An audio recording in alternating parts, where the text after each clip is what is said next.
Welcome back, movie lovers, to another episode of Cinematic Realms. I'm your host, John Webster. With me, as always, is my fellow co-host and I got that backwards. Co-host and fellow cinephile, Amy Blackfire, and joining us so far are Dan, voice of Geekdom, and Erin M. I'd like to go ahead and apologize because we're minus a couple people right now. Carol sadly cannot join us. She had an emergency. We're going to miss her. And Helen is running a bit behind. She'll be joining us just in a little bit. And unfortunately, Cliff has been called away for work. But he will pop in for just a little bit later on. So we'll have that to look forward to. But you know what? We're going to have a blast regardless. Welcome, guys. We're here. It's the culmination of our coverage, Return of the King. So yeah, why don't you guys it's our third time through doing this, but I'll let all of you talk a bit about yourselves before we get started. Wait, is this like an intro of us, or intro, like oh boy, do I have this down? Should they know who we are by now?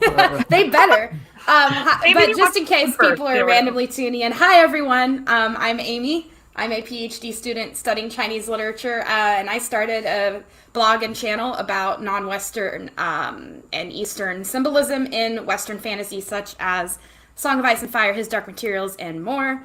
And yes, John asked me to be his co-host going on a month ago, so I'm becoming a veteran. And yeah, I enjoy talking about movies with my wonderful friends, and I'm also a Tolkien nerd in training, so everyone here is helping me out with that. And me and my girl Erin also are matching today with some Sammy swag, and we did not mean to do that. We just both got so excited there was Sammy swag came in that we wore it at the same time. We believe you. Yeah, so shout out to Sanrixium. Please check out her Threadless shop. She's got some great stuff. Face masks, leggings, anything you want. My leggings aren't here yet, but when they do come, oh boy, I'm gonna have a great time. And your Tolkien training is coming along wonderfully. Dan, though you're a veteran like I am. Yeah, Tolkien training. Amy's got some good teachers. My name's Dan. My YouTube channel is The Voice of Geekdom, or just Voice of Geekdom with no the actually. And I'm a lifelong Tolkien geek, and I cover the Silmarillion in depth. And I've just started podcasting on the channel as well, so I'm going to have some guests on in the future. And that's me. And you're all holidayed up today. Yes, Show us your. There we go. Merry Christmas, you filthy hobbitses. And you might think he's the only one, but I do have Christmas nails that I did. So we're both kind of feeling the holiday spirit over here. These took me a long time, so I'm showing everyone I know. Well, as always, I'm wearing my Lord of the Rings hat, which is holiday festive because Lord of the Rings is a Christmas movie. It totally is. Which I remember the Joe Magician Slack helped you pick out. So I was part of the picking out the hat. You were there for there for the genesis of the J-Dubs look. That's amazing. Yeah. Tell us about your forthcoming channel, Erin. Yeah, it's about feminism and ents. Channel. Sorry, I don't like to have obligations. That's why I don't have pets or children. So the YouTube channel is definitely not forthcoming. So, but I am extremely happy to be here. Thank you guys again for having me back. I had such a great time last week. I'm looking forward to talking about the end of the trilogy here with you guys. But yeah, I guest on people's streams sometimes if they like me. Basically, that's about it. So, you're going to be on Nessie's channel in January. Yes, I am. Yep. So yeah, I can plug that whenever. But yeah, I'm going to be on Nessie's channel again to talk about Morgan Le Fay. I also like Arthurian legend and yelling about Christianity. So but yeah, very happy. As one does. Yeah. So, and as for myself, like all that needs to be said is like I have been singularly obsessed with Lord of the Rings for like 20 years. So this has been something that we've been sort of building towards on the channel, and I'm going to be sad once the coverage is over.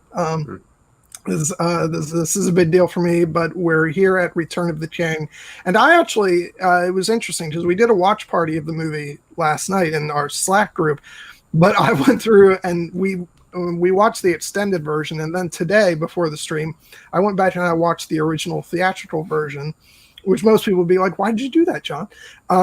But for me, I have like very like amazing memories of going to the movies back then, and I saw these movies in theaters so many times that I pretty much have like every beat of these movies memorized, and so I wanted to refamiliarize myself with that movie that I saw in theaters so much, and that won all those Academy Awards and everything. But I guess we'll just start off like usual. Like, what were your guys' experience seeing this film, and how did it sort of live up to your expectations or not? You know, Amy, go ahead.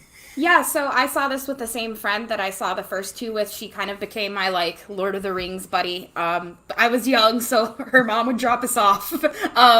And I was just really, I was excited at the time because I knew that they were going to Mordor with the ring. And I was like, okay, they have to, like, make it to Mordor in this movie, right? Because I wasn't a book reader yet, so I didn't know what was going to go on. I was like, it has to be over, right? Which is like me during I finished my final paper last night, technically this morning at 2 a.m. And when I turned it in, I did the gif of Frodo going, "It's done." This is just like, I was like, this has to be it. This has to be the end. I want to see, you know, how the Fellowship helps out Frodo and gets it done. And so I was really excited for it to be over. But my friend was kind of the opposite. She was like, I don't want this to be over. This has been such an amazing journey.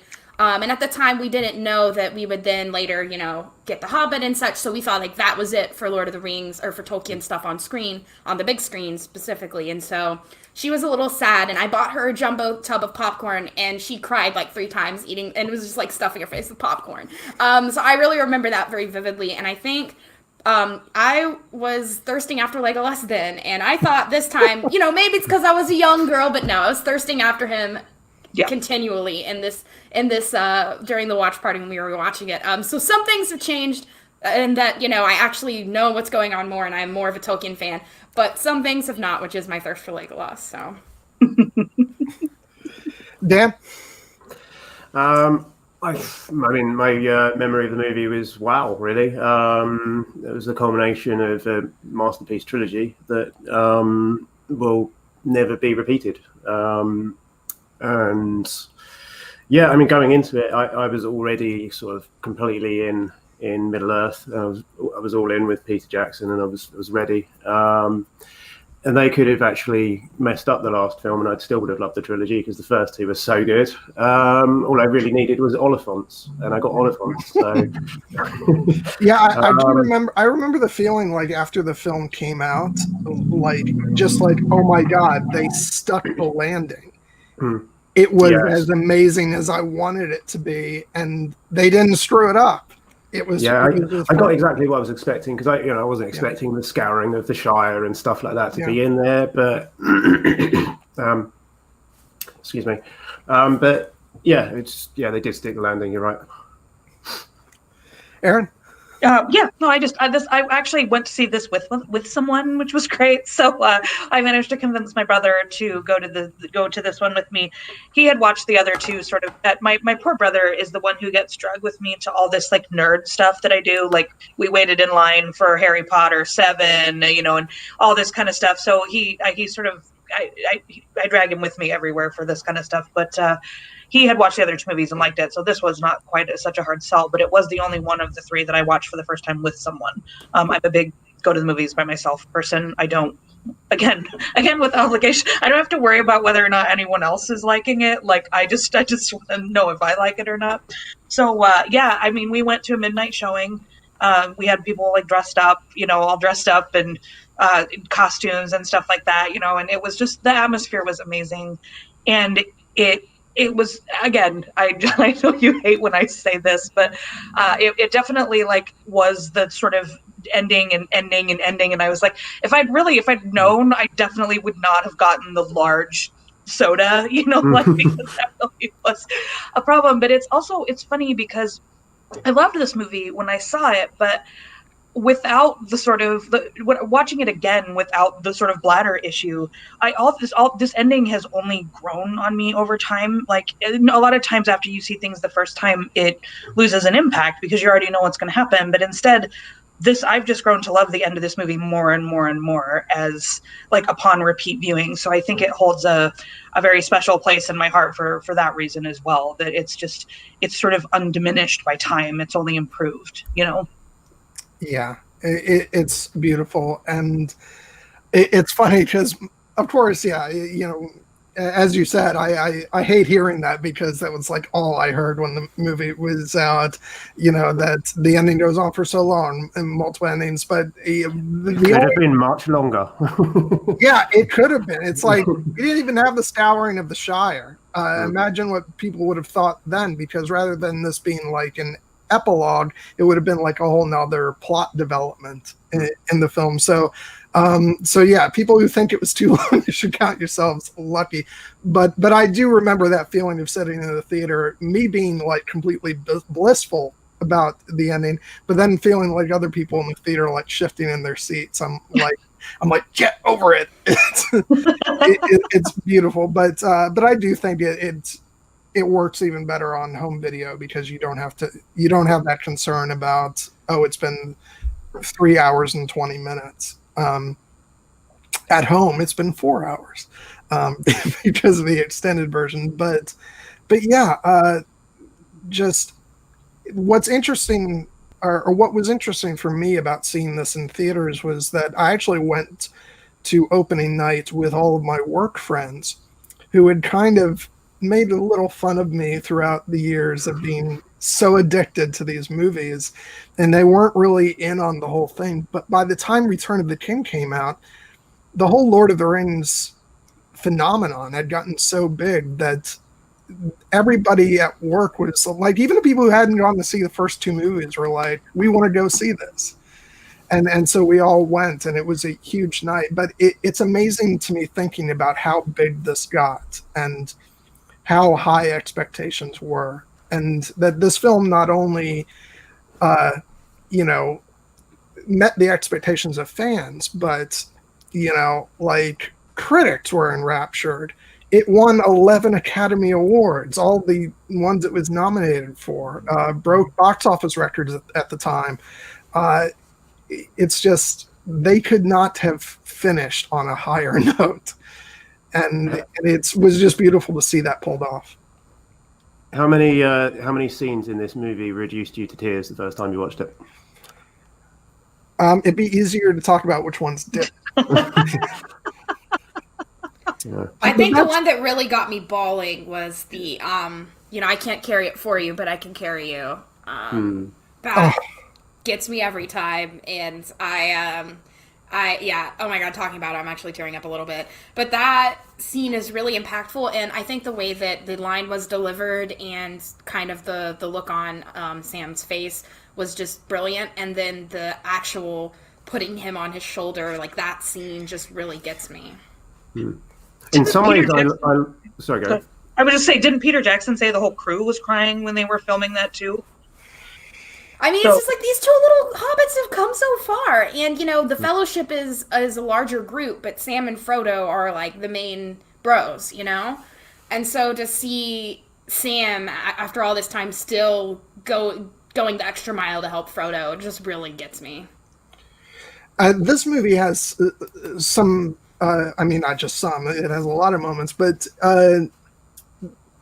like, as much as I'm a person who's like, I don't need all the dialogue from like the books faithfully reproduced. If the story is conveyed in spirit, that's sort of what gets it for me. But there's moments throughout this entire trilogy where you all of a sudden will hear a line from the book and it elicits such emotion combined with the filmmaking and stuff. And when Sam says, I can't carry it for you, but I can carry you, it was just like, oh my God, I was just overwhelmed. Yeah, I was going to say just now, in some ways that line in the book, I think, is actually delivered.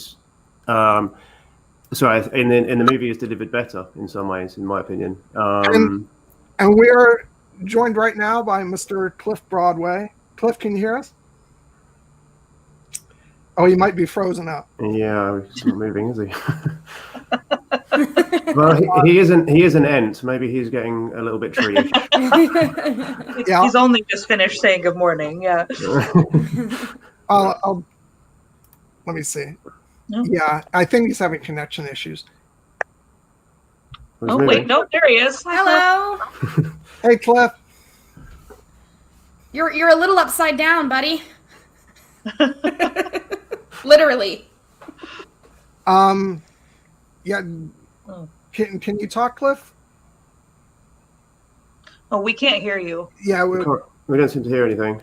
We can't hear you. Oh. yeah, we can't hear you, Cliff. Hello? We'll get this figured out, folks. Sorry about this. I think Cliff did have some issues with his audio with his most recent live stream that I watched as well. So maybe it's the same issue. I feel like now we should all be upside down so he doesn't feel alone. I don't know why you think he's upside down. Yeah, He's not. He's Really? not upside down for me. Yeah. No. That's weird. He's upside down on my end. That's very strange. Well, I'm glad you guys don't see him upside down. I was like, I thought you were like making a joke about the stuff. No, he's literally upside down for me. Chad, That's very strange that he looks fine for everyone else. Really? Hey, Cliff, I can hear you very lightly, but your audio is pretty low. Now he's frozen again. No. I can only hear broken static.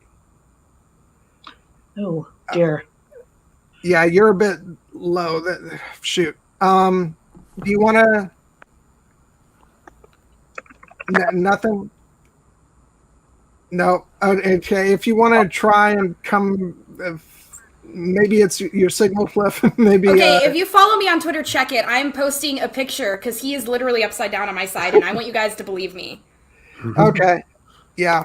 Maybe he needs to restart his internet or something. Yeah. Well, hopefully we'll try again later. If not, there's your appearance from Broadway, everyone. I hope you enjoyed it. Check my Twitter. I swear he's upside down. But yeah. Anyway, so where were we? I don't remember. We were talking about Mount Doom, I think. I was talking about the delivery of that line. I can't exactly remember what my point was. Was it better in the movie than in the book? Is that what you were trying to say?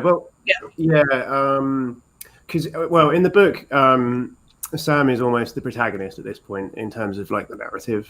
So he's I mean, there are many protagonists in the Lord of the Rings, but the journey through the plains of Gorgoroth and up Mount Doom is all told from Sam's perspective because Frodo's not in his right mind.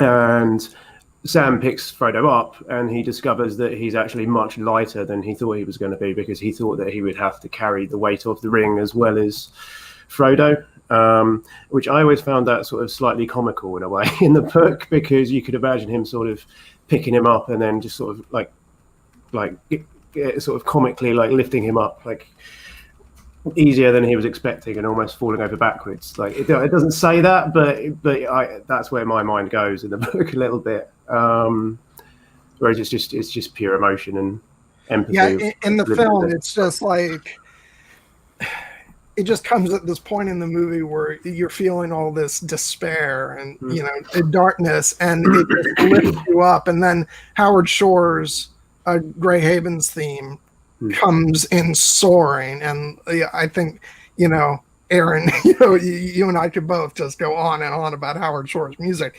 but like, I mean, like, I think part of the reason why that moment is so magnificent is the music. And so, how much did you tear up at that moment? I said in the chat last night, I think one of my favorite things about it is sort of Sam's almost sort of rage at what's been taken from Frodo at that point. Like when Frodo says that he can't remember what strawberries taste like or what the wind feels like or the touch of grass and things, and like how Sam is sort of this, I mean, he gets angry at Gollum and things like that, but he's sort of this very like kind of even-keeled character, and just I love how angry that makes him that these things have been taken from Frodo, and that's kind of what fuels him to sort of have the strength to carry Frodo and all this stuff, is to let us be rid of it. Let's I want you to be able to remember these things and have life basically. And that's, I just love the interplay there of him loving Frodo so much that just enrages him that the ring has done this to him, So I think that's such a nice juxtaposition. So. And look, it's the German Galadriel. Look, it's Helen, the tiny orc. Helen, we've just jumped right into crying about Sam carrying Frodo at the end. Yeah, we just went for it. Right. As long as we're not talking about trees, I'm good to go. Actually, yeah, we started out by me professing my love for the Ents and how they're the best part of Lord of the Rings, so good thing you missed that. And then we had a cameo appearance from an actual Ent as well. So True. Okay. Yeah. Okay. I might have sent some people. I think Gemma's already here. Or did you already leave? I sent some people from my Kate says it. Helen has a streaming marathon tonight. We appreciate all of Helen's fans coming over to join us here. So absolutely. Thank you guys. So, but Helen, what's your favorite part of this movie? What movie are we talking about? Just kidding. You're like, wait, is this the Mandalorian stream? No, wait, which one is this? Yeah. Yes, it was from the Mandalorian. Look, Mathieu Dominique is here. By the way, are you French? Gemma saying, I'm not Helen's fan. She drives me nuts. That is correct. So, which part? God, I really do think the Eowyn, Theoden stuff, Galadden Fields, that's I would say that's my favorite part. Yeah, I mean... Did you cry, Helen? That's what we were talking about, is what made you cry. So, did you cry at the Theoden part? Of course. I cry, but the thing is, I cry at sad commercials, TV commercials. So I don't know if if there's a scale. Not a good yardstick. Then. No, I cried at the ASPCA commercials. I'm like, doggies. So yeah, let's just go ahead and talk about I Am No Man. That's like, how much do you guys love that? It's the best movie moment ever. Best. I know. Whenever we were doing the watch party of this, I was about to text like smash the patriarchy, and everyone got it to it before me. I was like, you guys are stealing my shit, but I just want to be like feminism when that happens. It was a good moment, and especially because the in the Two Towers, we saw that she wanted to fight and didn't get that chance. And so she was able to still protect people in Two Towers, but then here we get a little bit more martial side of her coming out. Yeah, the whole thing is very brilliant. It's because I love when she cuts the head off the fell beast too, just immediately. Like she's like, because you think, oh no, Eowyn is up against the Witch King and also this huge dragon, and it's like the dragon is like, yeah, deuces, man. She just lops the head off, like no problem, So, but there's the flail. Like John, you were talking about the sound design in this, or the sound like effects in this movie, and like how I think you were specifically talking about when the Witch King sends the big beacon up, like the sound effect. Yeah, because the sound just like cuts out for a second and then it's overwhelmed. And yes, great. And I like this just a smaller thing with this flail is like how you can hear its weight. And when he's like, when it's hitting the ground and when it's hitting her, and like I love the stakes that they sort of set up there, that like, man, she's totally screwed if this hits her, because it's obviously just weighs 10 million pounds, So I love the whole going up to the I Am No Man too. It's just it's a very epic one-on-one battle. So yeah, you really feel that blow when she catches the mace with her shield, don't you? Yeah. Yeah, and it's just, it's supposed to protect her, but it nearly kind of like does actually smash her to pieces, even through the shield. Yeah, that's great. Yeah, and it's just the filmmaking is so great in those moments, because we get the shield smashing, and then that shot of the Witch King just standing there with like his arms open, and then it just cuts to that simple steady shot of a ship coming in, and it's like, what's this? and it's Aragorn, Legolas, and Gimli to the rescue. But yeah, I love the way that this film just progresses, and especially, I'm going to go on again about the theatrical version, even though I'm sure everybody, or at least most people, prefer the extended cuts, and I certainly do to a certain degree as well. But there's such momentum in this movie throughout, especially the original version, and I just remember seeing it in theater, and it has like a breathless quality about it as it moves all the way to the end. And that's no small feat for a movie that, in theaters was 3 hours and 20 minutes. I mean, you have the bladder issue towards the end of the film, but the fact that it keeps people entertained throughout that entire runtime for, at the time, a modern film was just nothing short of amazing.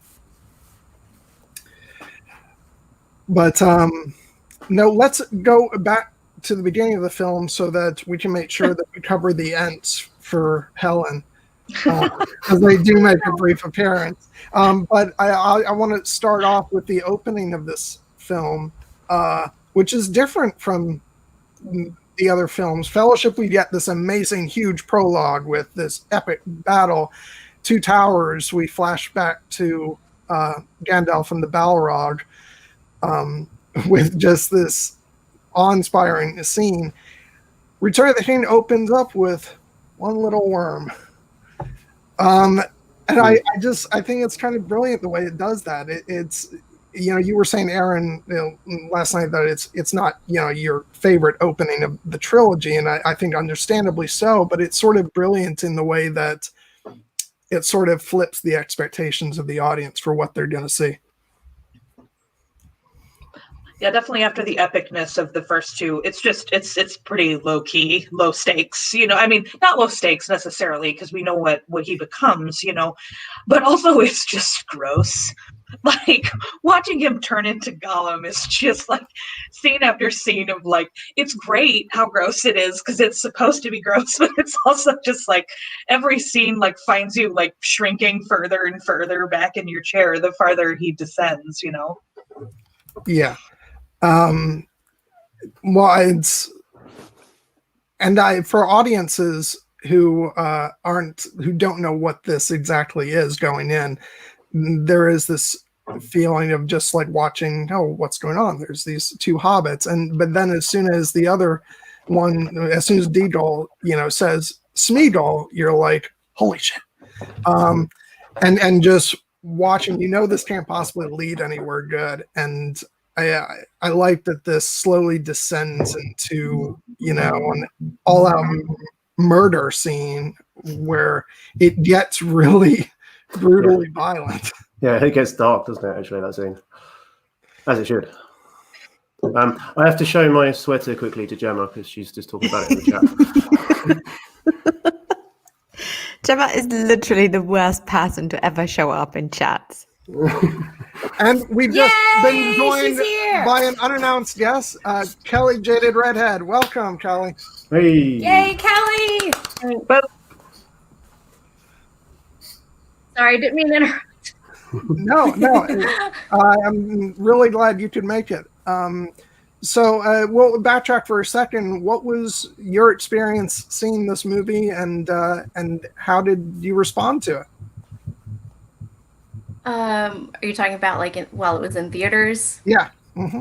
It was very bittersweet. I was definitely a Tolkien fan, and going into the theater was bittersweet because I knew I was going to say goodbye to all these wonderful people that I had gotten to know, and it was very bittersweet and kind of surreal, and I was very thrilled to see the ending, thinking it was the very last possibly cinematic visit to Middle Earth. So it was bittersweet.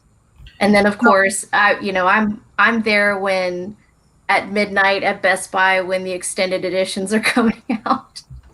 So, going through the appendices and seeing everyone say goodbye to each other was it's just My poor heart can't take it. Kel, do you have a Gondor Brewery shirt on? Is that what yours is? I had to go change my shirt, guys, before I. Yeah. Nice. Free of Gondor Brewery. Excellent. That's cool. Well done. Yeah, so I mean, we just started off talking about, how, this movie and like the conclusion of it just seems to get better and better as time goes on, and how this film really stuck the landing in a way that I feel like a lot of movie trilogies have a hard time doing. But it was just so beautifully done. And we're also talking about the opening of the film and working our way towards Treebeard for Helen, because she's really looking forward to that part of the discussion. The answer her favorite. We're then going to have an hour of ent coverage, and Erin and I, and along with Kara, who was here last week, we're going to start our own channel about this. She's like, I'm out. That's for Helen. It's going to be called Ent Talk. Video. Yeah, where are Ent Wives? It's what's on everyone's mind right now. Where are they? They can't find them. I'm so glad. I mean, if I would run away if I was an Ent wife, because literally they're boring as f. Maybe that's where they are. They've run away. Huh? Yeah, they went to I can't handle Vegas these or somewhere. guys. Yeah, they went to Vegas of Middle Earth. We solved the mystery. They're in Themyscira. Like Themyscira, but ant wives. It's like these awesome women all living on this island because they were. What? Good for them. Good for them. Now, see, that's the Wonder Woman movie I want to see. Yes. They literally set themselves on fire because their husbands were that boring. Yeah. Wow. I have a lot more respect for Thimberthil. So the question is being asked, though, were the Ents even in Return of the King movie? They are, right, in the beginning, because Treebeard has that wonderful line of, calling Gandalf young. He's like, young Master Gandalf. And that's just one of my favorite moments, because it just shows how old the Ents are. And yeah, Helen, they're old. Give them a break. They're slow. I mean, haven't you had to listen to your grandparents tell you a story and it's so boring, but you're like, I need to respect my elders, so you just kind of sit. That's what you have to do with the Ents. Yeah, I never thought about it like that. Maybe I don't know. I can't find love for them. I'm still looking for a cut where they just cut out all the end scenes. That would be like, the cut when they cut out Jar Jar of Star Wars out of Star Wars. I want that cut with cut out the ends. Oh, you're gonna get John mad. Maybe that burning end, when they want to throw down Orthanc, that burning my end. Heart. Oh, my heart. Oh my God, Helen. I love Helen. Helen? By the way, Helen, it's nice to meet you. I am a big fan. I was very much this morning.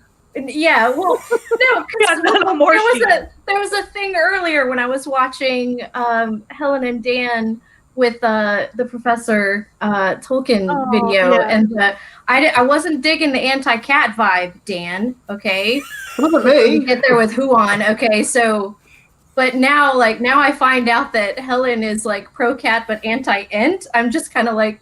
My heart just breaking. I love the Ents as the Jar Jar of Lord of the Rings. Yeah, no, that's just. Oh my gosh, trees are the best. I just, I really respect what Tolkien was trying to do with the Ents, and I just think it just goes over Helen's. She needs an intervention. We just need to sit her down and explain to her why the Ents are important. You know what? I mean, all of you are into A Song of Ice and Fire, right? And literally, Children of the Forest, the worst. Dirty tree huggers, I call them, and this is literally the same for me. Like I'm not a nature person. I don't like. And we lost. Technical difficulties, everyone. We're just gonna keep moving. So yay industrialization. I guess Helen doesn't like breathing because trees bring us alcohol. Helen, alcohol. Oh my God, you know what I'm thinking about? Oxygen. All right. I breathe in oxygen like I breathe in alcohol, so you know. I mean, if they would bring alcohol, I would be okay. That would be a plus point, but I wouldn't ban them. Helen, Okay, guys, I paid attention in science class. I don't think the trees give us alcohol. If the trees of Valinor could talk, like, would they be as boring as, Fangor? Yeah, I mean, literally. I props to Morgoth for killing the two trees. Okay, before this turns into an Ent hate stream, John, can you please intervene? Okay, we're moving on because that was like, I can't believe what you just said. I'm so glad I did not set up my Funko Pop Treebeard behind me because I have like the large Funko Treebeard, Gandalf, and the Balrog. Like those are the only. I don't have a lot of Funko Pops, but those are the characters I have. Okay, so Merry and Pippin continuing to get high. Yes. Greener pastures for sure.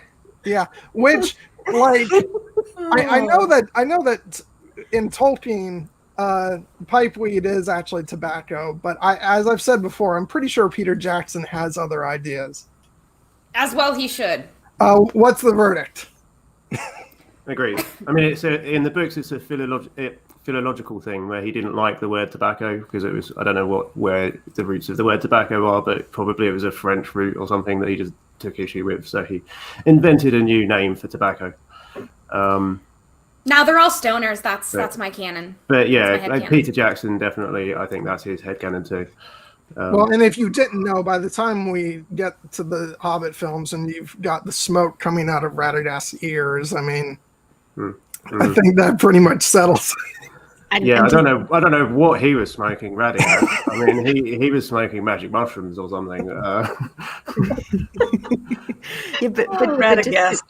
But just to bring some facts back into here, because yes, I know some Tolkien lore. There is a whole plot going on with a tobacco thingy, and this might sound very weird now, but it is in the books. Like this whole tobacco thingy in the Shire is really a thing, and yeah, I mean, it's not in the movies, but this is hinted at with all of them smoking, right? Because it's a very, very big thing in the Shire, and now the baddies are controlling the tobacco industry in the Shire, and it's actually really cool in the books. Yeah, it relates to the scouring of the Shire ending, doesn't it? Yeah. So the scouring of the Shire is actually about the tobacco industry. It's Philip Morris 2.0. I love environmentalism, boring. Monopolies on trade, interesting. Yes. Helen. Very interesting. It's a wonder she doesn't love the Phantom Menace. No. But in fact, the whole thing with Saruman having, like a secret stash of pipeweed does lead into the scouring of the Shire plot in the book. So it's interesting that survives in the films, even without the scouring of the Shire. But, it's great comic relief with Merry and Pippin. I just think, like, backtracking to the end of Two Towers, when the two of them discover the pipeweed and they're just, start laughing up a storm, and Treebeard, comes over to see what's going on. He leans over and you can see all the smoke coming out. That's just great stuff.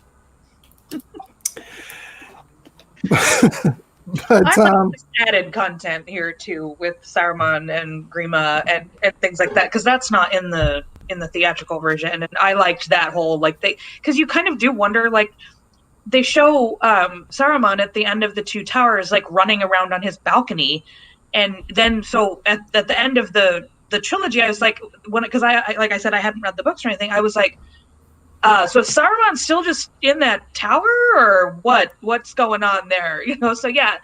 Helen shaking her head and is like, yeah, they obviously answer that question in the extended version, but I definitely was happy to sort of get an answer of what the hell happened to Saruman. So yeah.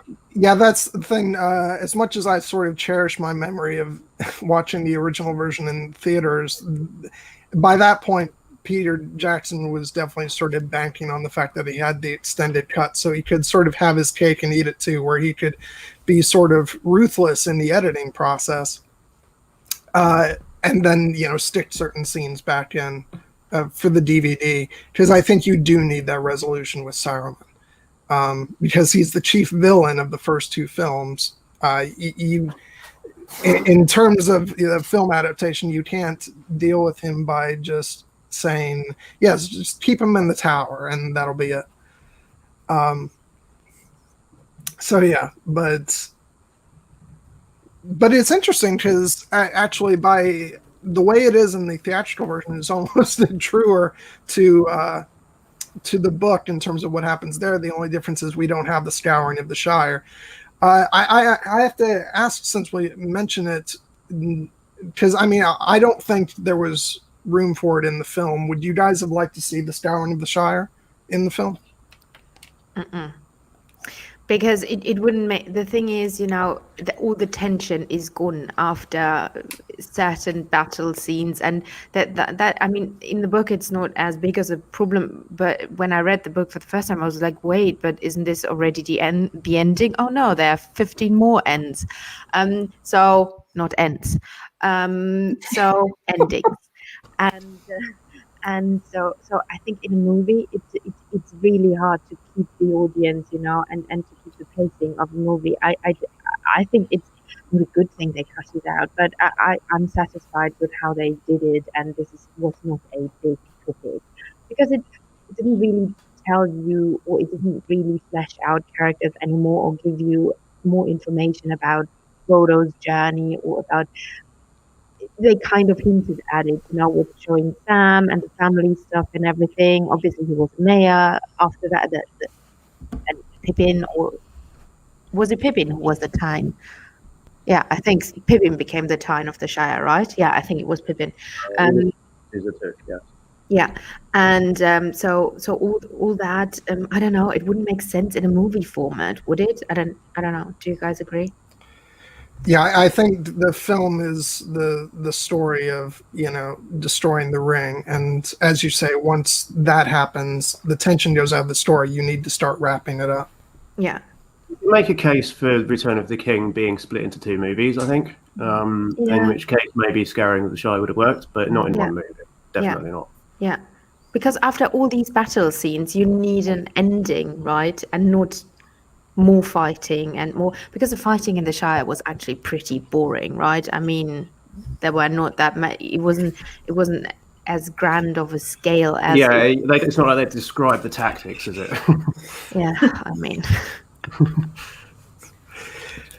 Helen, the Tolkien fan, everybody. Do you think they should have done the Scouring of the Shire? Sorry? Kelly, I want to know if Kelly wanted to thought they should have done the Scouring of the Shire. That's my heart. Oh my God. No, with the concept of putting it into movies, it would have, of course, it would have fit, and I think it would have flowed a little bit more. But yeah, all the conclusions and closing off some of the stories, for me personally, the movie feels a little heavy on the end anyway. So that would have just been too much emotional weight. I think I would have loved to have seen it visually, but with the movie in its, in its entirety now, it definitely would not have flowed. Yeah, I don't know what you're talking about, Kelly, when you say that it's too heavy at the end. It's clearly perfect in every single way.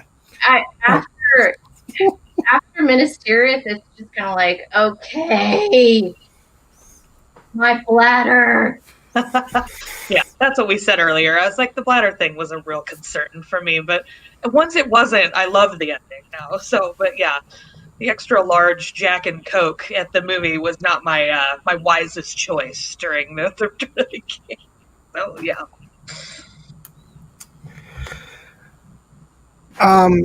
Yeah, like I'm looking through these images that I have, which, by the way, as you all know, I always, select certain pictures from whatever movie we're talking about. I was going through last night. There's like so many epic moments from this film that it's hard to try and narrow down. And like, I hate to jump ahead, but I figure we can just kind of go all over the place.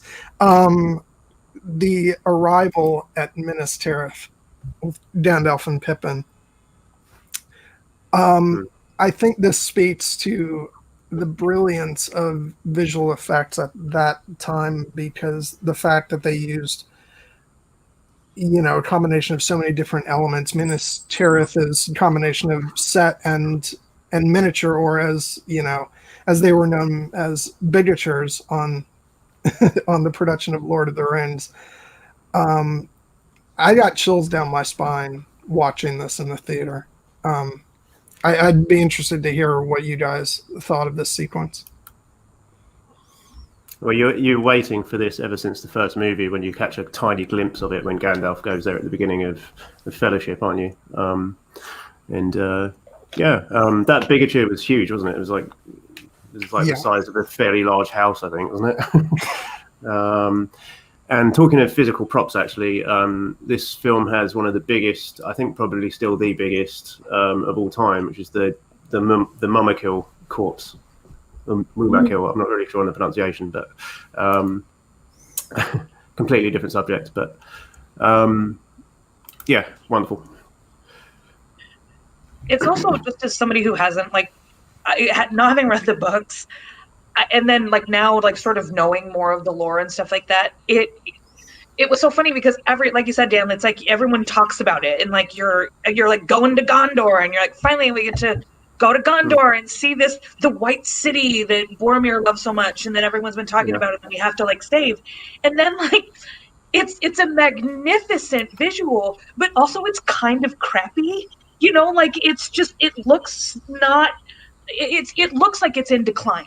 You know what I mean? And once you figure out that it's supposed to be in decline, then it makes a ton of sense. But the first visual is it's this white city, and then it's kind of dirty and stuff, and so it's, maybe that's more realistic, I don't know, but I was just a little bit oh, that's the White City, that's Gondor that we've been waiting to see all this time, and it is the courtyard and the spear, and it's built into the side of a mountain, and there's all this stuff that's amazing about it, but it still is just a little bit again, it's obviously done very well for what it's supposed to be, but it was a little bit when I first saw it. So yeah, and again, that's as a totally non knowing nothing about the books. So yeah, and I think you can see kind of it's kind of like the bones of kind of a once great body of a city, right? So you see kind of where it had a lot of potential and where it was really impressive, and it still kind of has that reputation, and you don't really get until it's Pippin, right? Please tell me it's Pippin. Yeah. Okay, until Pippin and Gandalf are talking, and Gandalf talks about how it is in decline, and then you kind of, oh, okay, I get it, but then you see just the massiveness of the whole city and how it was once kind of great. It kind of reminded me of when I went to see the Forbidden City in China. They had redone it, and it was beautiful, but I had seen pictures from the 80s before they had redone it, and it looked dilapidated and not impressive. And so it doesn't matter how large and amazing something is, if it looks like crap, then people aren't going to be impressed. And so it still has this reputation, like the Forbidden City did back in the 70s and 80s still had, and yet people that would come to see it would be disappointed. And so I could see the White City kind of being similar in that it was this reputation or representation of power and grandiosity. And then when you get there, you're like, should they make this a national park or something and give it some funding, or a national landmark, because it needs some work, And so I think we were meant to kind of have, especially people who hadn't read the book, we were meant to kind of have that, oh boy, going to the big city, I'm excited to see this. And then you're like, oh my God, this needs a fresh paint job real bad. But yeah, John just had exactly that comment. What I wanted to say, Jenna Ryder said, the thing is, the Stuarts took over, right? And maybe that portrayal of the city, being a bit run down, is exactly right because the king is missing. The king is gone, and the Stuarts took over. This is now the time of the Stuarts, and you can see in Denethor that he was very proud, and he was like, "Oh no, we don't actually need a king. I'm fine."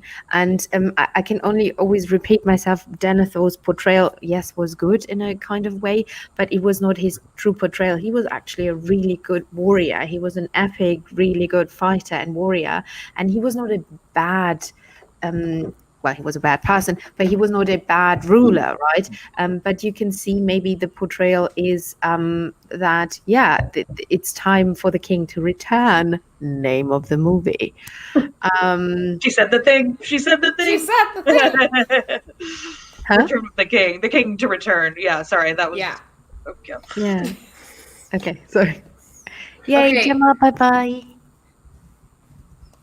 Okay, I don't agree with that assessment as far as the city being run down and as far as like past its prime for some of the reasons that were listed. But throughout the movie, you are told that the men of a lot of the men of Gondor have been on the front lines. The city itself has been on the front lines with the evil in the east.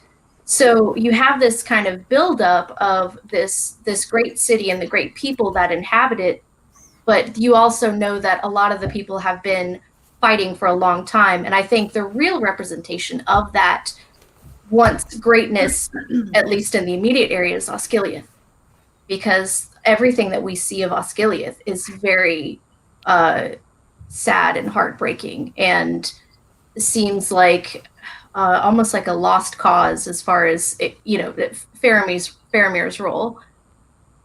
But as far as that moment when you do get introduced to Minas Tirith, I think it was Tony that brought up the music, and just those horns gives me goosebumps. Oh my gosh, the music is so incredible. Just Gandalf coming over that rise and you seeing it, and then you have just this sweeping view of it. And with the scene for the White Rider, when you have kind of a little bit more wider, expansive view of the approach to Minas Tirith as the men of Gondor are retreating from Osgiliath back to Minas Tirith, and there's the as the camera kind of turns, you do see a kind of like, as it's panning, there is a pan over and then a snap back and then a pan over and then a snap back, as if you are kind of jerking your head back and forth, as if you're riding kind of behind Gandalf. Yeah. It's funny because having read the book, I didn't have an experience of, it looks kind of worn down. It was, I think, because obviously I already knew to expect that. So I just had this immense sense of awe watching that scene. And that's because of a combination of just the way they assembled all the elements to make this massive city, as well as was mentioned, the music.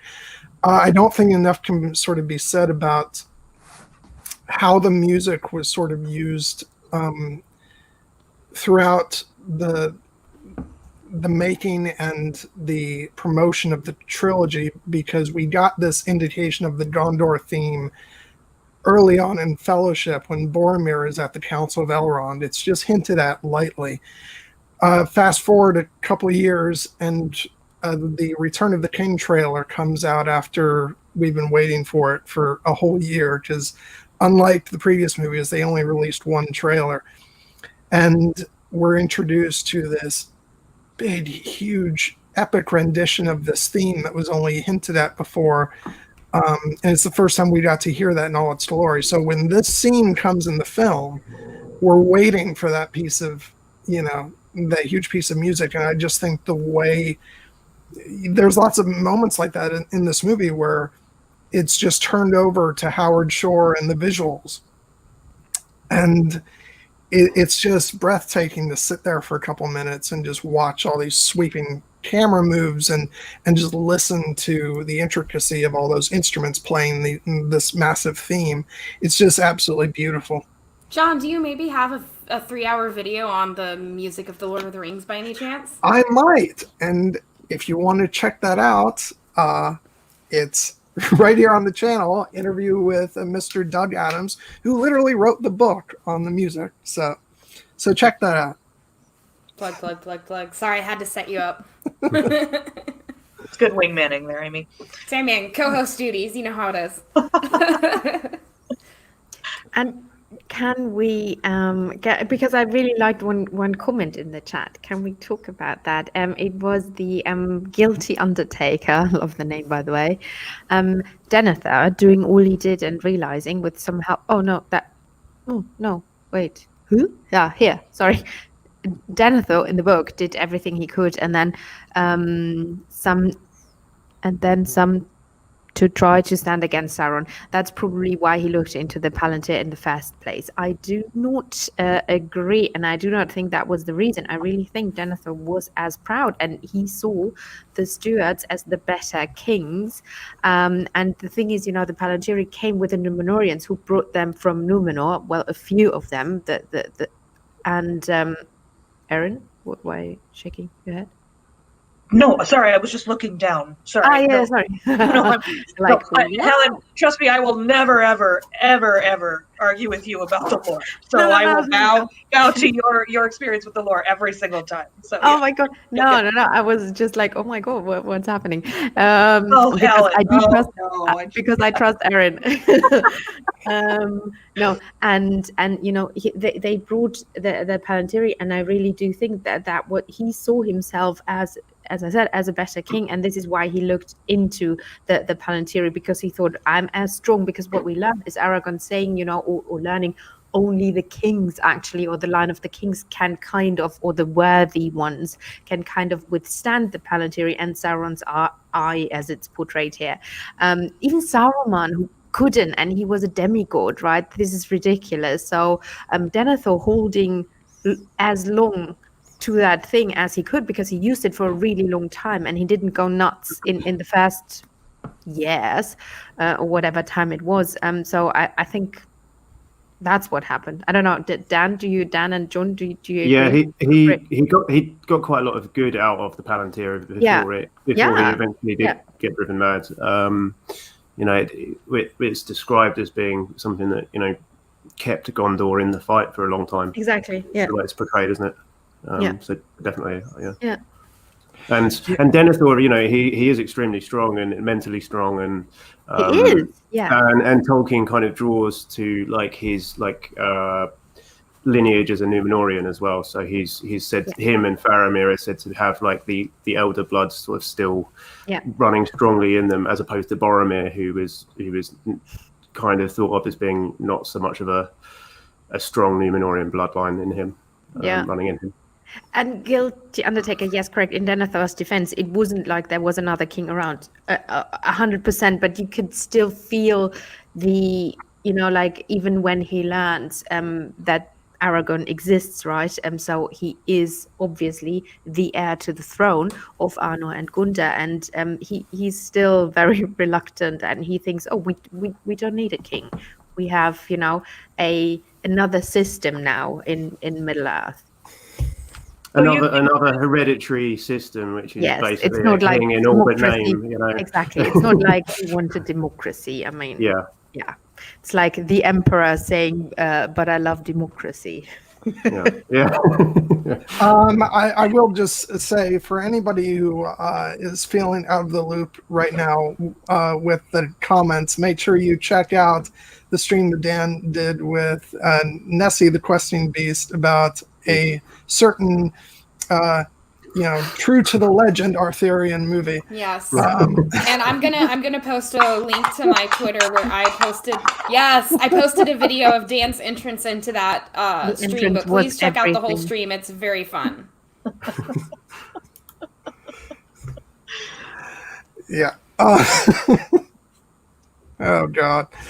So, But, sorry, can I just ask Helen and Dan, like, I guess, and John and Kelly as well, because the people who had sort of read the books, like, did the portrayal of Denethor sort of piss you off then in the movies? Because he's just, I mean, he's straight terrible. There are no redeeming qualities for Denethor. It's like in the first movie, Boromir's like, my father is a noble man. And then by the time you see Denethor, you're like, no, he's really not.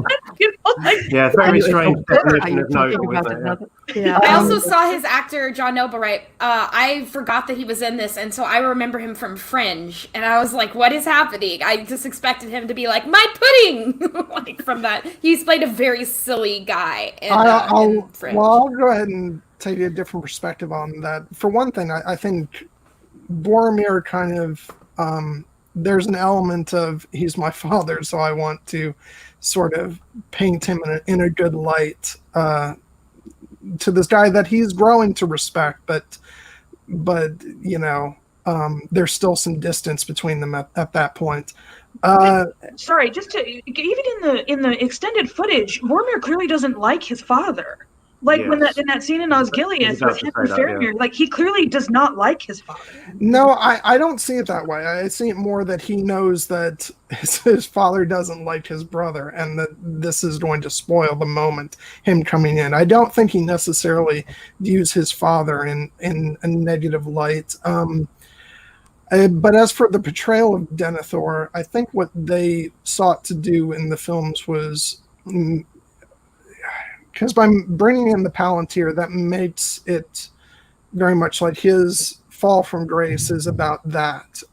Whereas in the films, what they portrayed was this sort of dysfunctional family, which I think audiences can really identify with, of this really crappy father and who loves one brother and despises the other. And I think it worked really well for the film, especially in the extended cuts.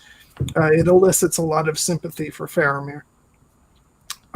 So I actually think in terms of the films on their own, it works very well. I won't argue with anybody who has an issue with it just on an adaptation level, because that's in the eye of the beholder. But I think that as written for the film, it's very well done. And I think the performances of all three actors, Sean Bean, David Wenham, and John Noble, are phenomenal, and it's actually one of my favorite aspects of the films in the extended versions, because I think it's a really sort of emotional family dynamic that maybe we don't get elsewhere in the film.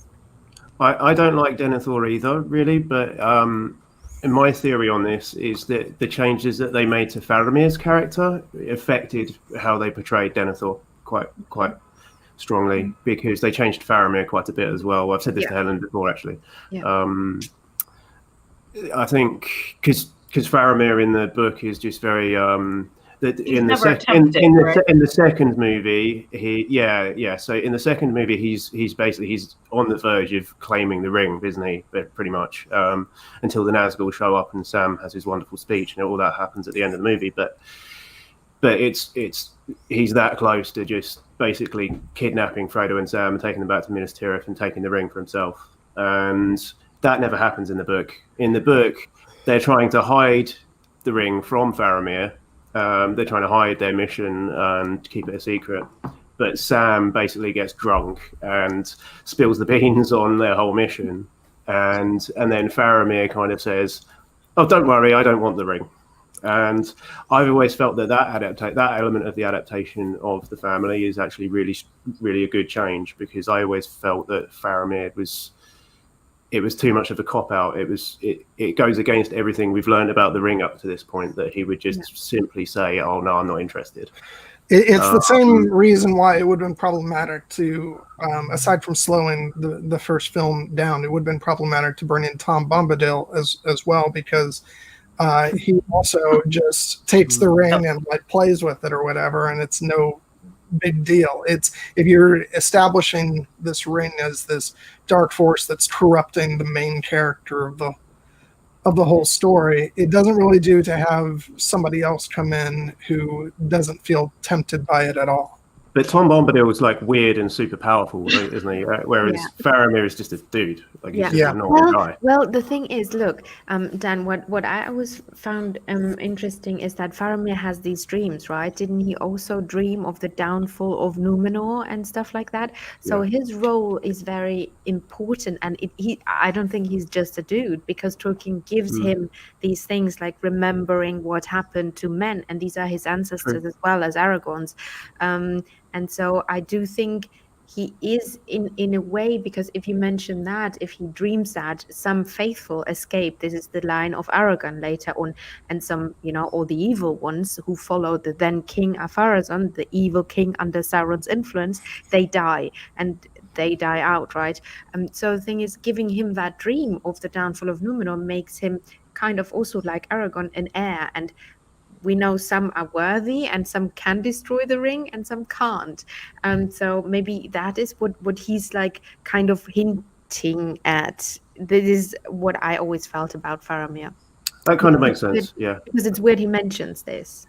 But this goes too deep now, sorry. Anyway, I mean, my whole point was I think that's where the changes to Denethor's character started with Faramir, with the changes to him. Yes. And so, sorry, so basically what you're saying, Dan, is that you think that Faramir being tempted by the ring works better because Denethor is a shitty dad, and so he wants the ring, to give the ring to Denethor as sort of like that. It makes more sense that he would want to give the ring to Denethor in order to impress a dad who didn't like him, basically. Well, that's what they did with the movie, isn't it? That's what we ended up with. I that's totally fascinating. I had never thought about it that way, but it makes a ton of sense. Like, if you want Faramir to be tempted by the ring, you need to give him like a good reason for it. And his crap dad who hates him is a pretty good reason for it. I didn't realize any of this until I saw the extended version, and I saw that scene with Boromir and. Well, yeah, that's why, because in the original version of The Two Towers, Faramir has that line of a chance for Faramir, Captain of Gondor, to show his quality, and that's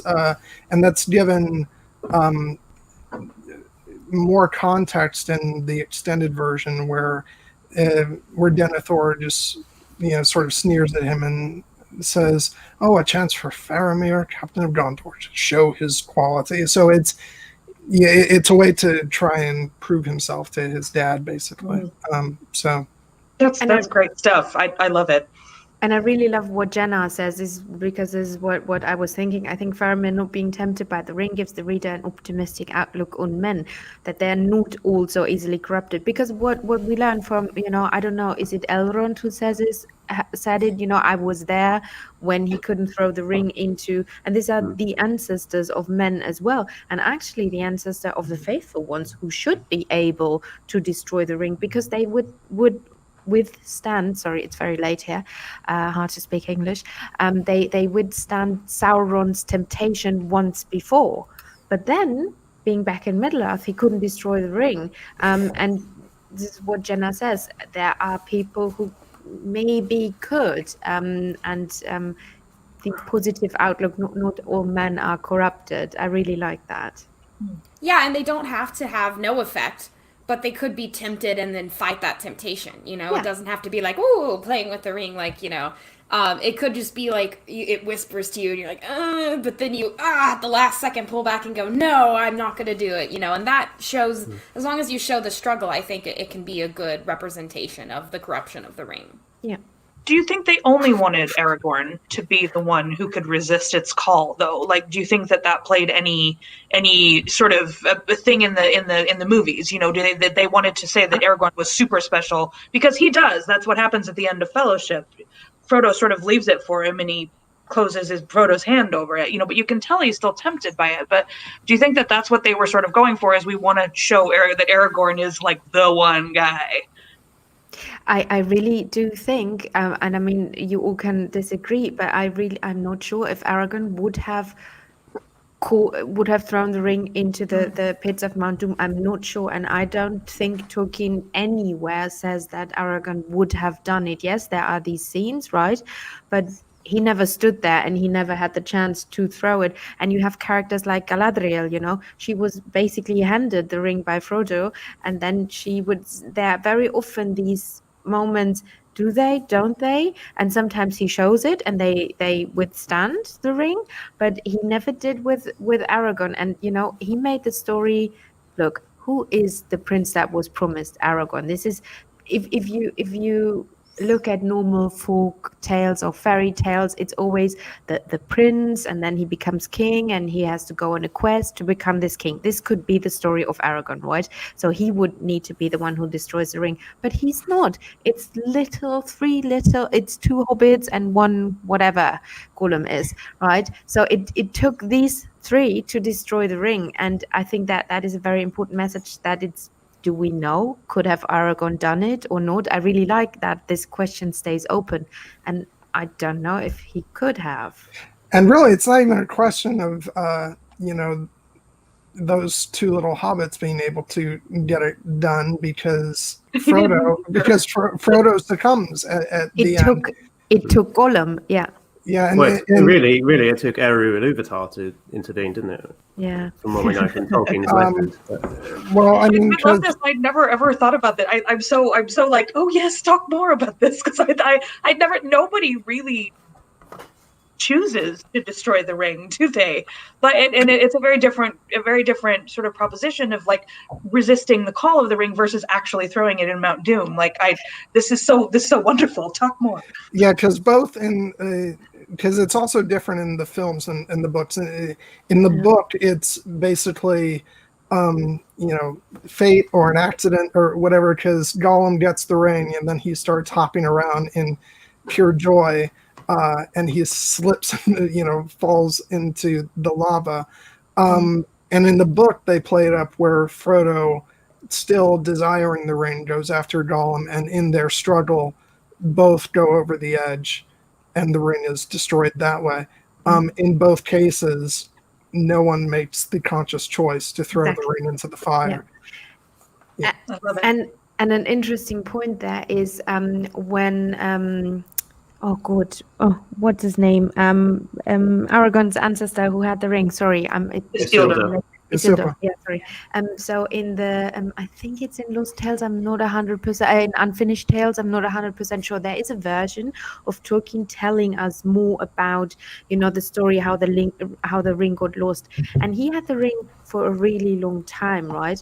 And he wanted to give the ring to Elrond, and he was on his way to Elrond to give him the ring, but he had many chances before to give the ring to somebody stronger, and he always thought, I want to get rid of this ring, but he never could. And this is exactly what you see happening to Bilbo, when Bilbo still had the ring and he couldn't, well, then he gave it to Frodo, right? With Gandalf kind of also pressuring him a little bit and scaring him. Yeah, he tries to get out of it, though.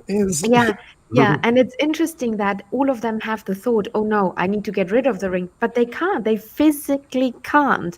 And this is so interesting, because the portrayal of the ring, it never, it's not like the ring speaks to you or anything, but how this ring is portrayed and how it influences, and it's actually a character itself, right? And I find that very fascinating, and that he tells a story of Isildur not being able and him wanting to, and then he stands at Mount Doom, and obviously then he can't do it. Guilty Undertaker says, if anyone could have willingly cast the ring away, it was Samwise Gamgee, but we don't actually see that situation play out, so we don't actually know if that would have happened. Yeah. If Sam had taken the ring on himself and walked up to the fire, it very well would have corrupted him as well. Yeah. I love it. But I do have to say, like I said in one stream on Monaro Geek TV, Samwise Gamgee's the Mamgee, so maybe he could have done it. So I have the most faith in Sam of all of the people in the Fellowship. Yeah, because he gave it to Frodo freely, right? He had the ring for a while, and then he gave it back to Frodo without even thinking about it, right? He just was like, and Frodo was scared, like, oh, okay, give me back the ring, and he just gave it to him. He wasn't like, oh, let me keep it for a little while longer. No, he gave it to him. So yeah. In the film, they do play up that Sam is having trouble relinquishing it, but it's not true. We had that discussion last night, because in the commentary, Peter Jackson says that Sam does not want to give Frodo the ring back because he's concerned for Frodo. Like that he knows it's hurting Frodo, and so he doesn't want to sort of give it back to him. But in my opinion, and everyone can feel free to disagree, but that is not how it looks in the movie. It really looks like Sam is tempted by the ring and does not want to give it back to Frodo because he wants it instead. And it was the one time I think that Peter Jackson ever said, "Oh, we tried to portray this," and I looked at it and was like, "That's actually not at all what comes across here for me." Because that was not the problem. It was not. He didn't want to give it up like Bilbo or something. It was very different. In the book, he sees visions of Samwise the Great, and the world as like a big garden, because he's a professional gardener. That's what he does for a living. Yeah. And he sees this, like the ring is tempting him. It's clear from the narrative of the books. So pure. But he sees through it because he knows how ridiculous it is. That's funny though. He doesn't picture him like conquering lands or anything. Well, he pictures him like but that's but that's what Gandalf says, and as well as the whole thing with Galadriel is like both of them would use the ring for, attempt to use the ring for good intentions, and they would go awry, and it would turn to evil, and that's why they can't take the ring. So even Sam's like visions of turning the world into a garden would be, that's his idea of what he would use the ring for, but the ring would pervert that and turn it to evil means. I love Guilty Undertaker saying, I love how Sam's wildest power fantasy is a giant garden. Yeah, it's adorable, isn't it? Yeah, mine would be to kill all trees. You're literally the exact trees. opposite. Yeah. You would be the worst Fire to person the to tree. have the ring of power. You would be the worst person. I would. Oh, definitely. Hello, I'm a dark side user. My have we gosh. met? I know. Now I feel like I actually really want to know what everyone's like. What would the ring of power show you? Like what would it tempt you with? Helen's is all ants are just burning in a giant pile here, but I would enslave the whole world. Obviously, make them my slave. Make them my Wow. bitches. Wow, we're learning a lot about Helen on this stream. so much about Helen. You didn't know that before, Amy. I think that the ring would sense my thirstiness and it would tempt me with like a harem of beautiful men and women and non-binary and trans individuals, and I'd just be like fed grapes and make out with pretty people. That's basically what it would tempt me with. That sounds good to me too. Yeah. So Amy and Dan have shipped the The same. lustful, the lustful fantasy. I think probably I'd have a fantasy of me having a full head of hair as well. I think that would probably be one of them. I just want the world to burn. You guys are so handsome regardless. You don't need hair. It would be unfair to everybody else. He's So. just fishing I here. don't care if it's unfair.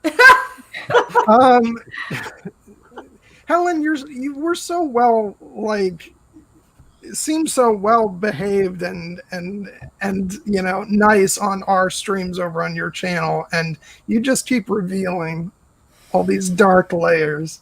Oh my god, ask Dan. I'm literally an evil I know. person. Oh I my know gosh, that. Jenna's right though. There would be like a fountain of wine in the middle of this like paradise too. That would be. There'd be a white one and a red one. Maybe like a vodka, wine. Just wine. Just springs and springs of alcohol. It'd be great.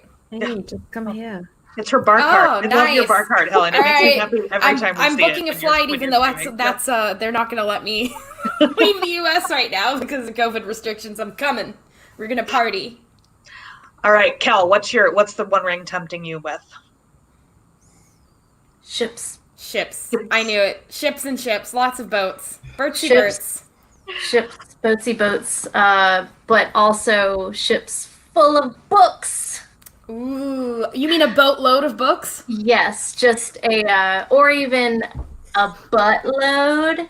Ooh. Oh, we discovered barrels. Barrel. We talked about barrel sizes, and Kelly educated us on that. So you can literally say a but it buttload of something. It's not just a saying. I love it. It is a unit of measurement. A butt is a unit of measurement. I love it. Now I can actually say I want a buttload of wine. Yeah. Sure. I'd like to go back to the like what Helen said about the ring not like being its own character, but not really.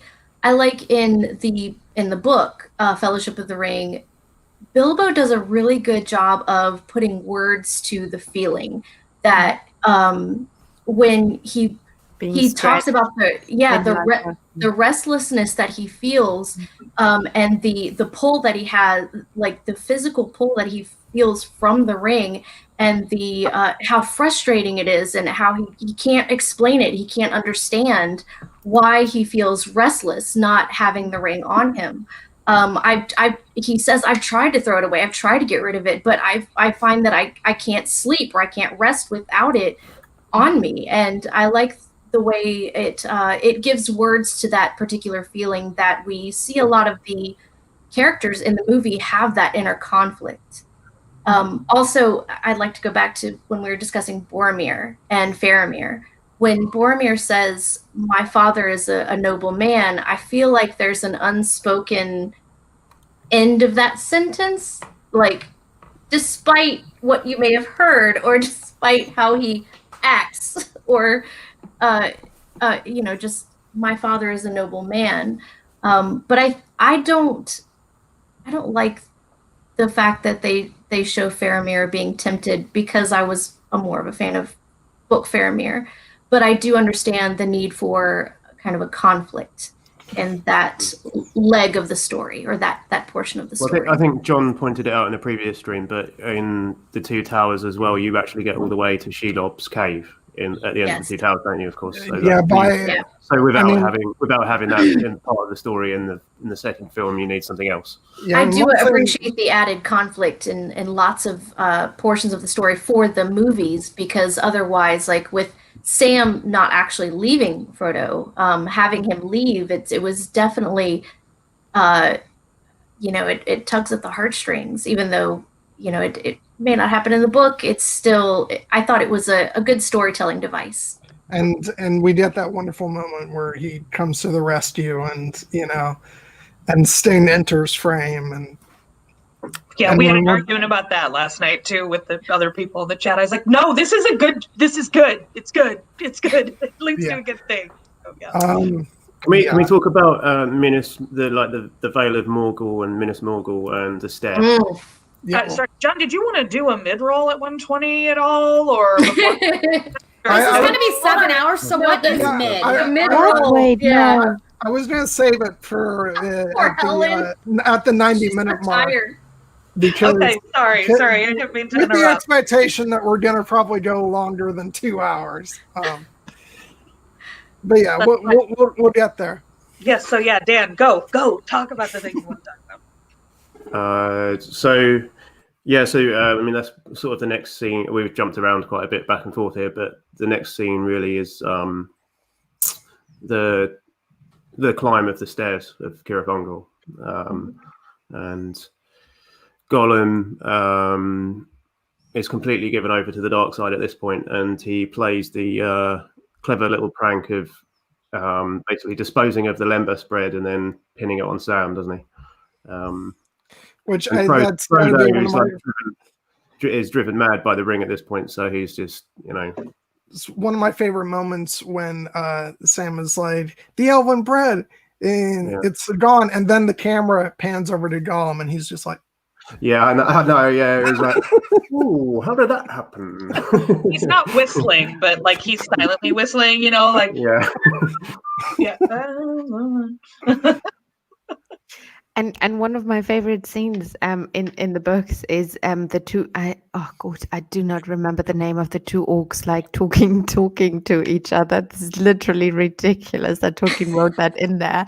Like they are like. Isn't one of them Shagrat? Gorbag and Shagrat. Gorbag and Shagrat. This is literally one of the best scenes, people, because it gives the orcs, a voice, and they're not just men flesh is on the menu. They are talking to each other, and it's really, really cool and funny. So look that up if you want to have a good laugh and giving them a voice, and not just making them animals, right? It's actually really cool. The orcs having their own personalities and the range that they have. Yeah. I think they show you some sort of bits and pieces of that I like the Uruk-hai and the Mordor orcs, and then it's like then you figure out there's like kind of like orc factions that are happening there too, and it's such like an interesting glimpse into what's going on there at Cirith Ungol. The shiny shirt is going to the Great Eye, and it's like so you have all these like different factions of orcs that it just hints at a much deeper orc society that I would very much like to know about, so I actually really like the portrayal of those different orcs, especially because in Fellowship and Two Towers we prominently get the Uruk-hai, who are just kind of this brute force, and then in Return of the King we get these orcs who are a bit more sort of selfish and quirky, and it's going to the Great Eye along with everything else, and, and just the way they talk is great. The whole movie in Mordor with the orcs and stuff, I don't know why, but I think it's visually, it gives me this sense of almost like weirdly the Wizard of Oz. It's like when they're crouched behind the rocks and they're all marching forward. It's very it's very Wizard of Oz to me, and I love that. But yeah, Erin, in the books, that those factions are a lot more clearly defined, and it's even funnier. Yeah. Because you're like, what were you going to do with the shiny shirt? It clearly won't fit you. Are you just going to hang out with it, or what? I need to say something. In the movies, when he does say, "Give me that shiny shirt," I thought he said, "Give me that shiny something else," because of the accents, and I was just like, that seems out of place. I mean, that's something that I would say. Well, that's because of the accent. I thought they said something else, and that's not the only moment like that. In the beginning of the film, Pippin says, "We are sitting here," and with his accent, it could be something else. Yes. You guys are terrible at understanding accents. Come on. Well, no, he's got a mouthful of salty pork. You gotta understand, like that. That pulls it pulls a lot of the saliva out of your mouth. So, can I say, like, jumping back to the beginning now? But I was just about to take a drink, and she's like, saliva. I was like, that's just such a wonderful interaction between like Gimli's response and then Pippin's like, the salted pork in particular is very good. Salted pork, and then Gandalf's just standing there like, oh, hobbits. It's great. I love it. No, I did like the whole thing with Sam coming up the stairs too, with the shadow in Cirith Ungol, where he looks like he has like 4 arms and stuff. Yeah, that's a kind of almost a kind of clever nod to the books, actually, that scene. Yeah. Is it? Because what Helen was talking about with the 2 orcs, Gorbag and Shagrat, they have a conversation about this like mighty elf warrior that's on the loose, because they know that Shelob has been wounded, and their like first instinct is to think, oh, it must be some badass, like some like Glorfindel, like Noldor elf warrior that's like. And said badass is coming up the. And so that scene with the shadow, that's them thinking that's that elf warrior. Basically, I think that's what they're hinting at.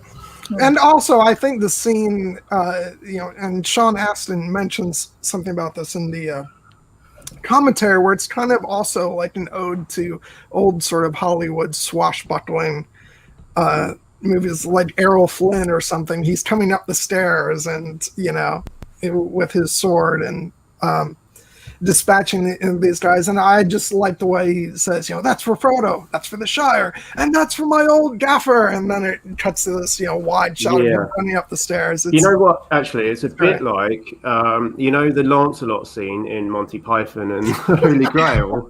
It's a bit like the kind of scene that scene is parodying, isn't it? Actually, I'd never even thought of that. But I always got to bring it back. The kind of one man against many kind of thing. Pado keeps reminding me of Monty Python. I can't help it. I just get carried away.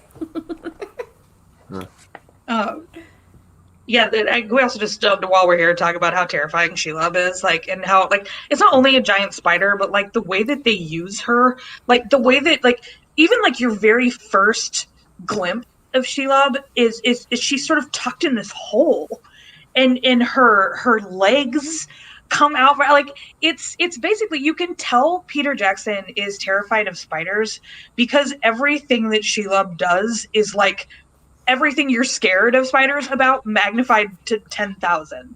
Like just like it gets their legs and the quickness and the scuttling. It's not like the jaws and the fangs and stuff are so like, yeah, there's like dogs and shit that have jaws and fangs, but like it's the way that spiders move and things that make them so terrifying, and everything about Sheila, from every time she comes out of a hole to her behind Frodo, coming down behind him like silently and stuff. It's absolutely terrifying. Like I watched it like the whole time like this the first time, and now every time I'm like, I'm just gonna wait until it's finished until I look at it, because it's like it's just a nightmare made, quote unquote flesh, like to watch this freaking spider. No, and it's like you see this often on the internet when it says that the only thing worse than seeing a spider is then losing that spider. Like when you're like, they're in my room somewhere, I don't know where they are. Yeah. And fun fact, in the German version, they literally gave her a new name, and they named her Kankra, which is like, why? Why do you give that thing a new name? Just say Shelob in a German accent or whatever. Like, does that mean something? No, it's just weird. They literally gave her a new name. That would be like naming Frodo Kevin. Like, why? Oh, Kevin. Which can I just say, when I started reading The Song of Ice and Fire, that's kind of the reaction I had. Is all of a sudden you've got these characters named like Ned, John. It's like, this isn't right for a fantasy story. What's going on? They have to have weird names. But, yeah, the part that really gets me with Shelob though is when Frodo gets caught in the webs. Yes.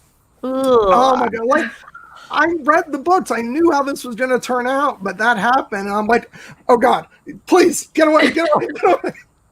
I love the like the little dead animals that they find in the cave as well. Like they look like taxidermy or something, don't they?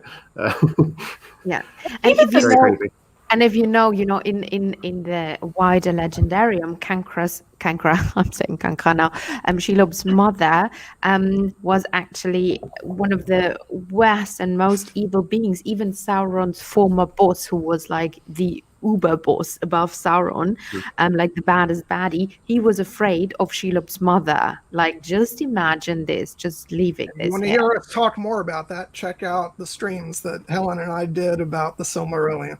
Yeah. I was gonna say, and also Dan, are you to Ungoliant yet, or Ungoliant, however? Yeah, I've covered Ungoliant. Okay. I was like, I can't remember if that was me actually reading the Silmarillion or me listening to you talk about it. Yeah, and it's if you think about that she must obviously, she was not the pure form like Ungoliant was, and we still don't know what was she. Was she a dark entity? It's not clear what her mother was, but they took on then the form of a giant spider, and yeah, it's really cool the thought that even the baddest baddie was afraid of Shelob's mother. So yeah, I always say about Shelob's mother, we don't know who the father was, but we do know that Ungoliant ate him. 100% she did. Yes, her possibly slowly. Yeah. Which, as per. And can I also say, like if anybody loves these movies and hasn't read the Silmarillion, I know it's a tough read, but just do it, because I first read the Silmarillion while Fellowship of the Ring was out in theaters, and I remember going to see that film again with all the knowledge that came from the Silmarillion and having this enormous depth of history and about the elves and Morgoth and and Ungoliant and all this stuff. And when I went back to watch the movies, it was like it felt like such a wider world. So even the light, the glass of Galadriel, the file of Galadriel, like if you know that comes from Eärendil, that gives you an extra dimension to that as well. And if you don't want to read the books, just go to our friend here because Dan, Voice of Geekdom, has a channel explaining what is happening. Yes. And I will say that as someone who is reading this Silmarillion, I like sort of historical. I like Fire and Blood. I like these sort of historical books, but reading it in conjunction with Dan's videos is like, it's the best. I'm enjoying the shit out of myself. Like everyone's always like, "Oh, the Silmarillion is so hard," and I'm absolutely not finding it so. With just a little bit of help from someone else to kind of, again, yes, of course. I remember I texted her. I am Dan was like, yeah, what's this chapter about, like geography? And he was like, yeah, everyone thinks it's boring. Don't bother with that one. But every other chapter has been amazing and so cool to like have somebody to actually help you like walk through, because everyone has like 2 names and there's a bunch of other stuff going on. So just having like a little bit of help to walk you through it totally transforms the material into something that I don't think is in any way difficult to get through. So yeah, that's just my opinion. So can I just say, like, even as like diehard of a Tolkien fan as I am, yes, I agree. The geography chapter is rough. Galarian and its realms. I'm coming up to that one shortly in my coverage. We're pretty much doing the mid roll. Should we do the mid roll? Because you guys have started plugging my stuff already for me. Oh yeah, sorry. Yeah. But should we do that, John? Yeah, let's go ahead and do it now. We're at a good place. I'll just start off by saying that next week on this channel, Amy and I are moving back to 7:00 p.m. and we're going to be covering the Muppet Christmas Carol. So I'm very much looking forward to that. That's going to be a lot of fun. And then Amy has something to announce that we're both doing elsewhere, but I'll leave that to her. The week after Muppet Christmas Carol, we'll be covering Wonder Woman 1984. So look forward to that. Which, by the way, Helen, if you want to join us for that, you're more than welcome, because I hear you're a Wonder Woman fan. So. Oh my god, the bit, like, seriously, since I was a little girl, I binged all the comics, have them all here. I cosplay as Wonder Woman. I can come in the costume if you want to. Can drive please. Yes, that'd be awesome. Yes. Some thirsty men into your channel. And women. Don't forget about us, but come on. Sorry. They did just say that it's going to be at 7 p.m. though. So yes. We're going back to 7 p.m. Eastern. Yes, that is not very Euro-friendly. No. It's fine. I'm 4 weeks on holiday, so good. Excellent. The wonderful, the Amazonian excitement will keep you up. Okay. And real quick, before I asked Amy to go on about what she has going on, I want to remind anybody who's tuning into this who isn't here usually, a reminder that this is the mid-roll. Don't go anywhere. We're not wrapping up. We're just taking a break. All right, go, Amy. Yes. As I said, I'm Amy Blackfire. I have my own channel and my own blog, and John is going to be on that channel. On the 22nd, Tuesday, we're actually going to do a live stream. My first time doing a live stream on my channel and having a guest. I normally just do recorded videos that I release. I just released one with Rohan. We were talking about Cersei. It's 2 hours of awesome Cersei talk, so please check that out. And so, yeah, the 22nd, Tuesday at 5 p.m. Eastern, John is going to be on my channel, and we're going to talk about gender stereotypes and how they affect the kind of media we like. He was told not to like romance. I was told, of course you like romance, you're a girl. So we're going to talk about that. It's going to be fun. And so we're going to be live streaming about that. Please come and hang out in the chat or watch later if you can't catch it live. And I'm also going to release, tomorrow I'm going to record with Lo the Lynx, and they have a wonderful blog that does some queer feminist analysis of A Song of Ice and Fire, His Dark Materials, and more. And we just wrote an essay on Lyson Omar, looking at him through an Orientalist and queer feminist lens, and we're going to talk about this random character that comes in book 5 of A Song of Ice and Fire, and you're like, what is this dude? Is he important? We're going to talk about it. And then, John, when he's coming on my channel on the 22nd, that is the first of a new series I'm starting called Buddy Banter, which is supposed to sound a little silly, where I'm going to invite a friend on pseudo-monthly, each month pretty much. It's not going to be like Maester Monthly, where it's Maester occasionally. Like, I'm going to try and keep it to once a month. And I'm going to have a friend on, and they pick the topic. So this is the topic that John picked. I'm hoping to have Nessie on, I'm hoping to have Erin on, I'm hoping to have Kelly on, I'm hoping to have everyone on. All the people on this stream are invited to Buddy Banter. But yeah, so I'm really excited for that. And like I said, 2021, gonna continue with Buddy Banter, gonna continue with my His Dark Materials and A Song of Ice and Fire analysis. Also gonna add in the Poppy War, The Witcher, and Avatar: The Last Airbender. Okay, I'm done. Okay, Erin, tell us about what you got going on. Yes, pretty much nothing. This is the highlight of my year so far. I haven't. What the ring would be showing me right now is like basically I'm sitting here drinking wine, listening to like people much smarter than me talk about Lord of the Rings. This is what the ring would be showing me. Like you could do this all the time if you had the ring. So I'm having the best time. I will be on Nessie's channel, The Unspun Yarn, in January. I think more towards the end of January, talking about Morgan Le Fay.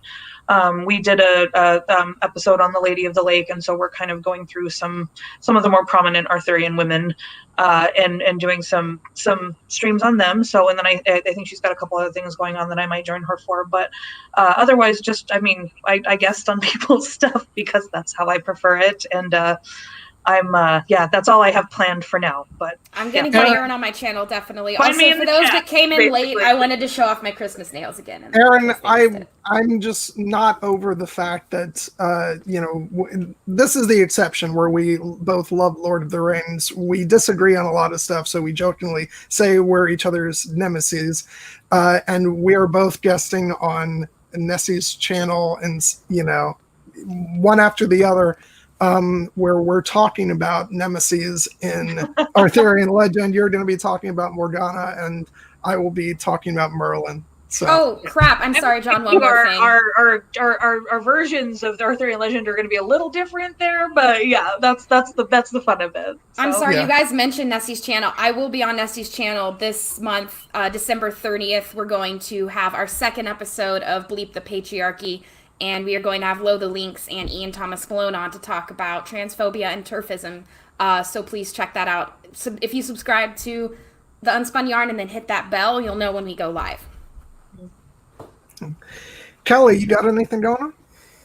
No. She's coming on Bleep the Patriarchy in February. Okay, yes. Yeah, so, hi, I'm Kelly, also known as jdedredhed on a lot of the... Instagram. I'm also on Twitter. You can search for me by Kelly Lowry or Jaded Redhead. Also, I go by Bonnie Last Lowry as well on Twitter. I've been on John's channel twice before. It was John and Amy talking about The Terror, the AMC TV series, and the movie Master and Commander.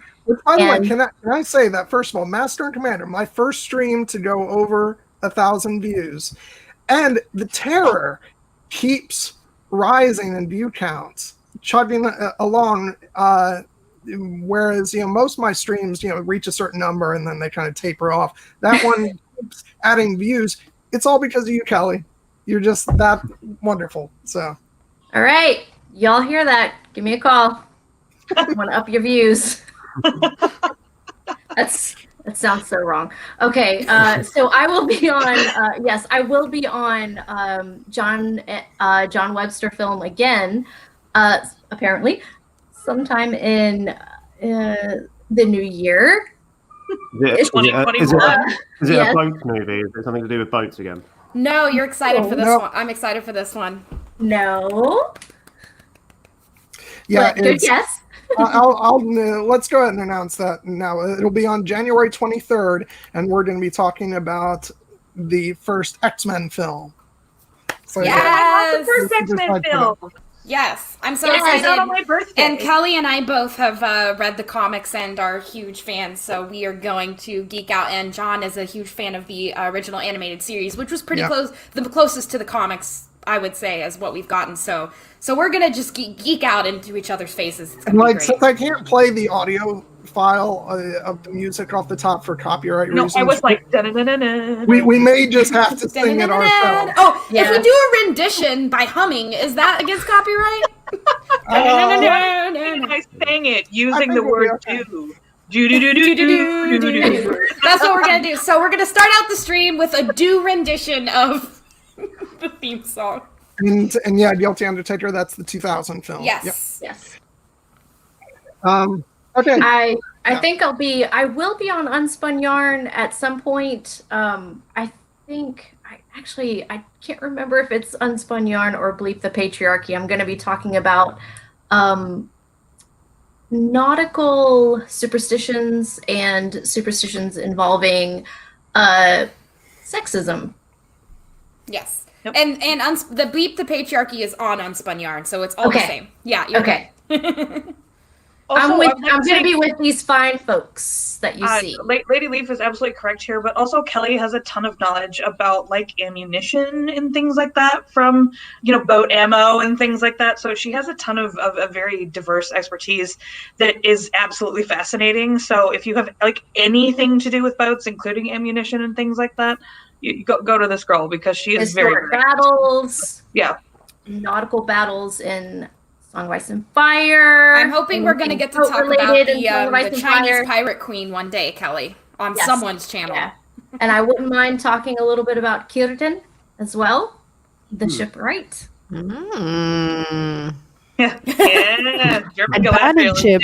I mean, just saying, fear no burning ships. That could be a thing. Burning wood, people, since So it's like, if you 1999. if you need somebody to hold your ring, just saying. I don't know if you guys can see this. It's tungsten, but the Elvish script is on there. It's hard to tell, though. Nice. Oh, cool. And finally, Dan. Oh, yeah. Just kidding, Helen. Sorry. That's a nice jump for Dan. I just didn't want Helen to go on about her anti-tree. Seriously, you have a tree behind you, but I guess it was chopped down, so you like it. It's fake. But I would have loved go to up cut very down the quickly and living burn tree. quickly. What do you have coming up, Helen? A video about how trees are bad. No, I'm just kidding. Yeah. No. Climate change is fake. No, obviously it's not. So what do I have coming up? Yes. So I do have a channel for everybody who didn't know. I think that's like 0% in this chat. No. Wow. And on my channel, I do talk about Lord of the Rings. Surprise. And yeah, I mainly talk about first age, second age. So I'm not really an expert on the third age, what we're talking about now, but I promise to better myself and make more third age videos. And yeah, I do have a few fun and cool things coming up. I'm doing a interview or like a live stream like this with an amazing YouTuber. It's Carl from Geekzone, who has one of the biggest and really cool YouTube channels, and that will come before Christmas. And I just interviewed Joysten from Men of the West. That was a really fun. We mainly laughed about stuff, and that was really, really cool. I'm still disappointed you didn't get him to reveal his face. Or at least have him like wearing a helmet or something. Well, cool, maybe I saw him and I'm not telling you. Oh. Yeah, it's interesting, and we're in a group of YouTube Lord of the Ring YouTubers, and I'm literally the only girl, and I totally play that card and get all the boys on my channel. Yeah, I'm doing no videos at the moment. I have a lot of time now, and I can write videos.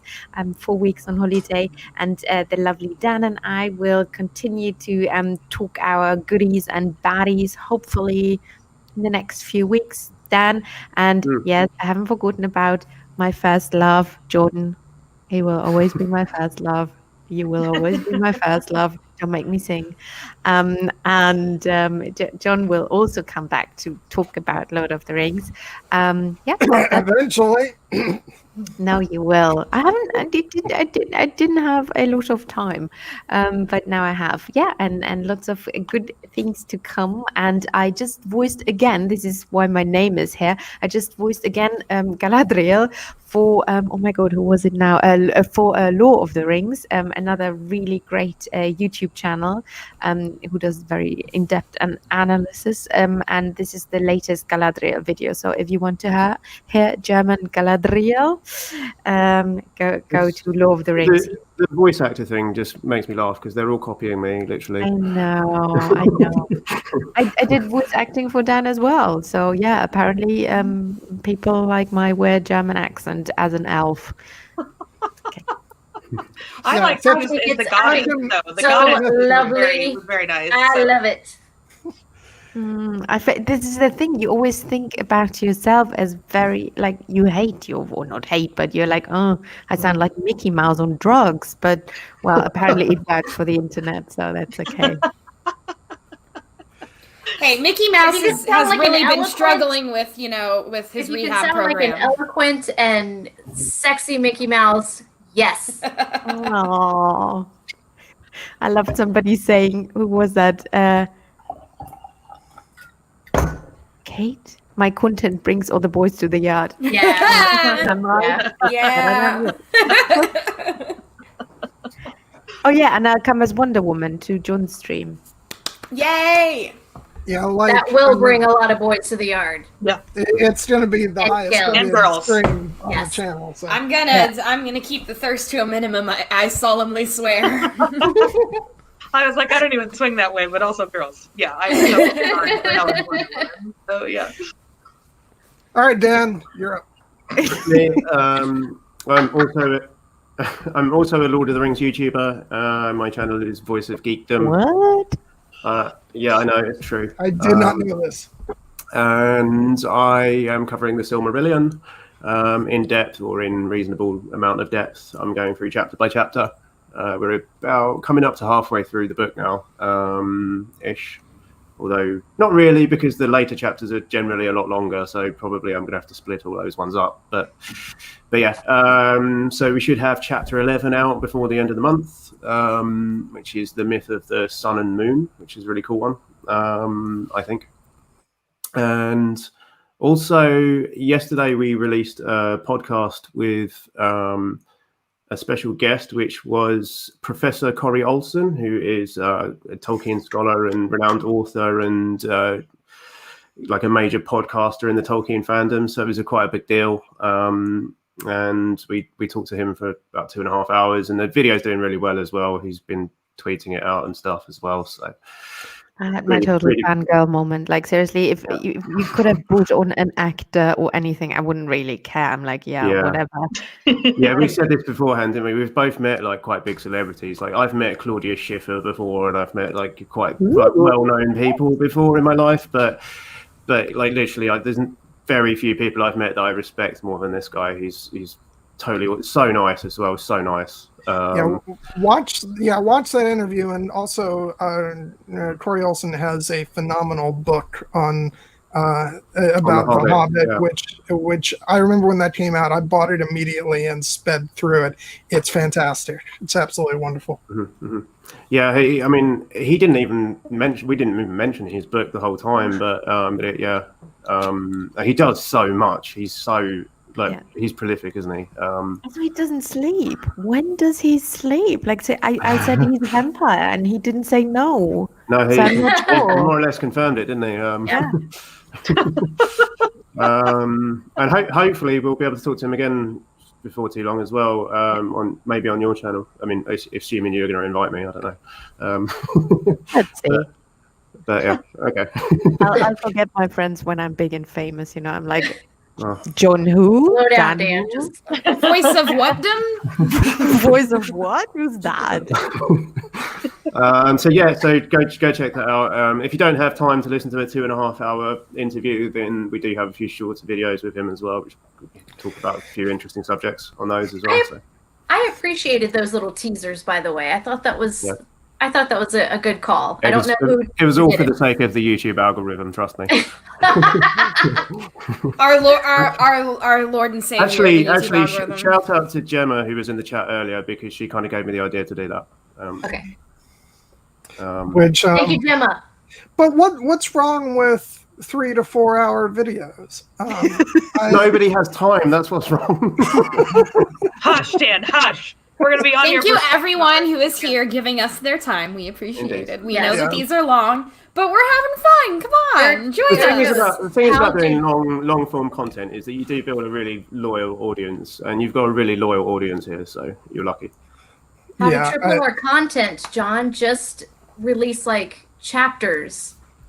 Just like a sample of each of our 3-hour discussions. just the part where we talked about Jar Jar Binks as an ent. Oh. Like, really, let's You just could- release that as a teaser. it's And just I'm me You could just make a crying. short video of Helen shitting on the ants and saying how she wants to burn the world. And a lot of people will be like, who's this cute girl talk about wanting to burn down the world? I'm going to click on that. honestly, I'll just cut out that short segment. It'll probably be the most viewed video on the internet. Yeah. So, Fact. Hashtag fact. yeah. Before we move on, can we decide on a villain to cover on your channel, Helen? Mhm. Any ideas?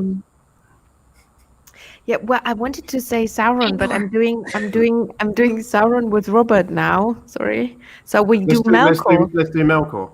Melkor, yes. Yeah. Should You we do saw that? it here, live planning, folks. Yeah. We're that professional. At dawn, Yeah. we plan. Sorry, Okay. D&D reference. Sorry. So, does anybody remember where we left off? Because that was quite I an don't- epic I don't middle. think- And kind the of like- demise of the Sheila. ants that would take with Helen. I love that. Sorry. I think we probably just left off at somewhere where we were done speaking. So can we start with the best moment of the whole movie with the lighting of the beacons? I Oh, mean, you mean this? Yes. And when we were doing the watch party, I went, now all of China knows you're here. Oh wait, wrong movie. It gives me huge Great Wall beacon vibes. I love it. it's like Patter, do you want to be banned? Oh my god, this We're leaving that as is. I'll give you one chance, Patter. Potter, Okay. this is your warning. There won't be a second warning. Lighting of the beacons. Anyway, anyway. I love it because they're burning wood.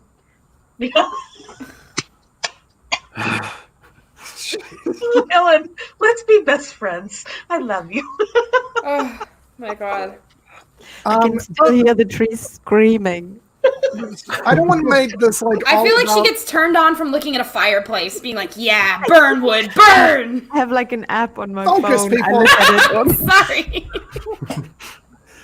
Lighting of the beacons. Yes. This is. I don't want to talk only about Howard Shore's contribution to this, but it's a pretty darn big Good one. one.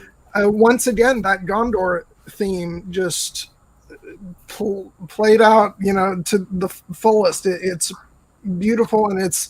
And if I'll get slightly nerdy on a music fan level here. When the original soundtrack was released, there was a different mix of this cue.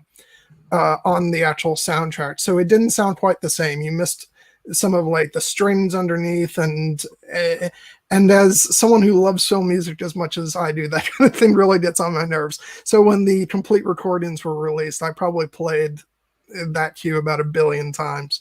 It's so beautiful, and just the way the New Zealand landscapes, the fact that they shot it this way, and at first you might even think these are CG environments, but it wasn't. It's the CG elements are adding the flames, but as far as the actual landscapes, it's just New Zealand, and it's breathtaking.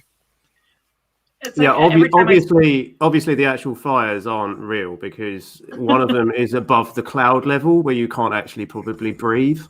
I never thought about that before. You're right. Fires do need oxygen to burn. That's fascinating. Yeah. Actually, in the book, they kind of explain that the beacons are on kind of like foothills at the foot of the mountains, at the White Mountains, which does make more sense. But I don't really care in the movie. It works really well in the movie visually. That's not nearly as visually. Who cares? Brienne should have watched that scene of lighting the beacons with her little candle. You have to watch for the candle. You have to watch for the fire. And I think like you were saying, John, it's just New Zealand. It's just that breathtaking. And so, when I saw the beacons in North China, you see like they're put at a high spot. And if you go up to one of the beacons, you look off into the distance and you can see a beacon to your right and a beacon to your left. And it's just gorgeous in the Chinese, northern mountains. I can't imagine in New Zealand. It must be just amazing. Yeah. It's just a way to show off sort of the different landscapes of New Zealand, which is sort of the whole trilogy, if we're honest. We talked about it at the I can't remember the Door of the Dead, that sort of area where they go in, and it's just. But yeah, it's so gorgeous. It's like every wide shot of Edoras with the mountains in the background takes my breath away, like every single time. And it's the same with this sequence of just from beautiful shot to beautiful shot to beautiful shot. Like it takes your breath away.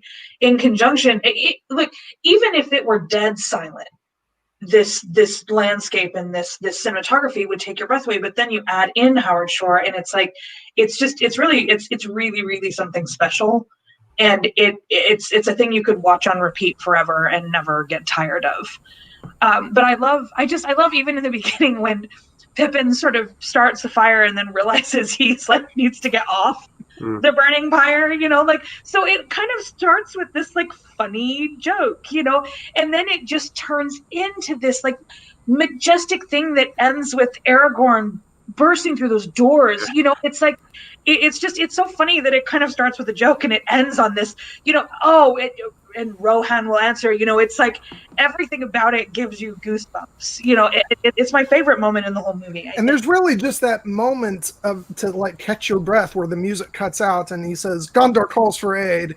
And then as soon as Theoden says, "and Rohan will answer," then the Rohan theme picks up and it builds into the reprisal of the nature theme from Two Towers, whereas that was done with like sopranos in that film.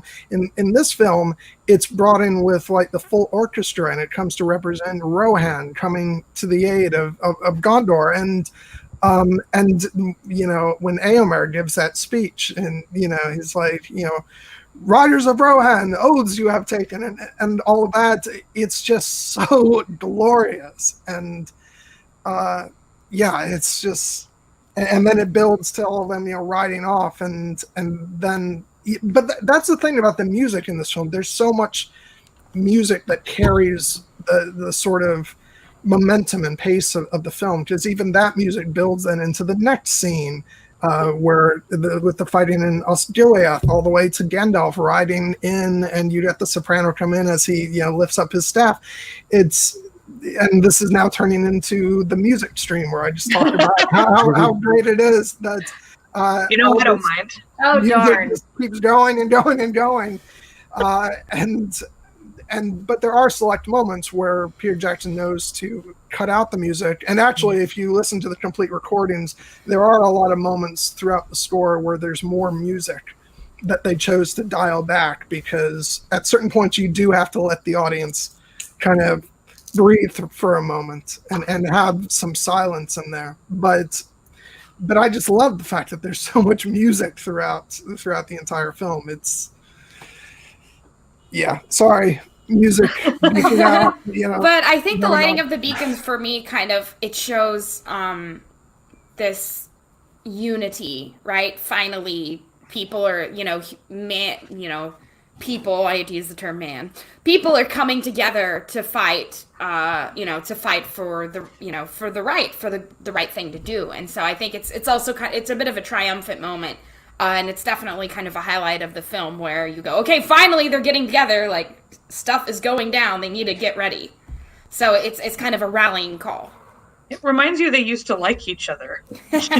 Like, I mean, it's like they used to be like friends, and they have this whole beacon system of like, let's help each other and stuff. And then you get to the current timeline, and you're like, oh, yeah, they don't really like each other very much. But it's I think it's just an absolutely wonderful movie moment. So, and it leads into them all, mustering the Rohirrim and things like that. And it's Helen and I both are big Rohan, like, yeah, hell yes, so I love just the idea of like the whole army getting together and like ride out and like get all these other people to come. I also wondered last night, and this might be me totally reading too much into these things, so please tell me if you think this is total bullshit. But like, I think there's a very deliberate echo of the horse banner, the Rohan banner, when they're all like gathering to ride out, and Theoden looks up, and there's this sort of dread with Theoden that you can tell that he knows they're kind of, but he looks at the banner, and it's the Rohan banner with the white horse on it, and it's strong, it's fluttering in the wind, and it's strong, but it's also the exact same banner that rips off of the pole in the Two Towers when Eowyn is out there. So I wondered if that was meant to be sort of a deliberate like contrast, like when the banner rips off the pole in the Two Towers, like Rohan is weak, and now they're showing sort of Rohan is strong, and this is Theoden who's gathering his armies, and this is like Rohan as it's meant to be, and the banner is strong on the pole. It's just sort of sitting there, and I was like, I wonder if that was deliberate or if this is just me having thought way too much about Rohan, So yeah. No, I love that image and that idea of yours. And the thing is, it's also a return of another king. It's not just Aragorn, right? It's also Theoden in a way. The return of the king, keeping his oath and helping. Gondor comes for aid. And I always had that idea. It's not just about Aragorn. It's also Theoden's story and the return of the king. But where was Gondor when the Westfold fell? Where were they, though? For real, where was? Also, sorry, just a movie person question: did they ask Gondor for help when the Westfold fell? That's always my question. Kelly, like, I'm sorry, I love her just playing with the figurine. It's not Theoden. Nice. Yeah. Yeah, it's never really made explicit in the movies that Rohan actually asks Gondor for help. So that speech sort of comes out of nowhere a little bit when he's like, "Where was Gondor?" It's kind of like, "Where were you, Theoden?" Because you were kind of under a spell. Do you remember that? Yeah, because there were many like. A lot of stories have not been told in the movies, like in the east and in the northeast, Thranduil fought off Sauron's armies as well. We never hear of that. Then the people, Lake Town people. What's the heir of Bart? What's his name? Does anybody know? I can't remember. Whatever his name was, he also. I think it begins with a B, but yeah. So they also fought off orcs, right? There were many, like Galadriel helped fighting off Sauron's army. So there were a lot of places Sauron attacked, right? So yeah, obviously that happened, but we never got to see it. Well, there's a quote, isn't there? When there's a sort of allusion to the other fighting that's taking place. Because it's in the extended edition footage, I'm pretty sure that Gimli says something like, "I would love to get an army of dwarves here to come." Fully armed and filthy. Yeah, but then Legolas says something like, "They're going to be needed where they are," right? Or something dwarves, along those exactly. lines. The dwarves helped with what are bards? I forgot the name. Whatever. Yeah, and the dwarves helped there. I think it was dwarves. It was Thranduil's people, the Woodland Realm, and whatever dwarves, the Erebor dwarves. Then I don't remember. A Dale, yes, guilty Undertaker Dale, exactly. And I think there were dwarves as well. I think there were three armies.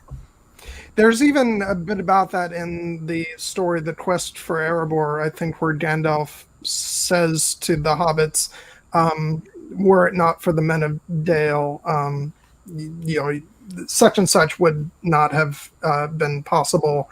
Yeah. And so that's sort of explaining that the events of The Hobbit were very important to the story of the Lord of the Rings in creating those strong foundations in Dale and in other places. Mm-hmm.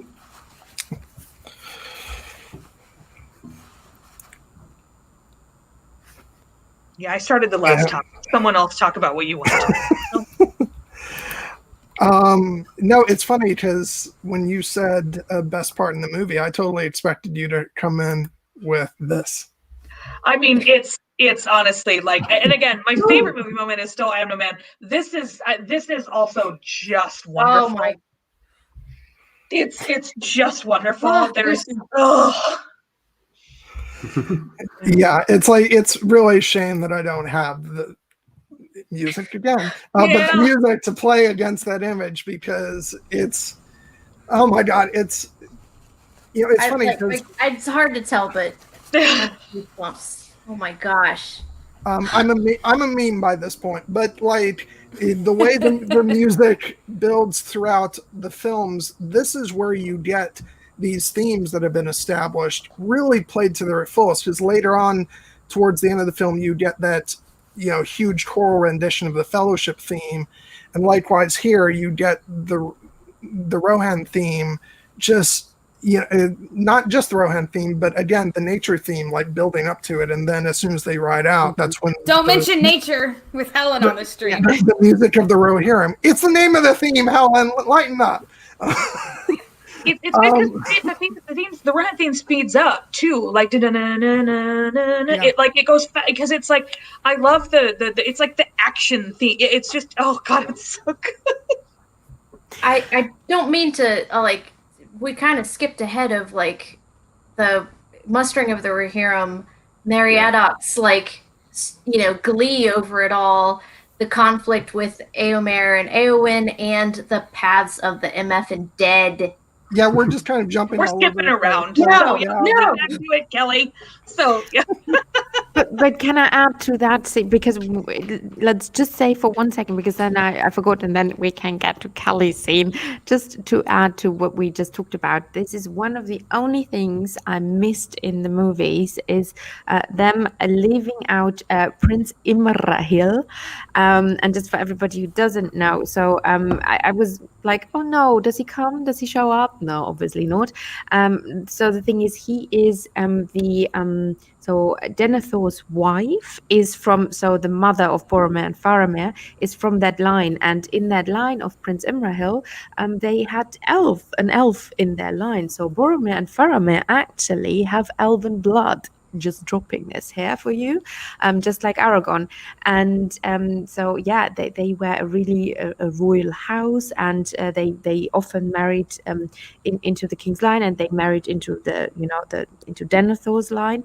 And I love Prince Imrahil, and you know, they left that out because he was really important for the battle as well, and helped them to win at the Pelennor Fields. And that was the only thing I was a bit sad about. Well, and there are some elements that are heavily simplified as far as the forces that come to the battle, because you also just have the Rangers are involved as well.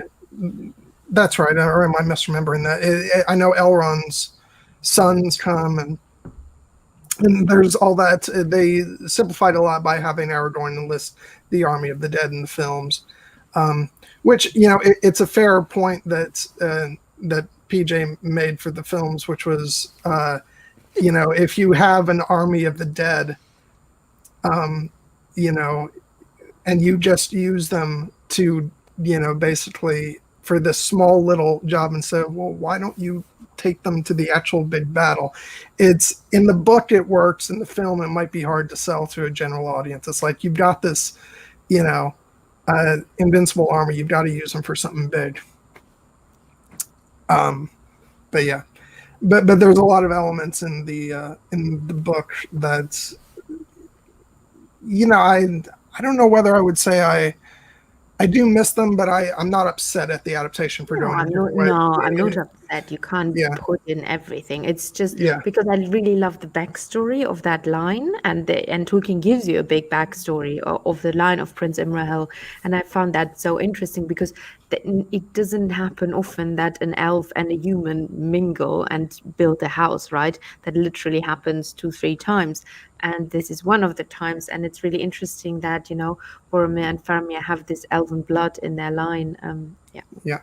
Also, it's been years since I've read the book, so I don't know if this is said there, but the scene where Legolas shoots an arrow at them, it's like, dude, they're already dead. What are you doing? You're such a pretty face. Don't be dumb, too. Come on. What? Why did you think that was going to work? Well, why? Maybe it's like... basically sometimes it's like the simplest answer is the actual answer. Maybe it would have worked. You never know. So arrows were secretly Wouldn't you have there. felt silly if you had assumed it wouldn't work and then turns out arrows do really work? So, it's like signs, spoiler alert, that they can't take water. It's like, what? No one would have thought of that. The one planet on the solar system with the most water. Okay, we're not sidetracking onto signs. Okay. We're just not. This is fantasy, people. This is fantasy. Like, we have flying ships killing dragons, so. True. All right, where were we? I've been... Legolas and the... Yeah, Legolas just being like, I'll just shoot an arrow at them. It's like, honey. But Erin has a point. It's like, what if you didn't try it and that would have worked? It's like... Yeah.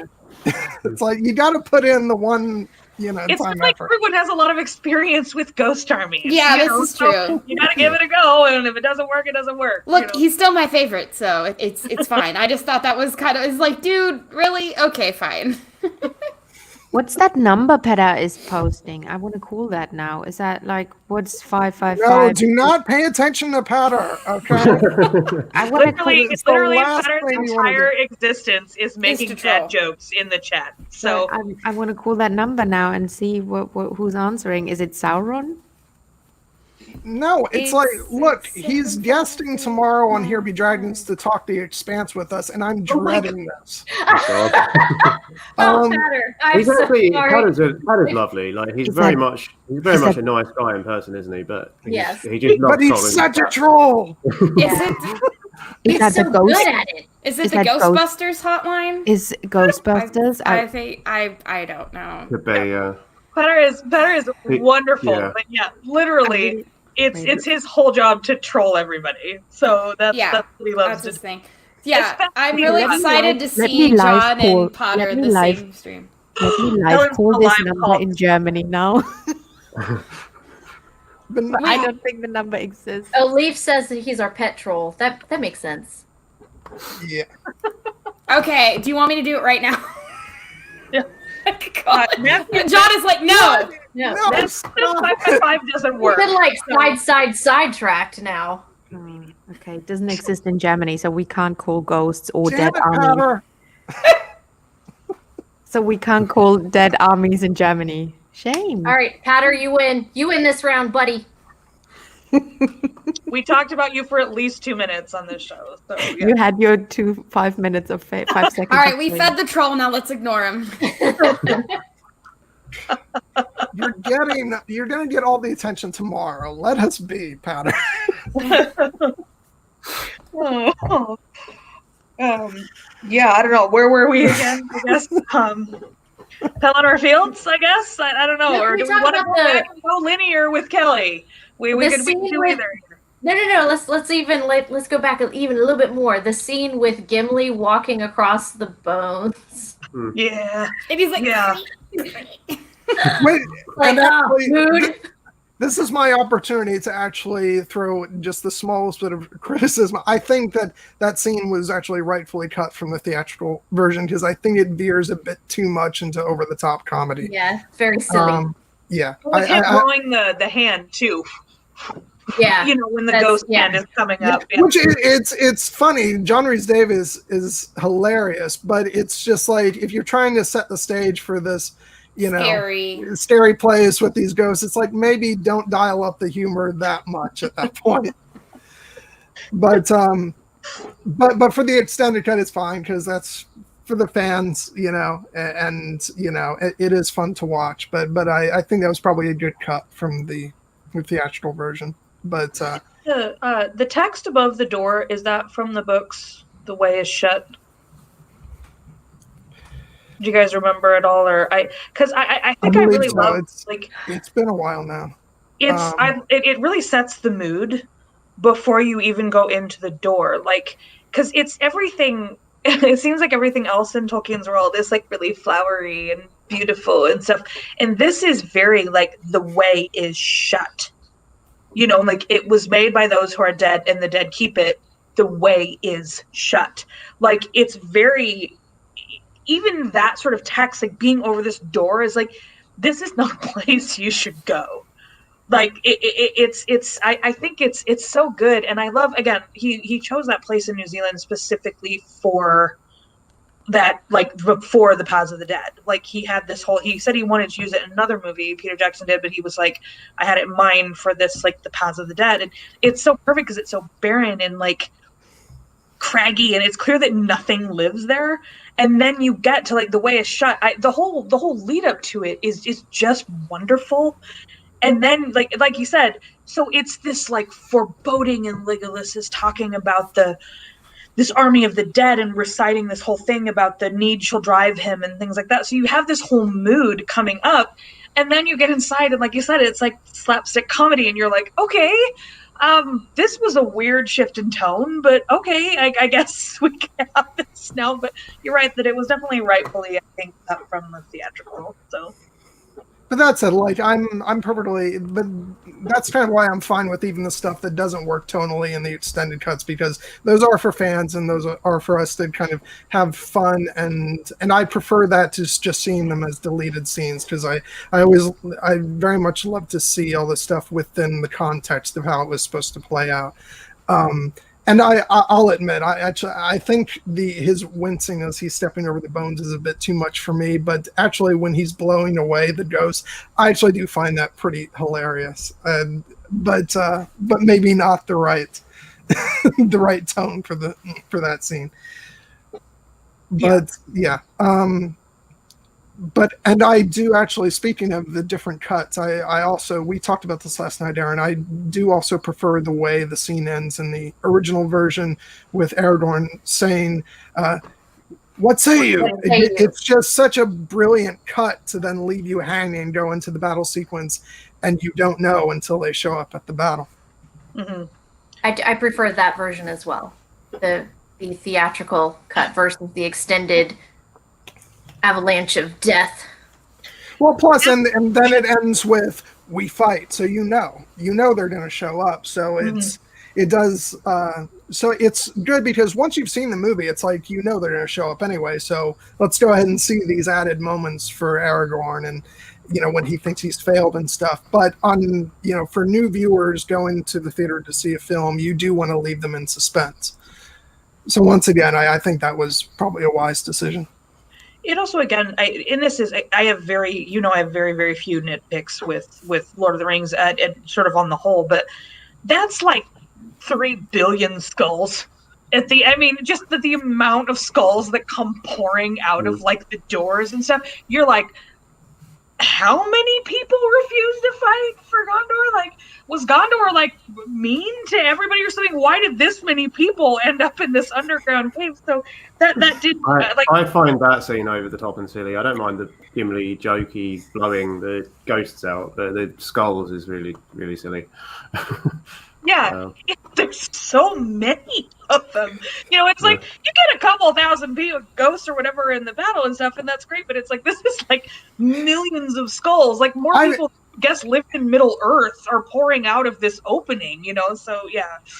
But yeah, I guess I like it because it's such a Peter Jackson thing to do. But I do wonder, where's the rest of the bones? That's a lot of skulls. Where's everything else? I really enjoy this because in the Two Towers we had that part with the the dead people in the water, right? Yeah. So you kind of have a little bit of horror elements in these last two movies. And those of you that have watched our Halloween stream with me and John talking about the others, I said that horror is my favorite genre, and it really is. And so whenever I see that then put into sci-fi or fantasy, which is like my second and third favorite genre, then I am just really excited. So I really enjoyed this kind of overall aesthetic of this. And yeah, I would say that in that case, Gimli not being the comedic, kind of relief, it does take away from it a little bit. But even with that, it still has that, kind of spooky, ooky feeling, if you will. Now, I will say, and once again, I'm jumping around, but as far as Gimli comedy, I do really love, though, the drinking game between him and Legolas at the beginning of the film. I think that's just wonderful. And I love, and John Rhys Davies even throws in a Jaws reference there, where he's like, here's to dwarves who go swimming with little hairy women, and it's sort of an adaptation of a line from Jaws, which it's funny that apparently he was just ad-libbing a whole bunch of stuff, and they just let him go for it. I love that. But then Legolas has his line where he's like, yeah, I think I feel something. A slight tingling in my fingers. I think it's affecting me. It is nice to see those moments of friendship added back in between Legolas and Gimli, because, like I said, you definitely get the gist of it overall. But it's nice to see those, the contest, that a lot of people wished would have been more prominent in the movies, like their contest between. Again, it's also, you can also see a little bit why they backgrounded it, because the way the movie portrays Legolas and the way the movie portrays Gimli, there's absolutely no way Gimli would beat Legolas in a contest of killing things. It's not, and that's apparently not the way it is. The dwarves are these really sort of doughty warriors, or in the books and stuff, which is great. But in the movies, Gimli hits a guy on the side of the leg with an axe and is like, 1, 2, and you're like, wait, what? What's going on here? So I could see maybe why, because they chose to make Legolas sort of flashier, they backgrounded that a little bit. Which, another thing that I've also found really funny about that extended scene at the end of Two Towers, where they're comparing the numbers of people they've killed. It's because that kind of lines up with their numbers in the books, but in the film you see them taking down orc after orc. It's really, that's all. But yeah, no, I do love that stuff. It's fun, and moments like that, the added scene in the Two Towers, is fun because it's just, again, reinforcing their relationship, which, all that stuff just adds to that moment at the end of this movie. The whole, what about side by side with a friend, and it's great. Yeah. And if you know about the hate of these two races since centuries, literally since the beginning of Middle Earth, it's a really beautiful thing. And also the thing Galadriel does with Gimli is exactly the same. And it's really cool because the concept of the dwarves is actually the god Eru Ilúvatar didn't plan the dwarves. They were not on his agenda, right? He planned elves and he planned humans. He didn't plan for dwarves.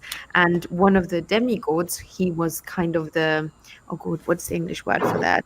Dan, help me out. What would be the word for Aule? The smith? Aule the smith, or the maker? The maker, yeah. He loves, all the stuff dwarves love. And he was like, he didn't want dominion over anybody, but he wanted a race that. Oh, okay. Yeah, Amy just cut out her audio. That's why it got real quiet. Oh, yeah, okay. I'm sorry. No, I had to cough. Oh, good. Where was I? Yeah, exactly. So he made that race himself. So God didn't have the dwarves on his agenda, and he was merciful and was like, okay, good, you can stay, but you're just allowed to wake up way later than my children will wake up. And then his wife basically tells Aule she was the one who loved trees. I mean, hate her already. And I think I voiced her for Dan. You voiced her for my video on that I chapter, voiced her. Yeah, I put a lot of hate in that Great. voicing, and and oh my god, I'm completely losing track now, people. But the thing is, so these races were set up to be counterparts, right? Which is very interesting. That in the end, you find this friendship in these races who were actually not meant to like each other. It was a very interesting part of the Silmarillion for me to figure out why the elves and the dwarves sort of hated one another, because you sort of get it in the movie that they hate each other, but you don't know why. And then you actually like read the Silmarillion and you're like, oh yeah, this was pretty earned. Like they had a lot of reason to hate each other, really. And I don't know if that's how everyone else read this. No, and the thing is, that's how I did. Well, there are different groups. There are different groups of elves as well. So, like, it's particular groups of elves that hate the dwarves more. So Thranduil and Legolas are Sindar originally, or Thranduil is certainly, and Legolas is by birth, and their king in the First Age was murdered by a bunch of dwarves. So what Erin is referring to.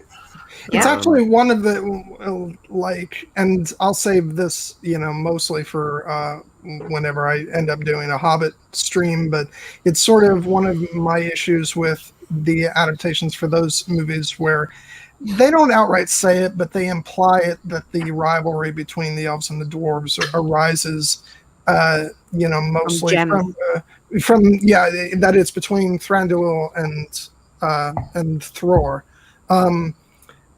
And that's him the role. Yeah, that's a really simplified version, and it goes back way further. But they didn't have the rights to the Silmarillion though, John. Yeah. So they I know. But it's like I'm like no, but the story is bigger than that. So that's actually one of the few times where book me gets like kind of picky. I'm like, I don't like that. But we'll dive into that on a later stream. But it's a beautiful relationship though, and I just love the way it's portrayed in these films. I would have loved.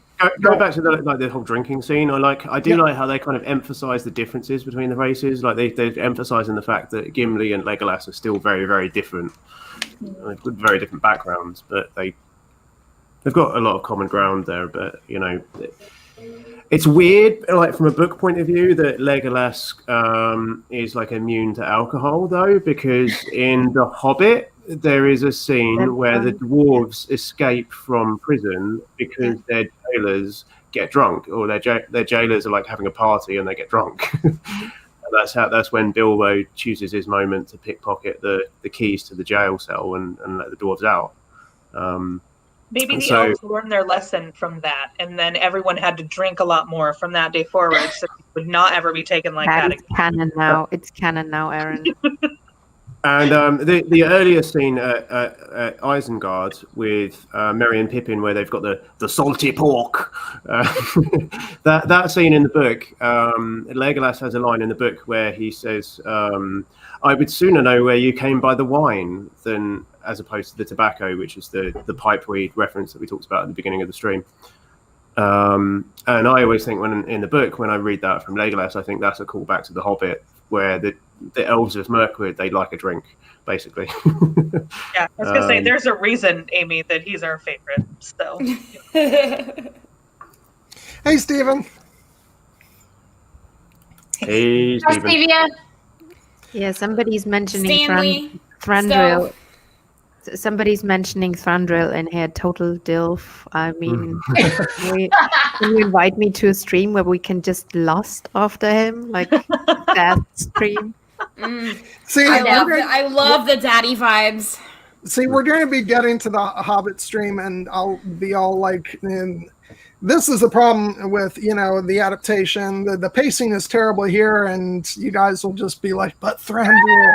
But I'm hot daddy, though. I mean, come on. Like, blonde, blue eyes. Give me that. But, John, have you thought about how cute he is? Like, I said, Toriel, we could probably go ahead and go for some thirst with Toriel as well. I mean, look, we just adding hot elves into things really makes things good. I'm just saying, so. I'm not my saying favorite thing. I'm not saying that 85% of the pictures I put up will be of Tauriel, but yeah, I'm not saying that at all. Okay, back on topic. We're technically on topic. We're John. super good at staying on topic, so yeah. We're known for it. Anyway, so elves and dwarves, that was nice. That was a nice. Yes. And so they, in the books, they end up like hanging out together, right, at the end of their days, or do they never see each Yeah, other? they go traveling together. So They sail together to Valinor.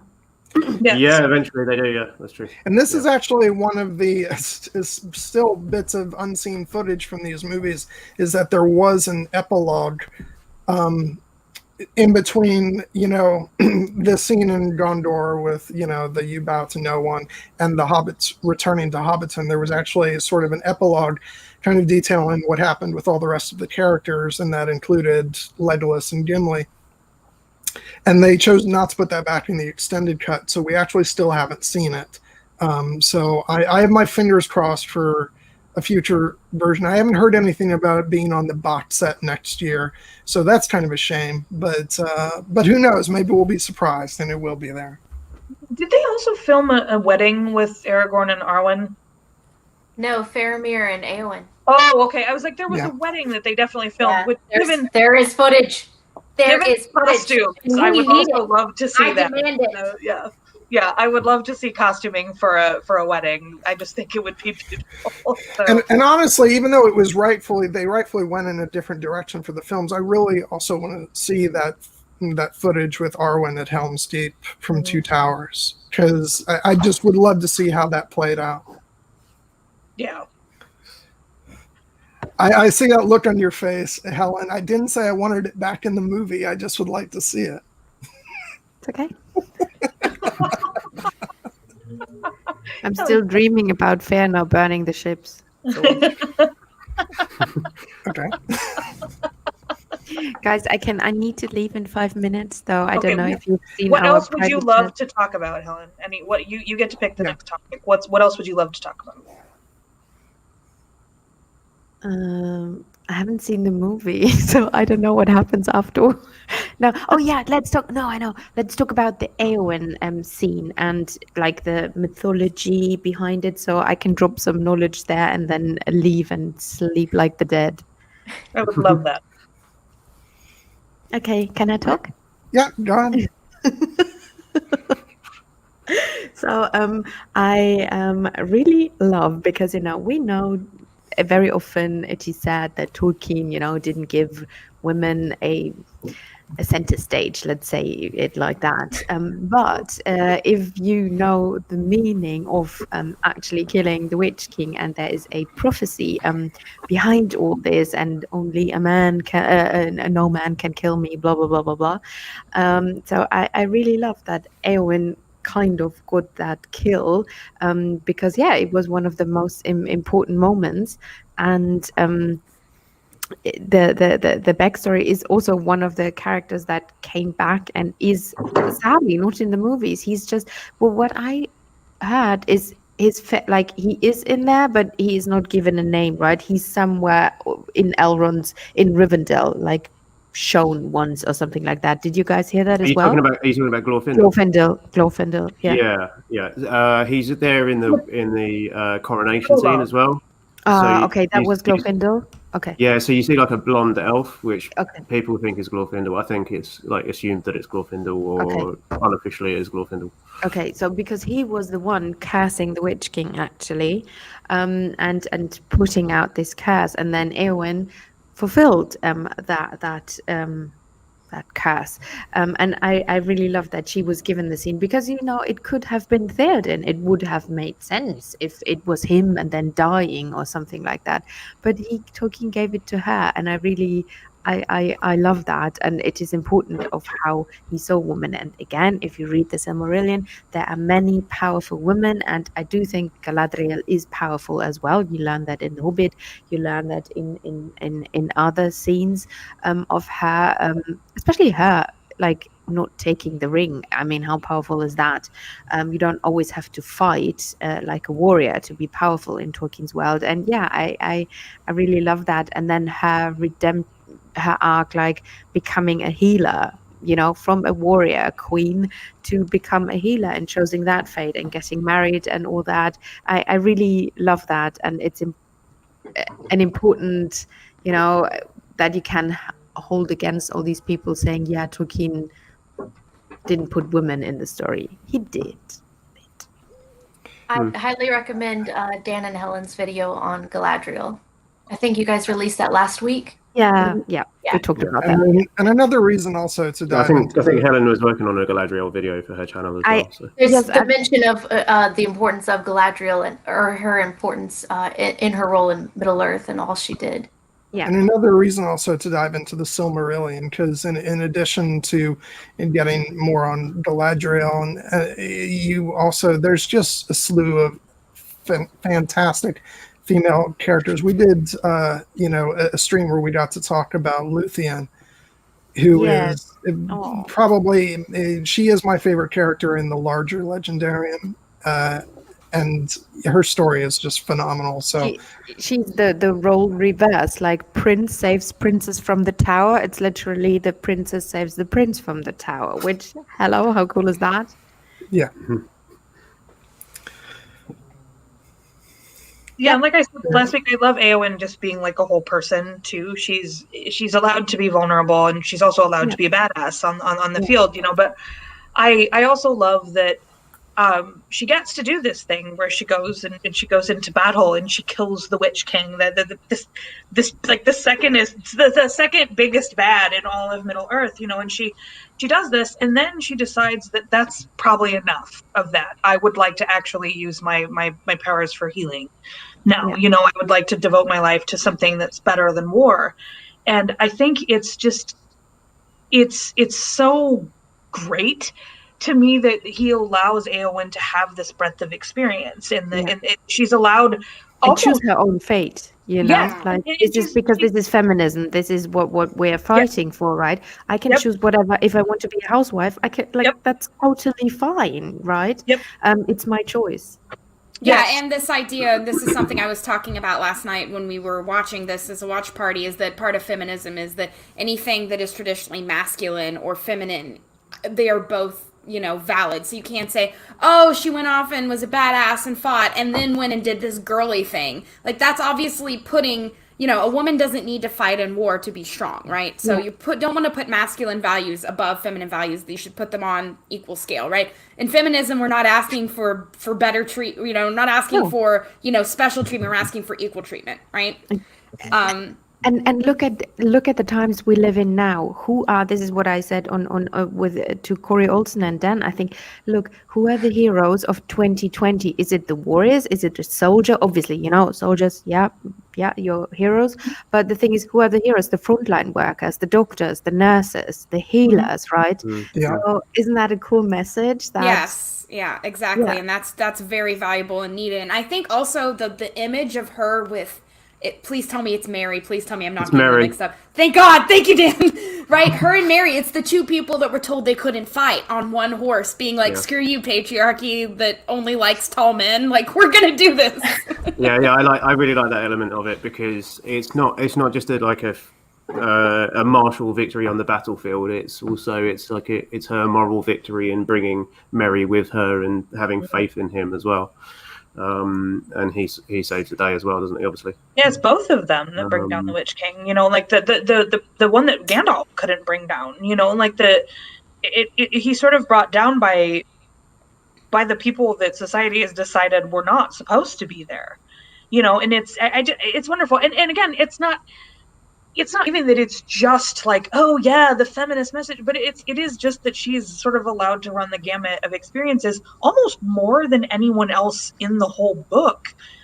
You know, Legolas and Gimli go on the journey, and you know, like from being enemies to friends, and Aragorn goes on the journey in the movies, I guess more so than the books, you guys say, to becoming the king and things like that. But like, this is she really gets to go through the whole gamut of experiences, and it's awesome.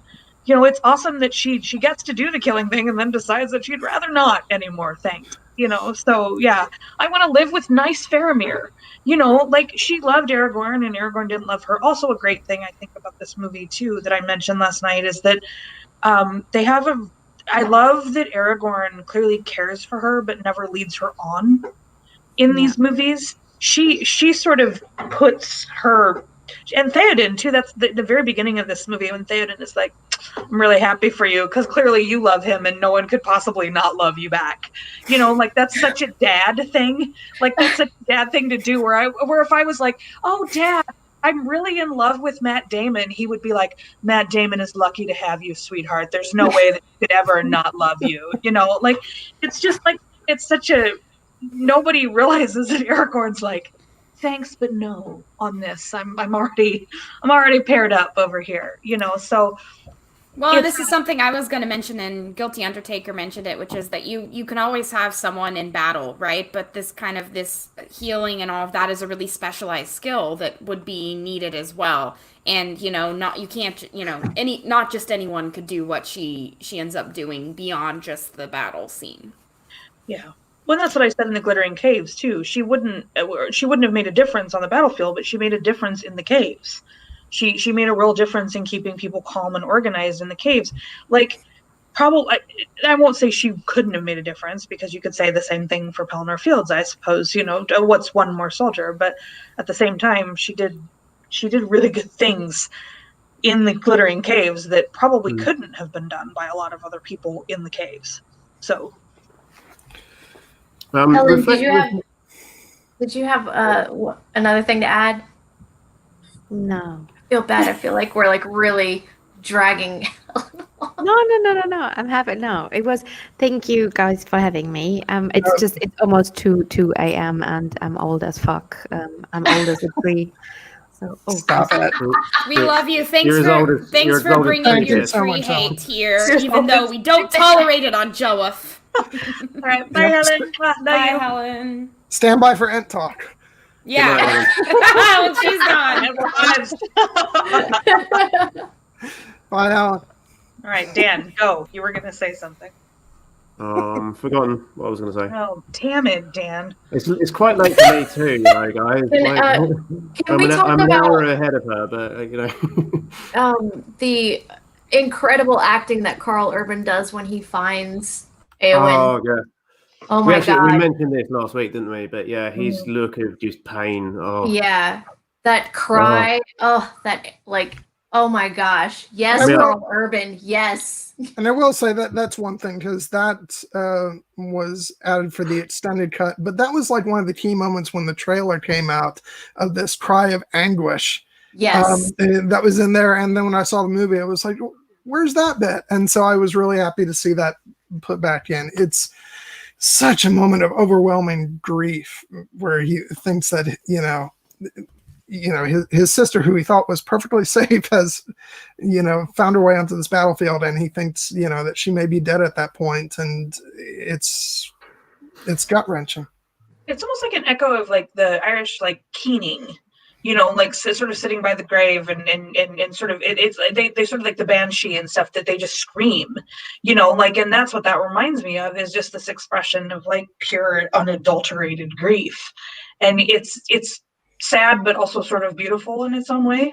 Yeah, I don't know. I also said last night in the watch party that I know a lot of people in the chat last night did not love the scene where Karl Urban, the added extended scene where Éomer talks to Eowyn about war under the guise of talking to her about Merry, saying he shouldn't be in war because, when the blood and the screams and the death and all this kind of stuff.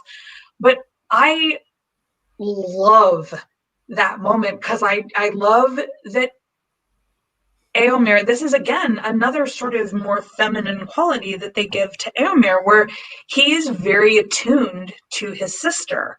He knows exactly what she is talking about here. He knows she is not talking about Merry and that she's talking about herself, that she wants to go to war. And he's trying to sort of talk her out of it, not because she's a woman, but because war fucking sucks. he says war is the province of men, but like everything that comes before it is nobody should want to be in war. This is terrible, so I love his sort of attunement to his sister in that moment, and I think it does make his grief at her thinking she's dead later almost more believable, because you can tell they're very close, that he's close enough to his sister to know to not be at all fooled by her being like, Mary should be able to go to war. He's like, you're not talking about Mary, you're talking about so I love it. I love, in addition to sort of Boromir and Faramir getting these sort of extra familial scenes, I also love these extra familial scenes between Éomer and Eowyn. So I would like to say the House of Healing scene. The music, I did not realize that was Liv Tyler singing. Yeah.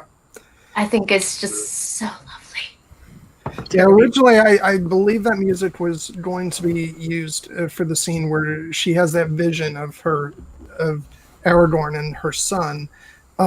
They decided to go with another piece of music, and then they decided to move that piece over to the Houses of Healing, and I actually think it works really beautiful. And there's, they had something going on there, on a sort of thematic level of connecting Éowyn to Arwen, and I just think it was really interesting choice, and it's beautiful.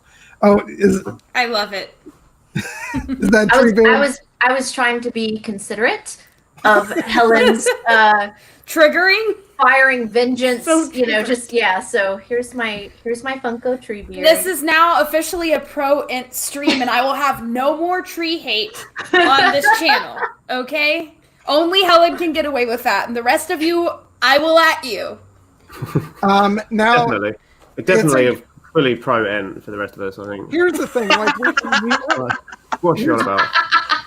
Here's the thing: we haven't really even done a sort of point by point discussion going through the film, and we're already 2 hours and 50 minutes in, and there's so much that we haven't talked about because it's such a huge movie. But I do want to sort of work towards the finale of the film, because there's some stuff that I really want to cover, just as far as like once they're headed towards the Black Gates, just because.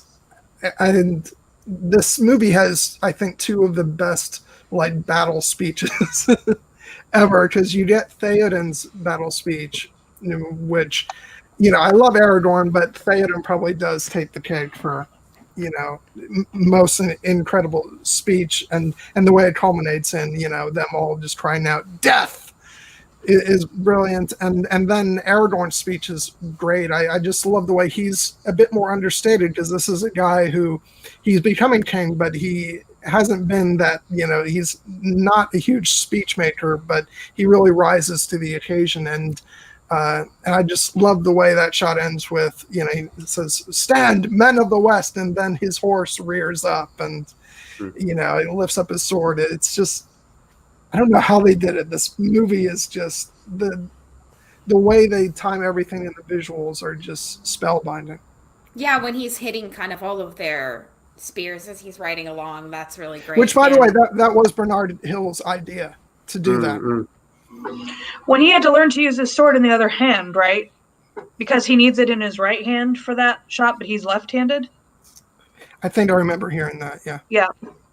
Also, it's just a small thing, but it's weird how in fantasy, Western fantasy, the East is always mysterious and sometimes bad, and then the West is always good. I'm just saying, a little bit of Orientalism, but that's okay. It's literally every single fantasy series, so, what can I do? It's like that because of Tolkien in some ways, unfortunately. You have to be honest about that. I think in Ursula K. Le Guin, though, I think in Earthsea series, the West is, not great, and the East is better. So, hey, there we go. We've got one. In fairness, she's much better on that, yeah. I mean, unless the decision is to change the maps of Middle Earth for the films and where things are situated, you're not really going to be able to do much about that. But yeah, it is what it is. Nazi Germany was to the east. True. Yeah, But the Theoden speech too is so. I loved that. Was my favorite moment in the chat last night. Even though like my Slack was totally like dying under the weight of so many messages, was like everyone in the whole chat going death, death. You know, like it's so good, and you can't help but be swept up in that. You have to be swept up in Theoden talking, even though it's like the Eowyn, you know, sort of averting her face and stuff, so he doesn't see or notice her, you know. But like it's so rousing, and it made me want to go get a spear or something, you know. So it is a wonderful speech. And then, like you said, then they sort of go. And I love the way that the charge is shot as well, between the charge and the orcs. So they keep going back and forth between like the brave men and the orcs that are like, wait, what's going on here? Like, I'm not sure I want to stand here anymore, you know. And it just, but the speech leading into it, like, honestly leads you to believe that it's like the bravery of these men that the orcs are reeling from, that are recoiling from, you know, not horses riding towards them, which is probably that, but you get the idea that it's actually like just the might of men at this point that is intimidating them. And I think it's just wonderfully shot, the juxtaposition between the orcs and the charging Rohirrim, you know. So, and the world's ending. Yeah, oh god, I'm probably going to be turning on all these scenes again, like after the stream, just because it's so great. And this is me trying not to sound like I'm bragging, because I'm just talking about how great the scenes are, but like being able to watch this stuff in 4K was mesmerizing. And the films have never looked quite so good. If anybody has the equipment for that, I wholeheartedly recommend upgrading, because the detail, the colors, they're all just breathtaking. And can I drop some lore about that speech from Theoden as well? Yeah, go ahead. It's from Germanic literature as well. It's taken from like the Poetic Edda. It's a deliberate like kind of like callback to that. And in the books, it's Éomer who kind of has that speech. But I'm glad it's Theoden in the book, because in the movie, sorry, because Bernard Hill is just too good at speech making, isn't he? It's really hard choosing like which is your favorite Bernard Hill speech out of this one and the Helm's Deep one, because they're both amazing. And I think he like is probably the #1 actor that probably deserves an Oscar for his performance in these movies. Even in his death scene, like I go to my father's, you know, like in whose mighty company I shall know neither fear nor shame. It just, he's so good. It's like, and also I should say, it's clear to me that if you want to like sweep the Oscars, you clearly should have Bernard Hill in the cast. So I'm just saying, 2 of the movies that hold the record for most wins feature Bernard Hill. There should be an award for like supporting actor, because he's not really a support. Like, he's not really I mean, he does steal the show at quite a few moments, but that's why I really do think the best award that for the movie, as far as like the performances go, was the SAG Ensemble Award, because how do you pick an actor out of this cast? No. They nominated Ian McKellen for the first film, but they could just as easily have nominated Sean Bean for Fellowship, for as fantastic as he was. And I think Elijah Wood was deserving of a nomination for Return of the King. It should have been Sean Astin, but there's just so many talented actors. So I did like that they got that ensemble award for Return of the King. I feel like it really did honor the whole cast.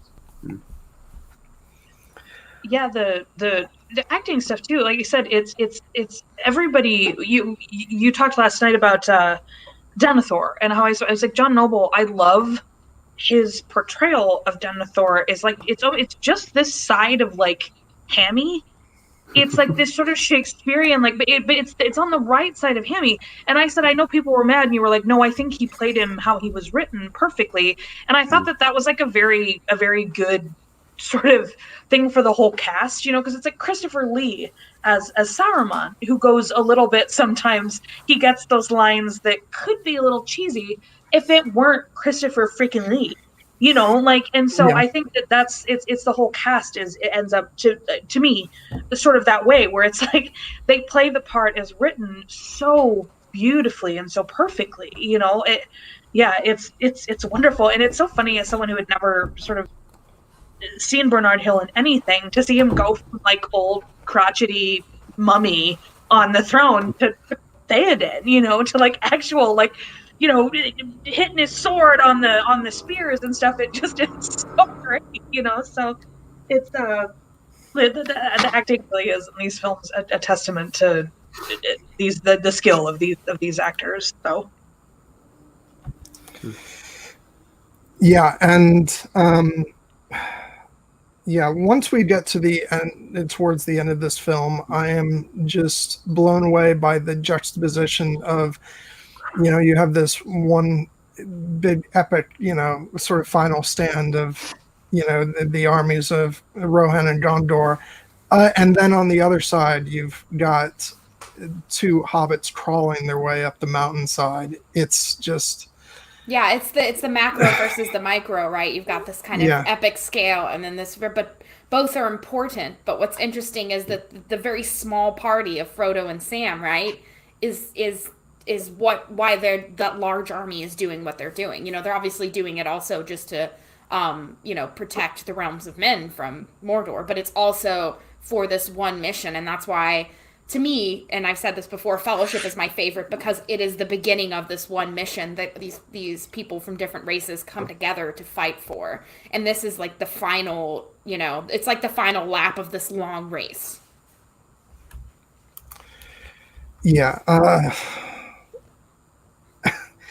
I just, and then you have the sort of 1-2 punch of, you know, we talked earlier about Sam's, I can't carry it for you, but I can carry you. We have to talk about it again.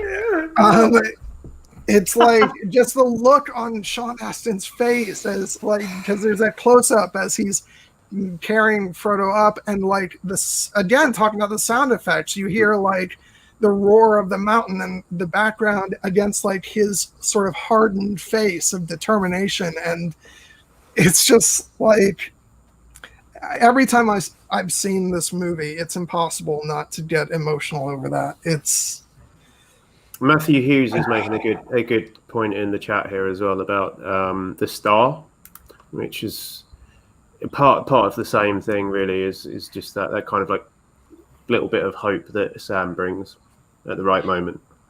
That's and if you know your Tolkien legendarium as well, you know how important the stars are as well. So the stars being like this kind of like source of hope for people, going back to the Silmarillion, the first age, being born under the light of the stars. The sickle is really important. It's like you Americans, you call it the Big Dipper, don't you? Which I always think sounds like it sounds like something from the McDonald's menu, but we call it the plow. Really, I was gonna say it's not really. It just makes me think of soup. I don't know where you. But yeah, in the Silmarillion, it's that specifically mentioned is that constellation being like a source of hope for the elves as well. So it's nice that they got that moment in there. And yes, it's and Sean Astin delivers that scene wonderfully, as he does everything. Are the stars also connected to divine rule or the rule of the king in this universe, or no? Kind of, yeah. Okay. Because in Chinese mythology, like the word for emperor means like it points to a particular star, and it's like he is that star of, he's been given the mandate of heaven kind of thing.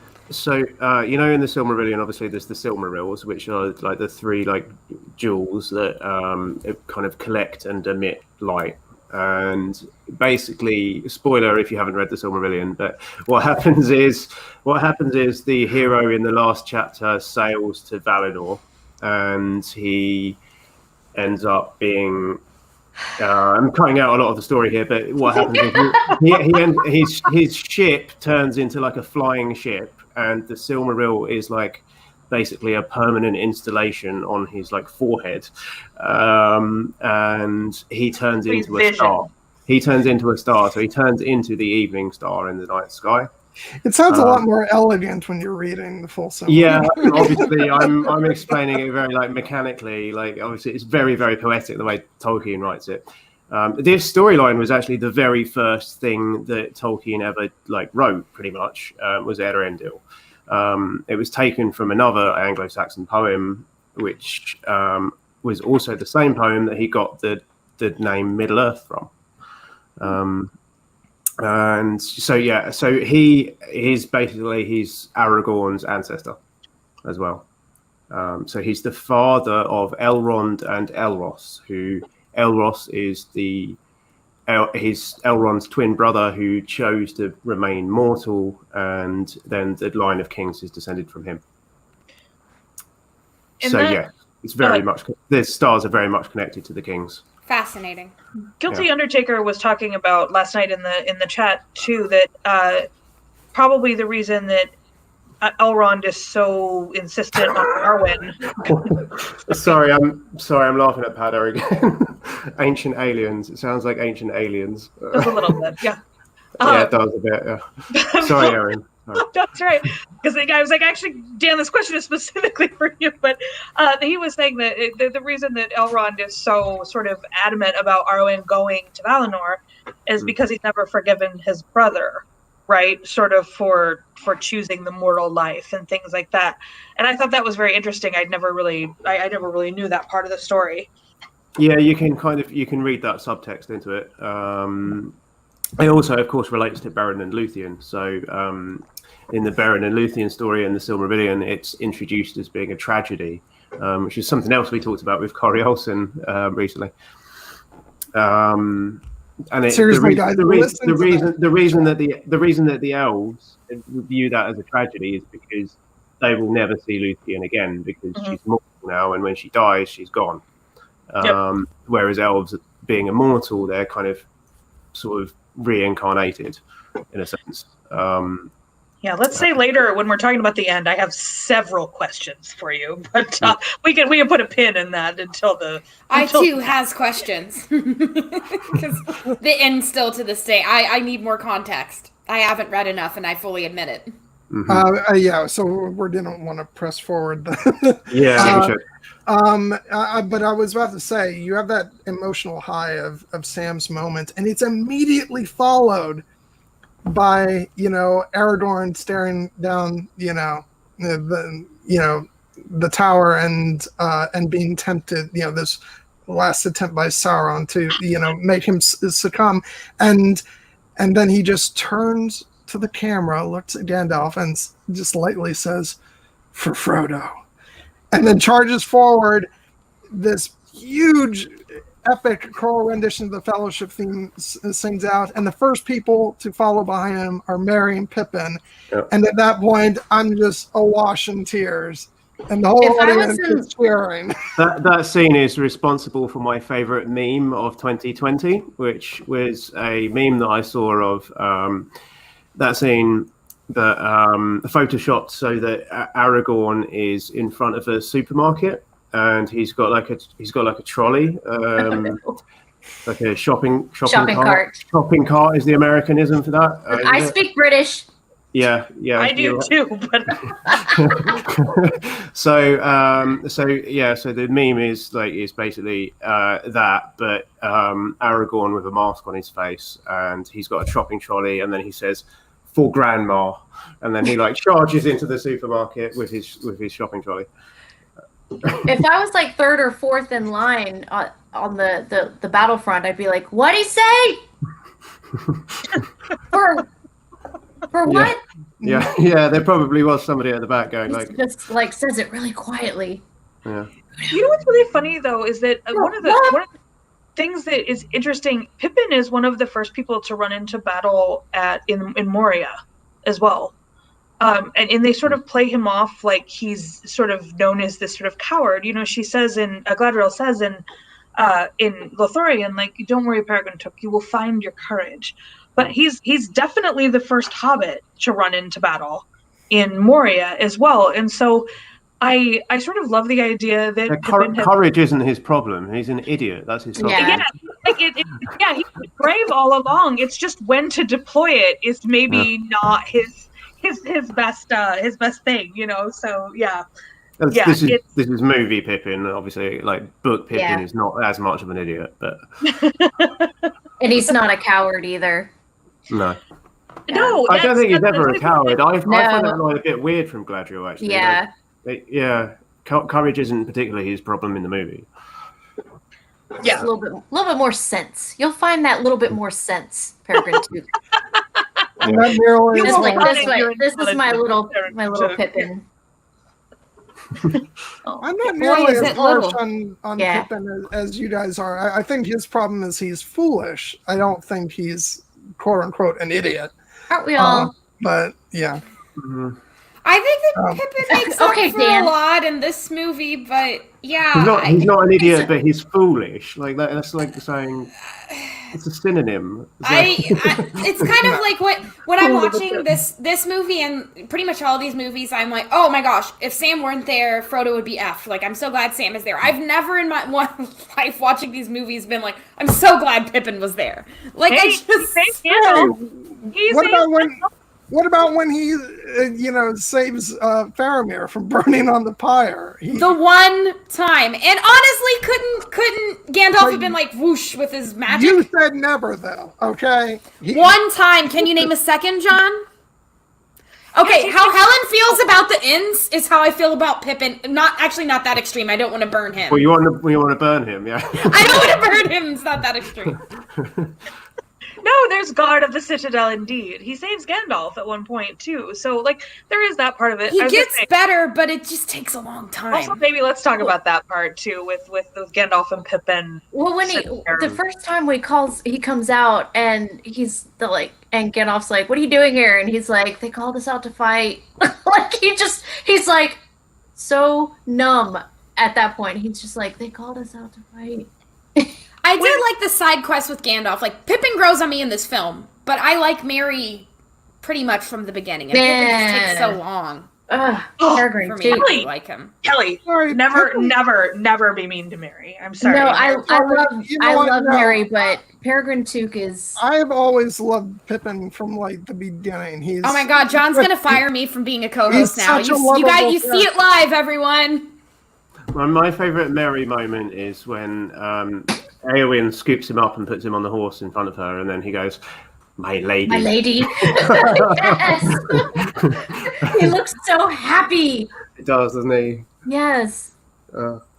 It's just like the kind of like glowing smile that he has. And which one is it? And I'm sorry, I am skipping ahead to the end, but when they say you bow to no one, and isn't it Pippin the ones that's like, yeah, that's right, yo, you better be bowing? So like, I like Pippin at the end of the movie, but it really does take me a long absolutely time. None of the hobbits do that, Amy. I don't know. I think if you read between the lines, she might be kind of right there. But yeah, it's Pippin's pretty pleased with himself, and the rest of them look very confused. Shouldn't you just be proud that I can tell them apart now, John? Oh, good point. Not so much now. Yeah. No, but yeah. So let's go to Gandalf and Pippin talking about dying, because it's one of my favorite scenes, like them talking about like, he's like, I didn't think it would end here. And Gandalf starts talking about like, oh, it doesn't end here. And Amy asked me once if I wanted to come on her channel to talk about something, and one of the things that leapt immediately to my mind is how much I love Philip Pullman's concept of what happens when we die in his Dark Materials. I think it's wonderful, and if I could pick what happened when we died, it would be what happens in his Dark Materials. Like, I won't sort of spoil it for anyone who hasn't seen it, but I would say a very, very close second is J.R.R. Tolkien, like talking about this sort of beautiful thing that happens. And I think it links to how much I love, I said last night, I bawl constantly during Into the West. And I think it's linked to this, like this idea of like, God, wouldn't that be wonderful? Like what, not that I don't know. I'm not going to get into religion or anything like that here, but like, you can do that on my channel for Buddy Banter. Wouldn't that be wonderful? Like what wouldn't we all go sort of gladly if we knew that was what happened? That you sort of he sort of gives Pippin this courage and this heart that, you know, to this is not the end. And I think it's such a moment in this series that transcends everything like everything else in the series almost for me. I love all this other stuff, but this moment like really transcends everything else for me, because it's just wonderful. You know, like it's such a great idea. And if that, like I said, if that was what happened, if that was what I could be certain happened, I would go gladly. You know? I think it is the unknown. Oh my God, we're getting very philosophical, but it is the unknown of what happens, you know, when we pass that I think is the most scary. And so, yeah, that he says something about, and you guys can help me out with the exact wording, as it was at Greenfields and under a swift sunrise. Yeah. It was a far green country under a swift sunrise. Yeah, yeah. It really is so nice. This whole section is actually it's another one of those moments where they've taken some lines from the book out of context and put them in a different context. So it's actually taken from pretty much like the last few paragraphs of the book where Frodo is sailing to Valinor. So that whole bit is it's basically it's Frodo passing on into the Undying Lands, and then they give that line to Gandalf instead. So it's not even actually about death. It's about well, it is. It depends how you see Frodo's journey to Valinor and what that means. We have a lot of questions about that. Yes, yes. I think it's a question of finality and what do we see as final and what you know. So this, I have a lot of questions, Dan. When we get to the we'll wait till the end to talk about like literally what. Yeah, but this speech is just in the middle of a battle. This sort of moment of respite almost, I think is such a brilliant use of Dan. I had no idea it was sort of repurposed from other things, and I think that's so great. That makes it even better that it's sort of a repurposed way of a repurposed sort of thing that they put in here. In just these movies are so hopeful. They're so, I think that's probably why John, I know Doug Adams said that he had been asked to do more interviews this year, like, and he thought that it was sort of because of the anniversary coming up, but a lot of it I think is more because everyone wants hopeful things now. And that made total sense to me that everyone this year wanted to talk about Lord of the Rings. Yeah, I keep seeing a lot of stuff, people saying they're going back to Lord of the Rings this year. You know, the books too, I'm sure, but a lot, the films, I think people want that hope and that optimism. They want that, you know, that feeling that you get at the end of Two Towers with Sam's speech. You know, the darkness shall pass. You know, that type of stuff. It's really encouraging when we're all going through this stuff. And speaking of this year, I don't mean to be preachy, but I'm going to be alone, staying home for the holidays, even though I could go see my parents. Please stay home. Please stay safe and wear a mask. This has been a PSA from Amy Blackfire. I'm only going to see the members of my family that have already had COVID. So. But Amy, with all of us, are you ever really alone? No, I have you guys. I'm going to be on Zoom 24/7. Jolie's going to think I'm usurping her Zoom queen throne because I'm going to be on the whole time. Except on Monday when we're going to rage. Yes, except on Monday because Erin and I are going to party. So there's that. Anyway, sorry. Let's go back to the Lord of the Rings. Guys, I do want to show off. I know those in the Slack have probably seen this, but there's a signed picture from Billy Boyd to me, and then on the back it says, "And to Kenny with love, this is not the end." And Kenny is my dad, and Pippin was his favorite. Oh my God, Kelly! This whole time, I'm so sorry. Pippin is great. Ignore everything I ever said. You should feel freaking terrible. I feel awful. Yes.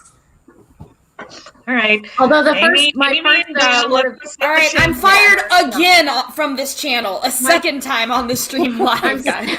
Still working on a design for Lord of the Rings tattoo for my dad, or in memory of my dad. But the first one is going to be Gimli. The first Kelly, one is. it's late here and I'm drunk, but you're going to make me cry. I'm sorry. I'm so sorry, Kelly. When I started shitting on Pip and you should have just said my dad's favorite character, I would have shut the fuck up, Kelly. Come on. I'm so sorry. I apologize for everything. I regret it all. Getting through like the death of Theoden and then that speech, it's just like, like my heart just like seizes up. Like, don't cry, don't cry, don't cry, don't cry. So sorry. Okay. We're gonna marching on. Let's go.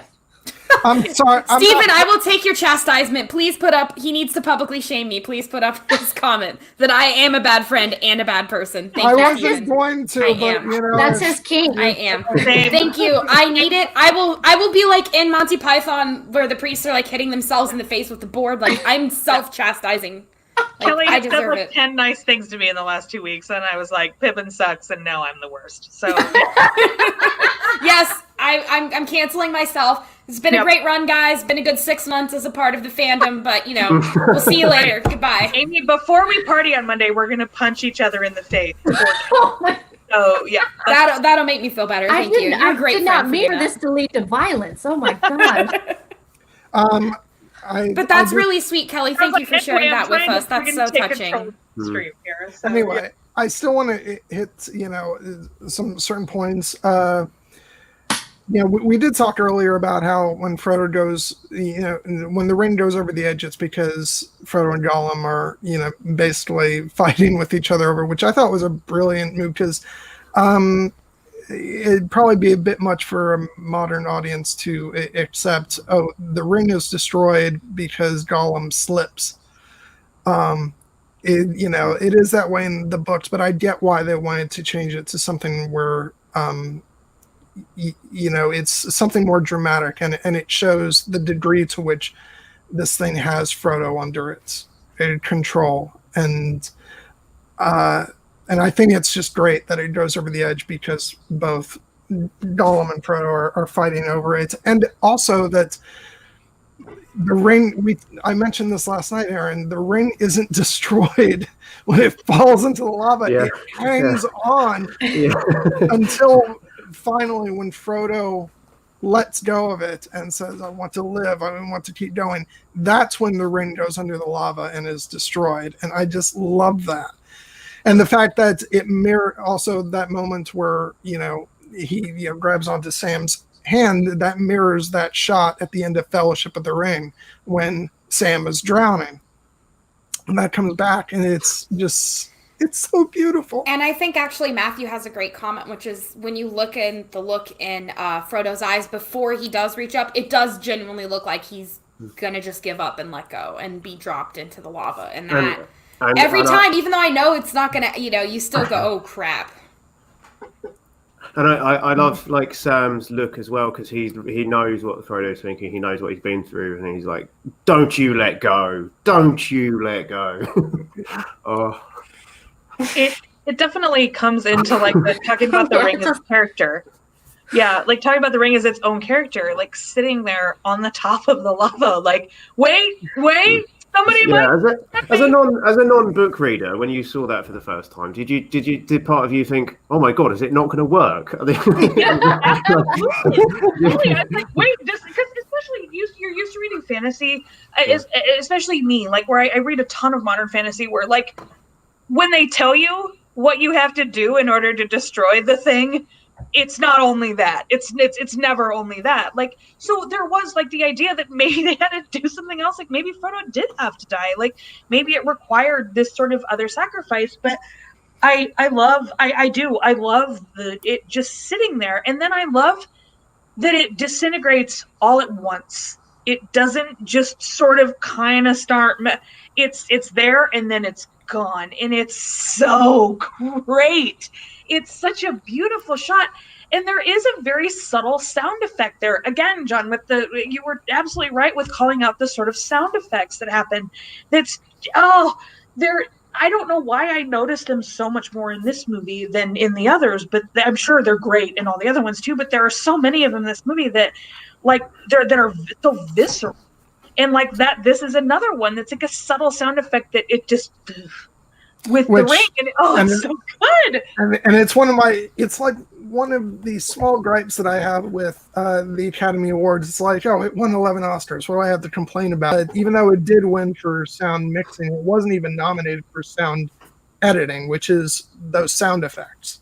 Ew. And it's like, how did you not do that? John has a gripe, everybody. It also don't get him started on the Oscars in general. It also wasn't nominated for cinematography. What? I'm like, Mr. Commander. how? And again, should have been just on the beacon scene alone. So yeah, definitely. Yeah, am I angry that it didn't win 13 Oscars? Maybe just a little bit.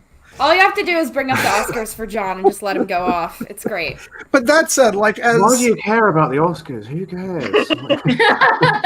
Well, in sort of these modern days, I generally don't, and I kind of disregard them. But understand, I was, 18 at the time, so completely different time of my life, and I was very much into this idea of the Oscars as awarding, sort of the best in cinema and all that. And I was so pissed off by the fact that they hadn't won the previous 2 years.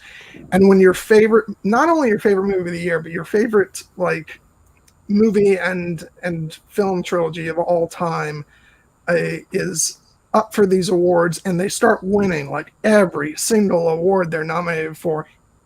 As a movie fan, that's rather thrilling. I even as cynical as I am now, I think back to Return of the King winning the Oscars that year, and it just filled my heart with so much joy because that was a really fun night.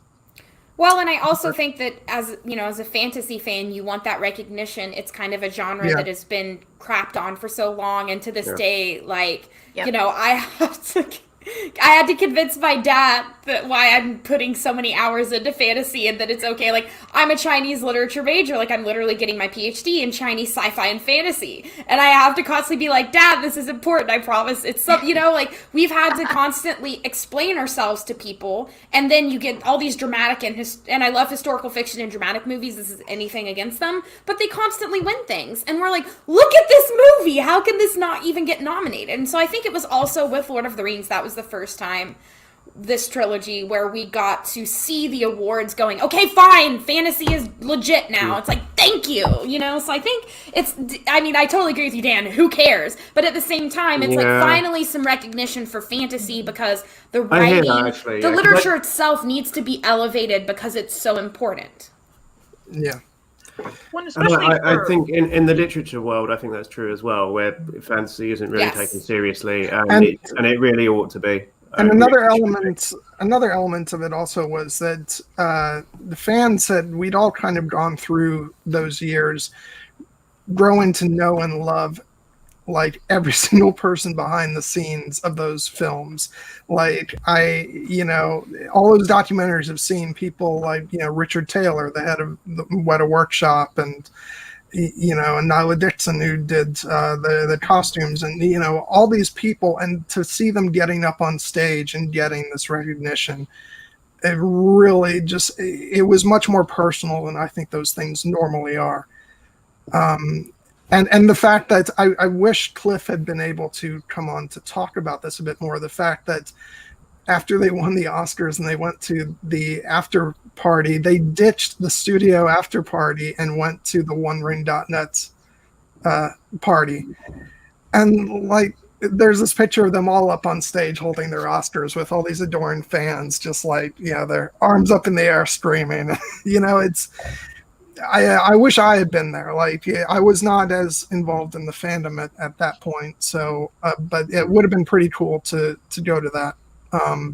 But yeah, I think it was just a whole different thing. I definitely am not worked up like that anymore about awards and stuff. But that was a lot of fun that year. But going back over to the movie itself, I guess we can sort of move into talking about the final act. Sorry, I was actually just going to one more thing before we went up to the final. Go ahead. Is another I think amazing sort of scene in this movie with Elrond and Aragorn in the tent. where he gets presented with the sword and things like that. And that's another thing that I really think needed to be there for. I know that that's not how it happens in the books. Like I know that he sort of gets the sword earlier and pulls a broken sword out until then and things like that. But I really love that scene as a culmination of night reflective rambling. Night reflective.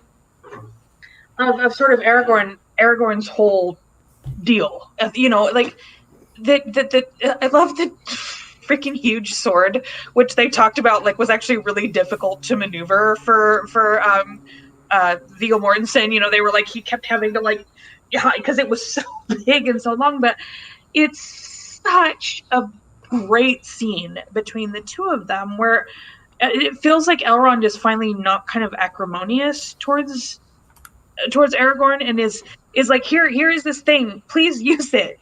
Like I'm kind of done with all this weird petty bullshit I had before. Like my daughter is dying, use this sword and please save her.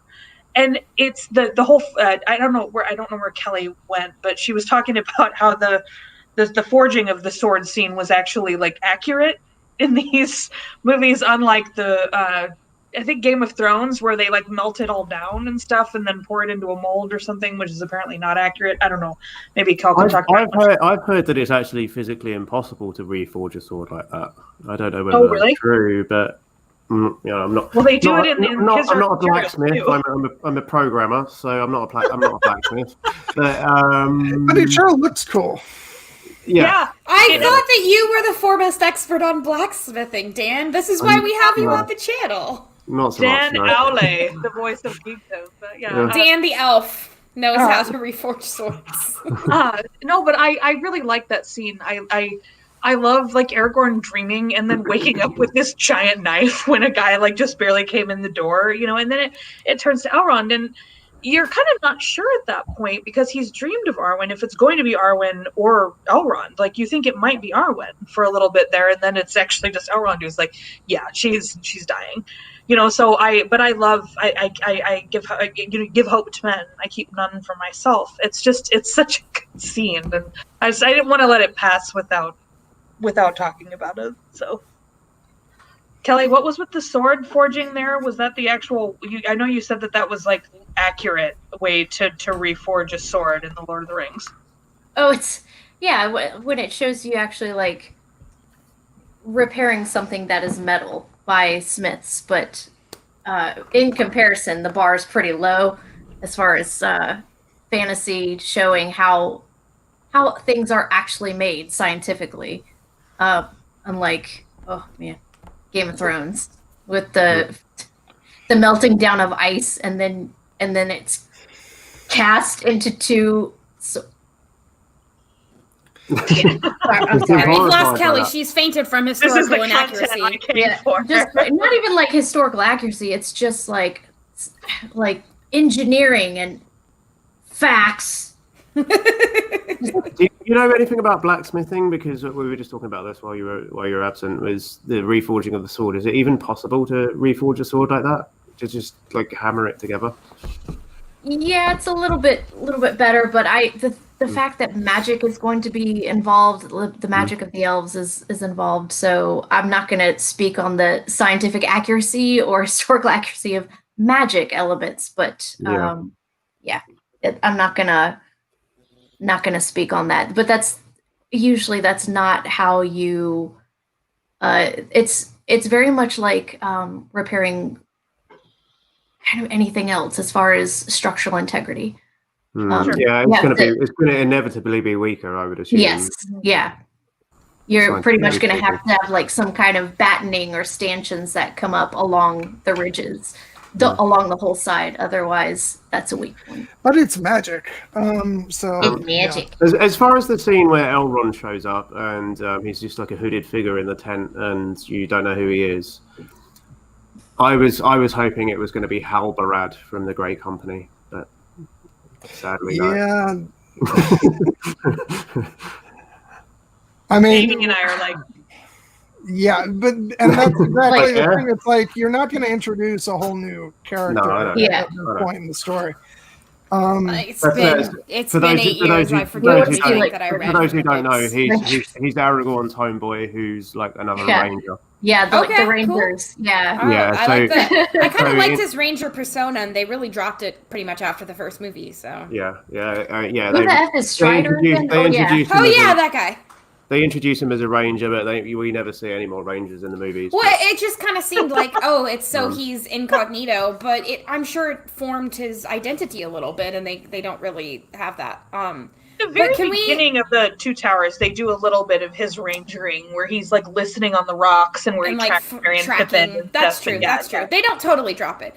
So, John, are we going now after the destruction of the ring? Yeah, but before we get into the... Because I have questions about the boat and where they're going and like what the hell's happening. Before we get to the epilogue proper, like I have to mention this moment. Yes. I'm glad to be with you, Samwise Gamgee, here at the end of all things. It's just... God, it's so good. I just keep saying that about everything, but it really is. And just the way Frodo starts talking about being able to see the Shire again, and the music. The what, John? Howard Shore is a genius.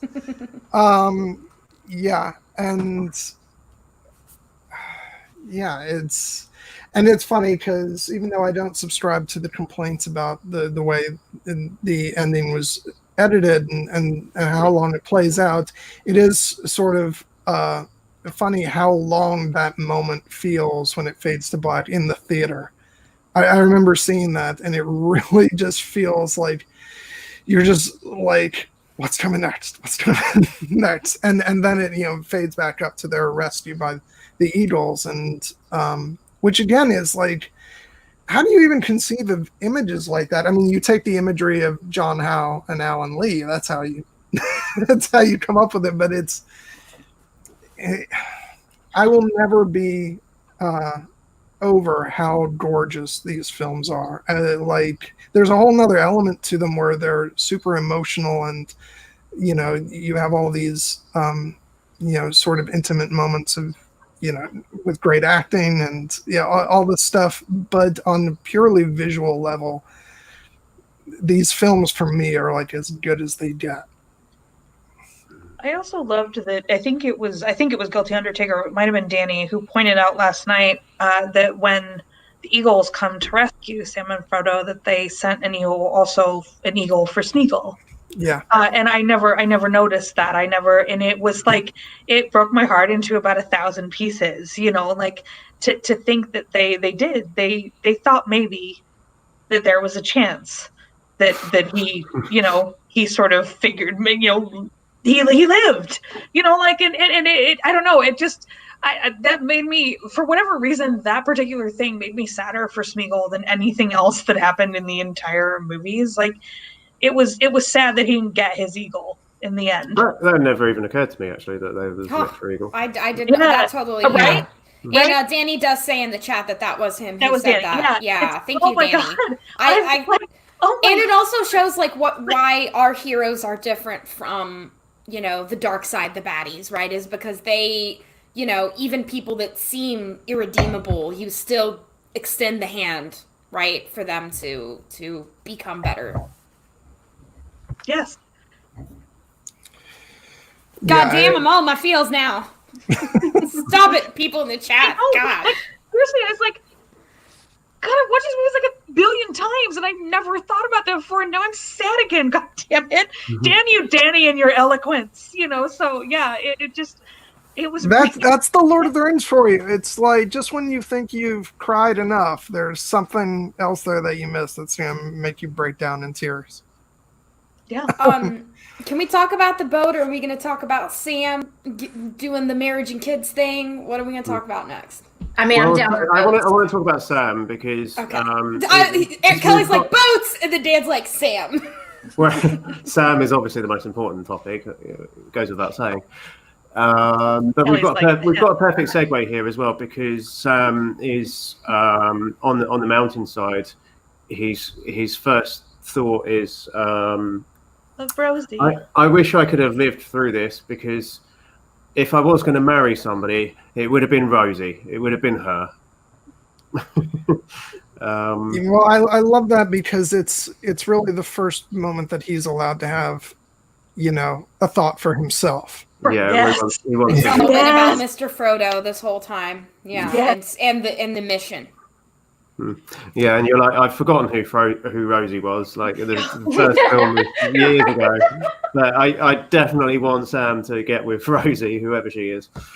Obviously, it's me. I obviously know who Rosie is, but yeah. But your usual movie viewer who had read the books is like, who? It's been 2 years since they had seen that scene that happens very early in the movie. Well, that's why. I think people do remember her, and the reason is she's a hot actress. Actually, She is hot. She's a good-looking woman.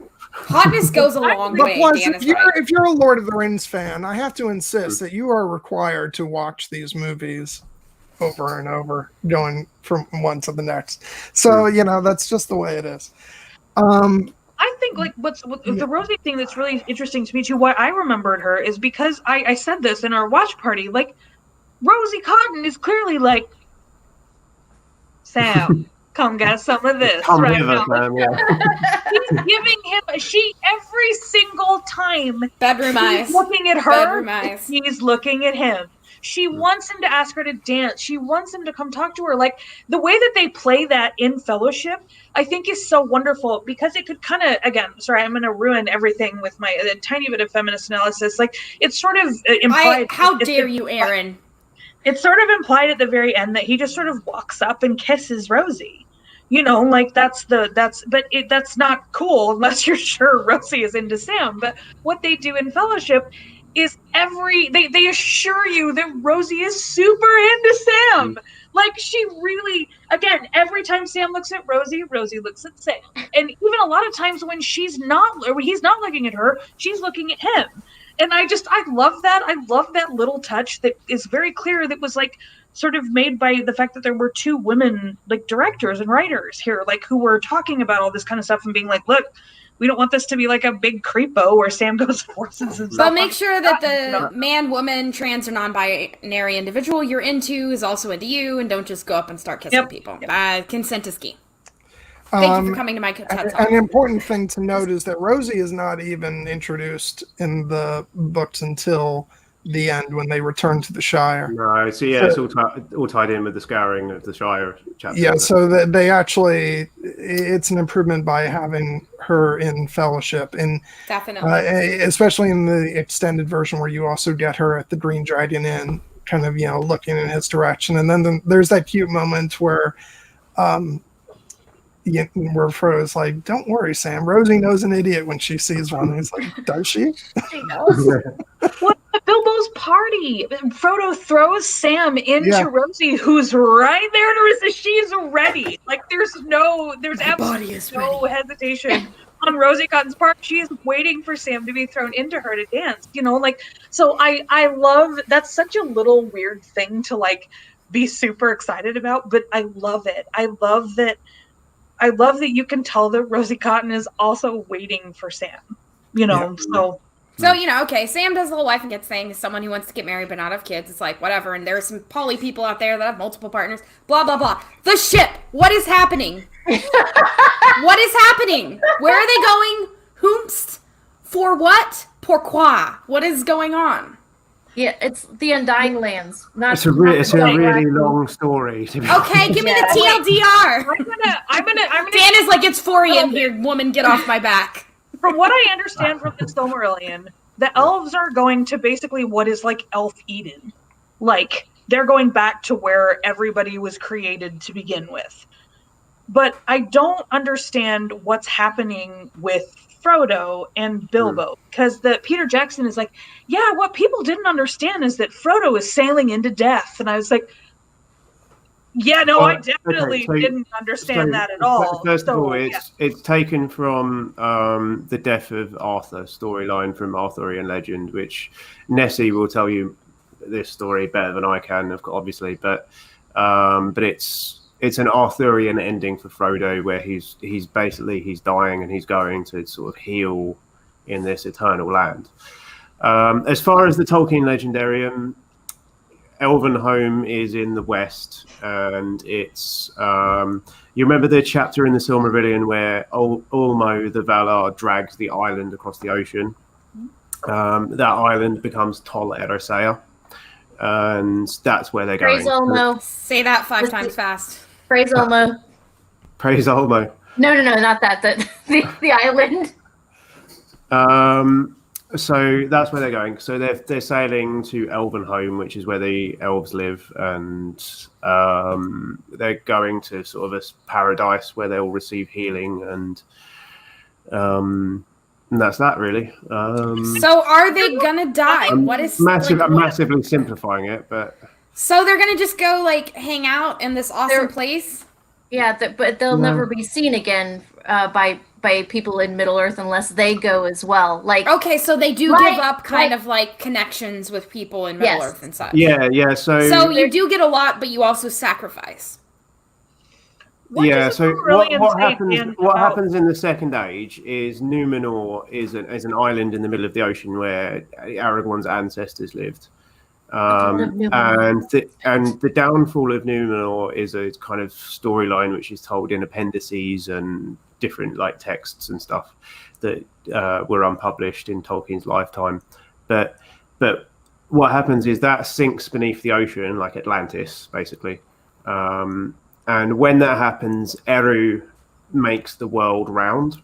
So before that, Middle Earth and Arda was a flat world.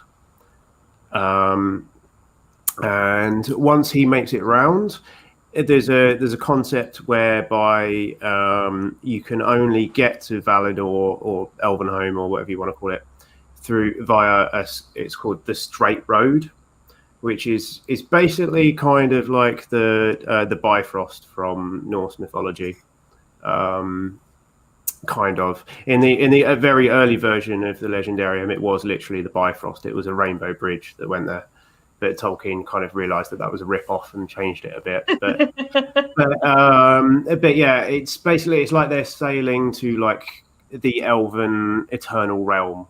It's like they're going to Valhalla. Valhalla. Yeah, Jinx. exactly. Jinx. I mean, basically, the whole thing essentially is that both Frodo and Bilbo have, because they carried the ring for so long, they, especially Frodo, who was stabbed by the mortal knife, has hurts that he said, as he says, go too deep, and basically so the elves grant them passage to their, you could say it's a kind of afterlife, but it's not really. It's their sort of, eternal realm where they're leaving Middle Earth to go there. It's basically sort of like paradise. And so they're allowed to go there basically to heal from their wounds and to be whole again with the notion that they won't be able to return. So it's a one-way ticket then. You can't come back. Yes. Okay. Yeah. But Guilty Undertaker is asking in the chat, or was asking a couple of minutes ago maybe, does that mean that Frodo will never see Merry, Pippin, and I think Sam? Sam does eventually sail there too in the books. And Gimli. Yeah, and because Gimli and Legolas, Gimli yes. goes. We mentioned that earlier on, I think, Helen. yeah, Sam sorry. is granted passage because he too was a ring bearer. Ring-bearer. Only for a short time. But what about Gimli? And Gimli Gimli is given special permission by Galadriel, I think. as far as I remember. Nice. You He's go, the Gimli. only dwarf. I love it. So It's because he and Legolas are bros. to dig a little bit deeper into the lore, though, like, so I know the story of Beren and Luthien, where like essentially everyone is real sad because Luthien then doesn't get to go to the elf underworld, doesn't sort of get to go through this. So no, she won't be reborn again. Is that the idea there? So elves are tied to the lifetime of the universe. So like they're tied to the life of Arda. So they literally can't die. It's physically impossible for them to permanently die. In that sense, so they kind of, their soul travels to the halls of Mandos, which if you've watched my videos, you know who Mandos is, and you know where Mando's is.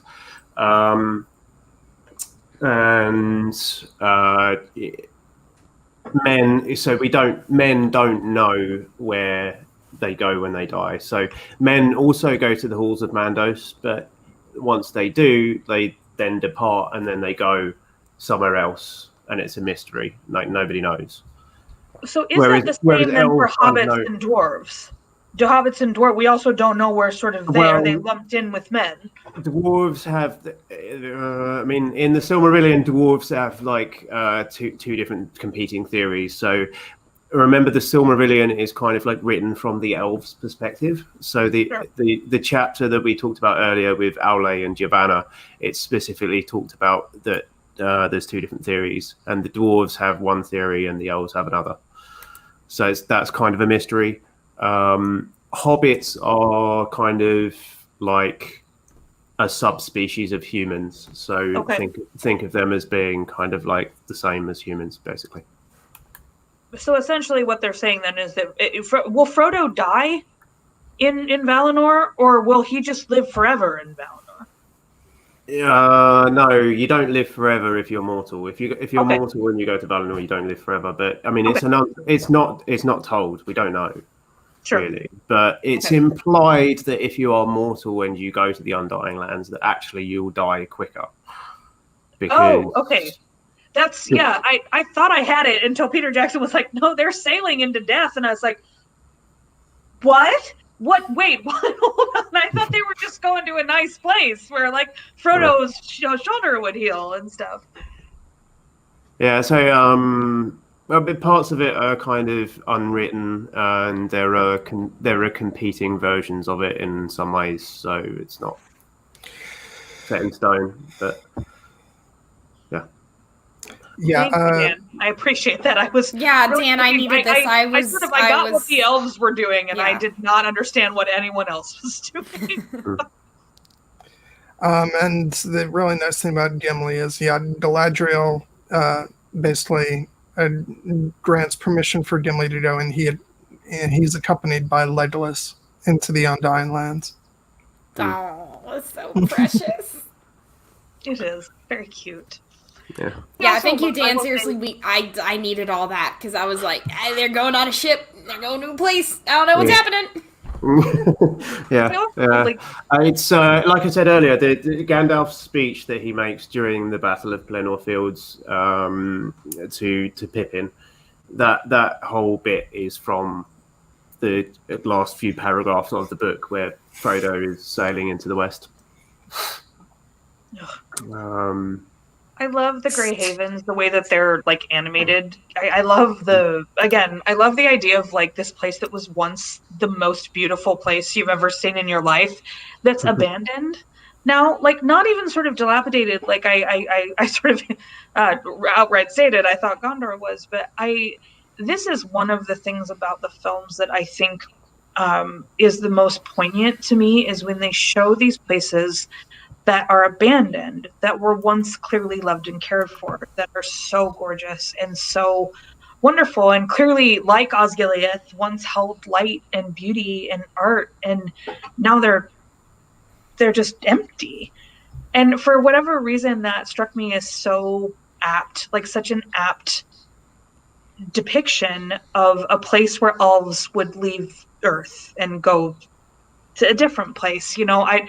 Every time I see the Grey Havens, it almost makes me cry, because they're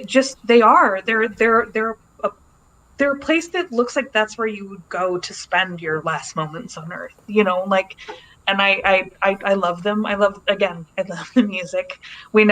Anytime I ever talk about it, we mentioned the music? Also just assume I'm also talking about the music. No, it's amazing, the music in these.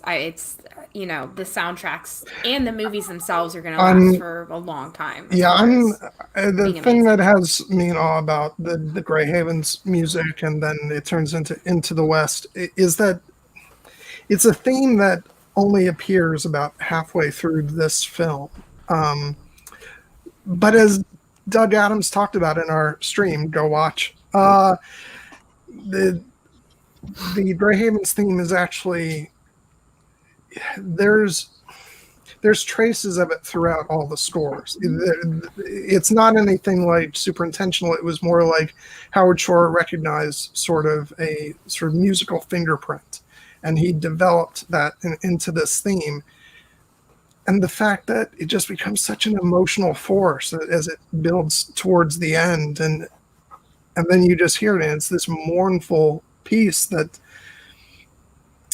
just makes you weep as the ship is sailing off. And I love the moment when Merry and Pippin go to turn away, and Sam is just sort of hanging there, just looking at the ship sail off. That whole scene is like, the waterworks are turned on full force, just with all the hugs and, And someone mentioned in the live chat, and we talked about this in the Slack during our watch party, that Frodo looks really relieved and at peace when he's sailing off, and it's kind of... He smiles. Yeah. I love his cute little smile as he sort of turns his head and kind of goes... And then he does this gentle little nod, which is to the Hobbits, but I always likened it to it's also it's not quite breaking the fourth wall, because it is directed towards Sam, Merry, and Pippin, but you could also take it as this is like farewell to the audience who has been on this journey with him for this whole story, and I think it's really beautiful. And they just fill that whole scene with water as well, don't they? Because it's either by the seaside, and everybody's like dying for the toilet at that point. It's like the Grey Havens water coming out of your eyeballs. Yeah. Only the first time, not any time after. When you're in theaters, then after that you can pause and go pee. Obviously, when you're watching it at home, you've relieved yourself. But It's like earlier, I was off camera for a minute or two, and I was like, "Oh, how fitting is this? I need a break to go to the bathroom." It's like, yeah, geez, something over 2 hours makes you need to pee, huh, John? But I do want to say we have officially broke the Joa stream record. This is now officially the longest stream. Yeah, like a while back. I think 3:20, 3:30. No. 3:37 was Two Towers, wasn't it? Yeah. Nice memory, Erin. So yeah, we broke it. So congratulations, panel. I got here 30 minutes late. All right. I have a. Still counts. We're still gonna make it to 4 hours, though. I was gonna say, I have a quick poll. Better song, Into the West or The Last Goodbye? Into the West. Into the West. I love Billy Boyd, and I love that song, but Into the West just carries so much more meaning. I feel like Dan. Come on, Dan. I gotta have your answer here. I'm kind of on the fence, really. Are you? I'll go with the rest of the panel and say Into the West. I always say that's the song I want played at my funeral, is Into the West. Like I love it. I just Erin. I know, sorry. You guys, when I die someday, please play Into the West at my funeral. My family's not nerds, so I'm gonna count on you all to inform my family to have that done. But or just show them the clip from this where I actually stated outright. But I agree with the panel, but I actually would vote Last Goodbye and be the dissenting opinion. So you asked the question, Erin. Don't at me. Like I'm not even mad at you though, because it's Billy Boyd and the song is absolutely beautiful. It's both of them obviously have an emotional impact, and I totally understand your explanation, John, and that the Into the West holds a lot more to it. But I really think of that scene where he's singing it, and it really gets me right there. Oh wait, Steven, oh my God. Wait, who's singing what? It's an end credits. Both of them are end credit songs. Oh my God, I'm getting it mixed up with something else. Never mind then. I'll go with the panel.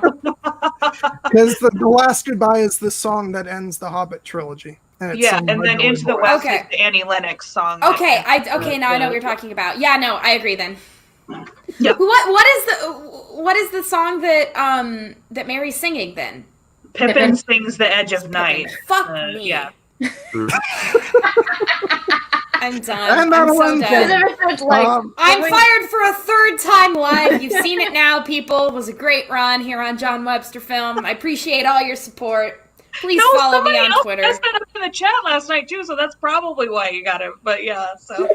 I do want to talk about that last scene with Sam returning home. Like, they could have very easily ended this film with that shot of the ship sailing into West, but I do love that and Philip Boyens actually makes a comment about this in the commentary where it's like, whatever our transgressions against Tolkien purists are, damn it, we're going to end this film the way the book ends. And I love that, and that's Sam's daughter, or that Sean Astin's daughter who plays Sam's daughter, and I believe, as you said, Erin, that the other child is actually the actress who plays Rosie. That's her son. Yeah. And there's just this wonderful truthfulness to that moment, and I just. And the way Sam says, "Well, I'm back," and another one more damn musical comment is the fact that Howard Shore had two versions of how to close out this movie. The first version was, as that door closes, it was going to be a restatement of the Fellowship theme, kind of, which Doug Adams talks about that in our chat, where that felt like kind of, a curtain call, kind of. But what they went with more in line with sort of the Hobbit's music, it feels more progressive, like this is saying goodbye, but the story kind of goes on. It's looking forward instead of looking back, and I think it's just a beautiful way to end both the score and the films, and then we finally get the end. Yeah, you get the feeling that it's the end of the the start of the fourth age, don't you? Like, you get the feeling that the world is going on. And then the waterworks start with Into the West and all those beautiful portraits of all the cast members, which I'm so glad they ended the film this way. It's, it's like, the way movies kind of used to do, where you pop up pictures of the cast members, but it's much more elegant. It celebrates the art behind these films. All of those wonderful portraits done by Alan Lee. Yeah. We didn't say as well, like, the Grey Havens is like lifted almost like perfectly from an Alan Lee drawing, isn't it? Which is one of my favorites of his. I mean, so many scenes are really. The Isengard is as well. That is literally my favorite Alan Lee. Is the Orthanc illustration. God, I really want to have like a full, massive, blown up print of that in my house at some point.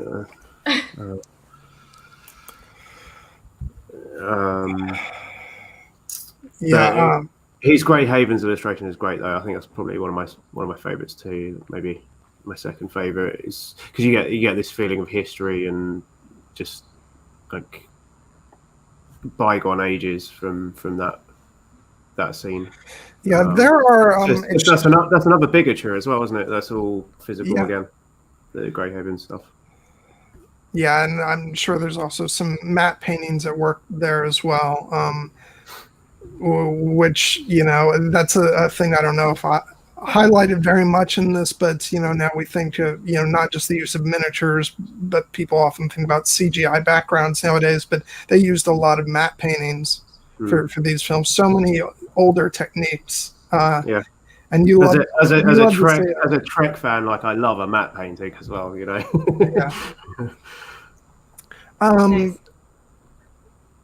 It's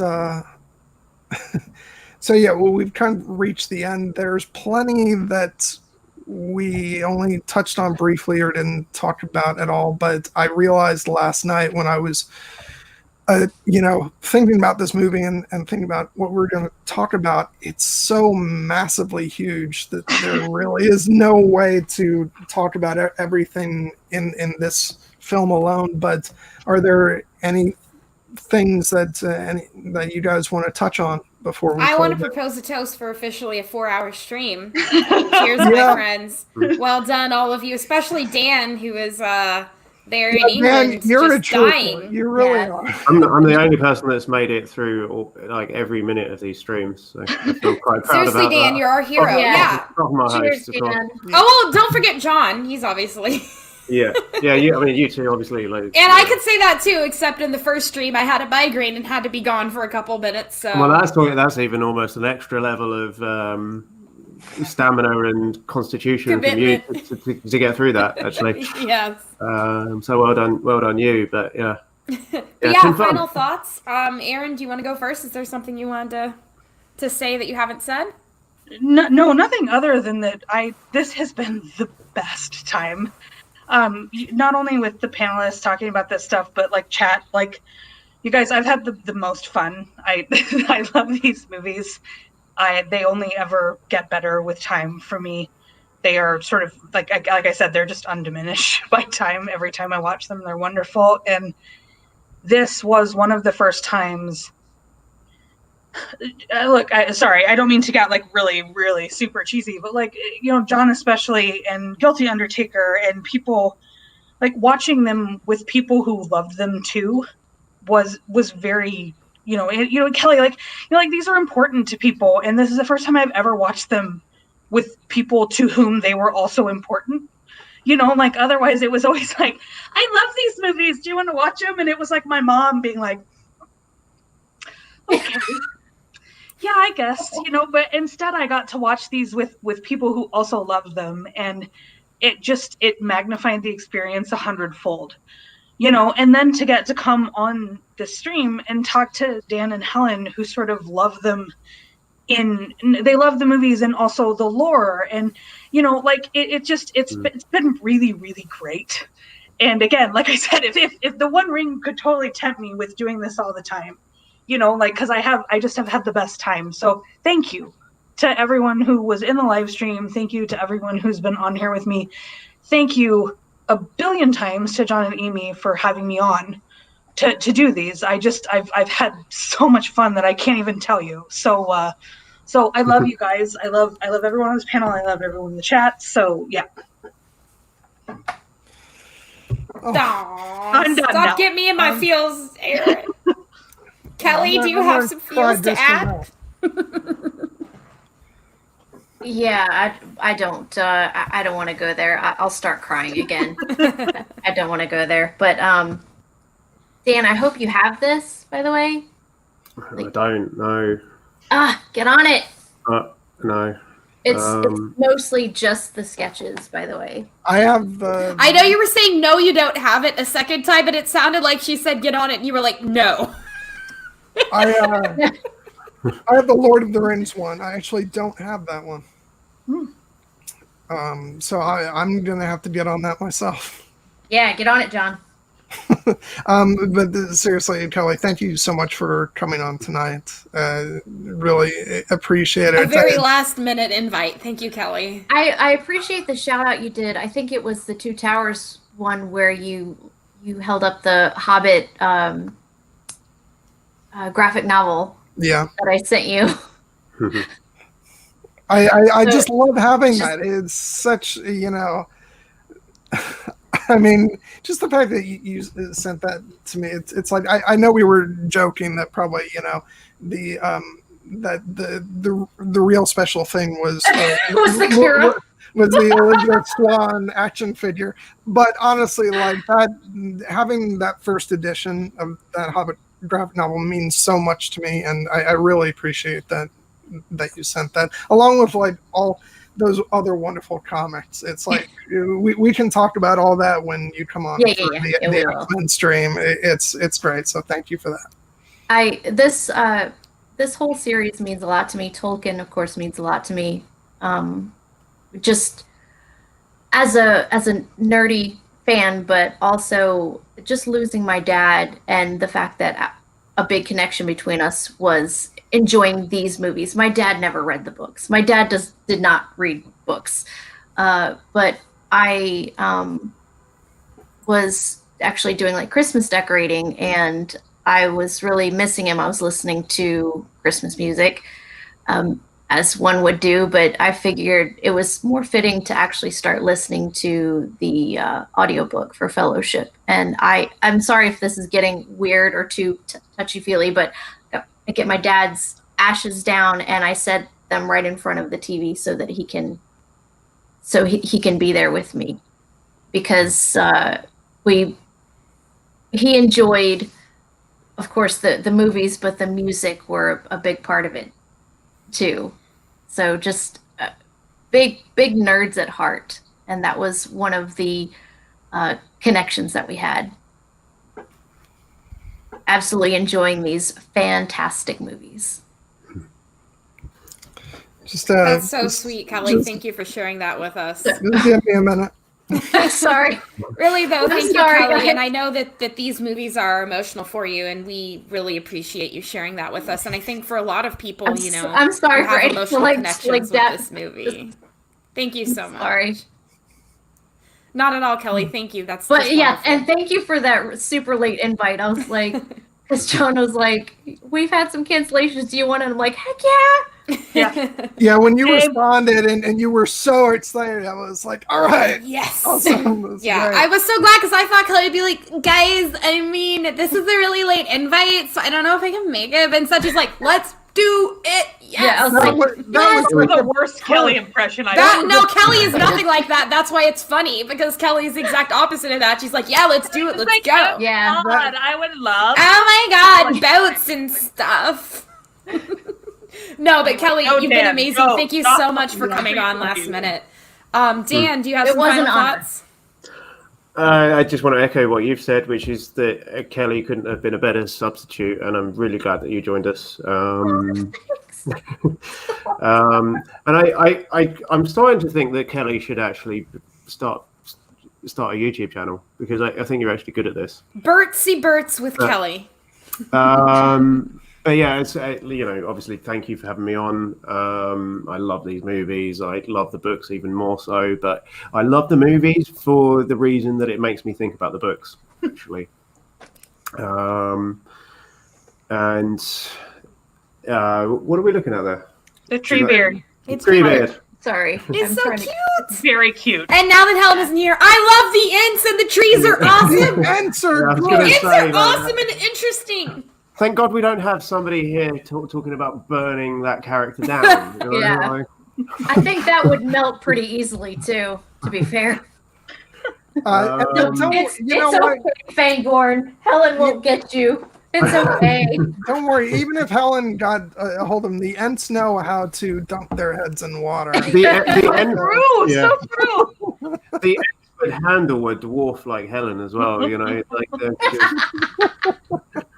Gimli, lower your axe. yeah, but to sum up, I mean, it's been really, really interesting to revisit these movies with a different bunch of people who are, have different perspectives on them as well, because we've had Erin, who's had some wonderful contributions over the last two streams. Who I always love talking to people who haven't read the books. My best friend loves the movies, but he's never read the books. He's one of those people that can't get through the books because of all the landscape descriptions and how long-winded it is and everything else. But we rewatch the movies like very regularly. But I've never managed to convince him to read the books. So I do appreciate people who haven't read the books and have this wonderful spiritual connection with the movies, and being able to share that perspective is important too. And something that I've been thinking about a lot recently with regards to adaptation as well with Tolkien is just how much kind of light and clarity you get from just the people's kind of reinterpretation of the source material. It's really valuable. So yeah, thank you for having me on, and yeah, That's what I've got to say. Absolutely, anytime, Dan. We love having you on. Same thing with Kelly and Erin, and of course Carol, who unfortunately couldn't make it today. Helen, who hopefully will be back as well. You are all welcome back on. And I also really want to thank Cecilia, who came on for Fellowship of the Ring. It was great having her on, and I'm really looking forward to having her back on when we talk about Pan's Labyrinth.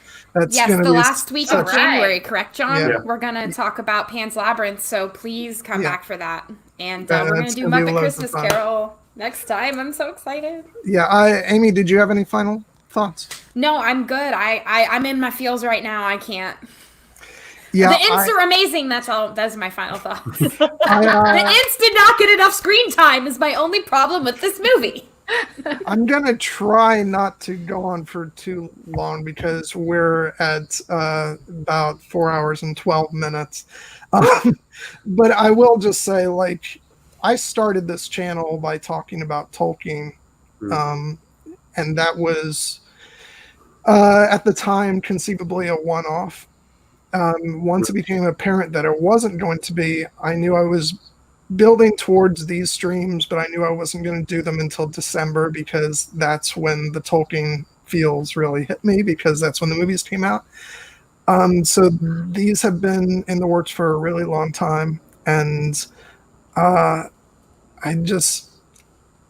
it's sort of along the same lines of what Erin was saying. I didn't have a chance to really talk about these movies with people who love them as much as I do for many years. I got to chat with some people on message boards, but that's different than personally knowing people and having this sort of shared experience of not just, watching the movies together, but then getting on here and talking about them. So I really appreciate that, guys, and thank you for joining us on here. And I also want to thank all the wonderful people in the chat. We've had like a consistent number of people for all 4 hours of this thing tonight. Bless all of you for sticking with us. Yes, and I really I want to say. I appreciate. I've seen a number of new names over the past couple weeks, and you guys have kept coming back, and you've stuck, through these things through thick and thin, and that means a lot. And I would just say I hope you stick around for the future because we have a lot of fun talking about a wide range of movies. And next week is Muppet Christmas Carol, and then, like I said, the week after that will be Wonder Woman 1984. We've got X-Men. Pan's Labyrinth, lots of stuff coming up. If you haven't discovered this already, both Amy and I are both obsessed with Keira Knightley, so we do a lot of discussions of her movies too. Yes, if you go to John Webster Film channel page, there will be a playlist called Nights of Keira. Get all the Keira stuff that you want and more. Yeah, the only John Webster videos that I skip. Yeah. Dan, we'll talk about this later, sir. Yeah. But yeah, we do a wide variety of stuff. So we would love for you to stick around and continue chatting with us.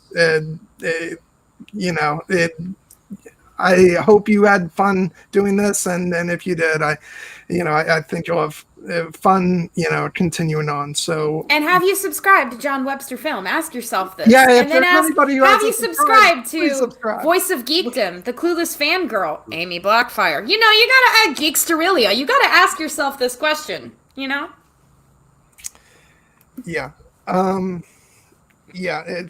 Thank you, Matthew, and everybody, and Amy has gotten Jenna to come to a great number of these. So I love seeing her in there, and it's just, once again, thank you guys for being here and giving us a shot. I feel like we've really started to grow over the past number of weeks. So thank you. And I said I wasn't going to talk for a while, and here I am talking for a while. But I'll just give you guys the chance once more to promote real quick stuff you've got coming up, just in case people missed it. Go ahead, Ing. Just release me. Yes, like I said, Tuesday the 22nd. this guy, John's going to be on my channel, Amy Blackfire. We're going to talk about the thing that I said at the min-roll, which is gender stereotypes and how they affect how we like the media that we like. And I'm gonna drop a video with loads of links about Lysonomar. Like I said, lots coming in 2021. Please follow me on Twitter. I do a lot of polls. I poll you. I'm Amy Poehler, Poller, and this girl right here, Kelly, gave me that nickname. So please check me out there on Twitter. I am constantly asking you for your opinions. And please hit that subscribe to John, to me, to Dan, and to Helen. Like, we seriously really appreciate your time, and all you have to do is click subscribe, and that's a tiny thing for you, and it's a huge thing for us. And I'm going to be on Bleep the Patriarchy on the Unspun Yarn with Nessie on December 30th. Thank you. All right, Erin.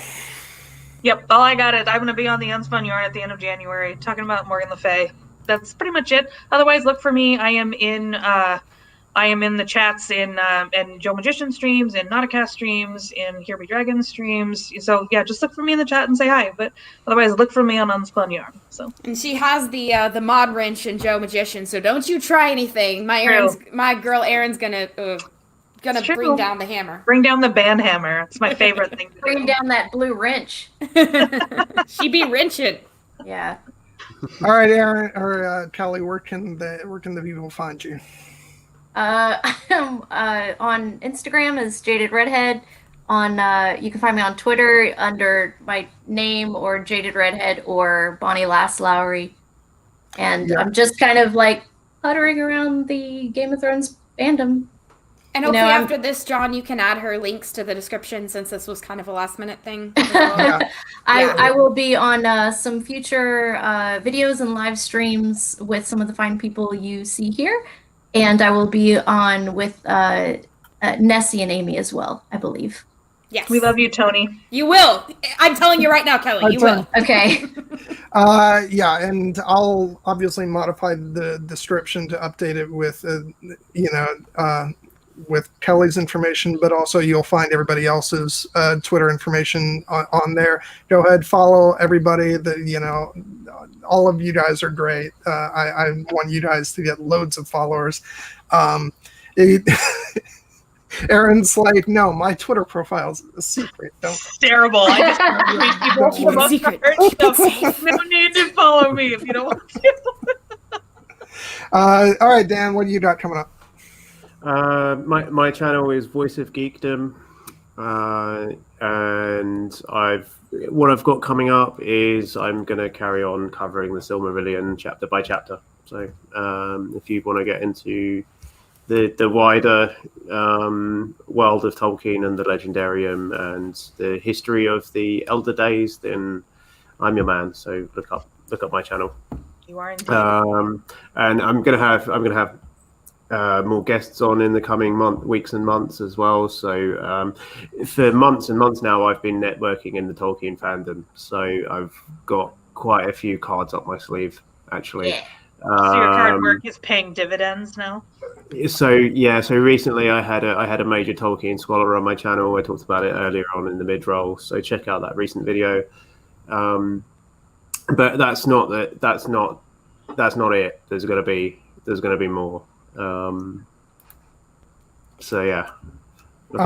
This is going to sound really self-serving, but I do want to say I know you had invited me on to talk about some stuff with the movies and adaptation stuff. We didn't get around to it, but I hope that's still in our future because I would love to have that discussion absolutely. with you. Yeah. I want to have you on. I want to have Kelly on for one because I know I've learned recently that Kelly really knows her Tolkien, so I want to have her on, and I want to have Nessie on as well. So basically, all of the Tolkien people in the Here Be Dragons family are gonna be on my channel. He does have one video about his Dark Materials that includes me. Yes, that's true. So I'm just saying, he branches out a little bit here and there. That was kind of an experiment. That video didn't do massively well because most of my followers are just they're all like, "Boo, not Tolkien." There for Tolkien.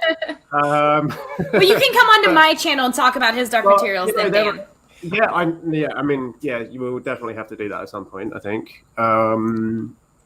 So we'll do that. I'll get you on when season 2 is over. Series 2, pardon me. you're coming on my channel to talk about it. How about it, Dan? But definitely, anytime. As long as I've got the time, I'll do it, and I'll usually make the time. So, that's my plugging done. So. Yeah, John, what do you have coming up, John?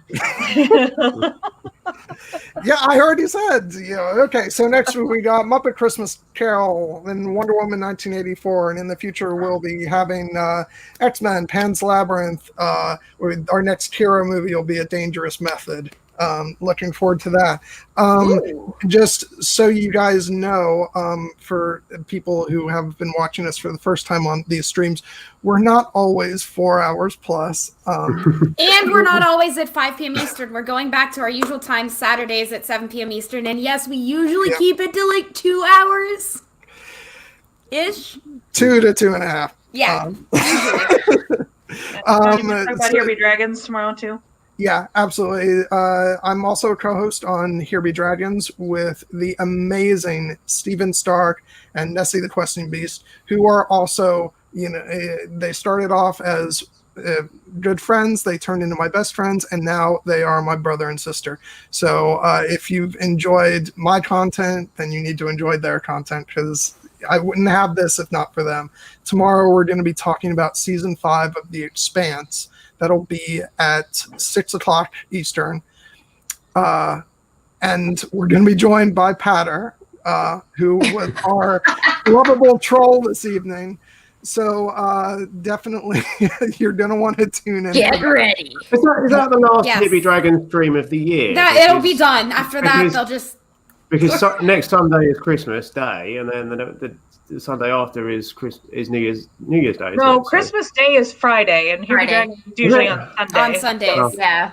Also, just one more shout out to Bleep the Patriarchy on the Unspun Yarn. December 30th is our next episode. Please come and enjoy some feminist analysis. Yeah, please check out Nessie's channel if somebody can drop that into the chat if you have it handy. She is, as I just said, she is a co-host with me and Steven on Here Be Dragons. She has her own channel. It's wonderful. You need to tune into that as well. She dives into like mythology. Especially the video with Dan. Especially the video of Dan coming in with his coconuts. Yeah. That was a completely silly video. But to echo what you're saying, John, Nessie is, I think, the strongest candidate for the most underrated YouTuber on YouTube. So definitely check her out. Totally agreed. Yeah. Well, so I guess we've actually reached the end. It's done. But yeah, thank you all once again for tuning in. This was an absolute blast, and I'm looking forward to next week. It's going to be great. I love the Muppet Christmas Carol. It isn't Christmas without that movie for me, so we're going to have a lot of fun. I hope you all have an absolutely wonderful evening, and we'll see you next week. Happy holidays. Happy holidays. Happy holidays, Happy everybody. holidays.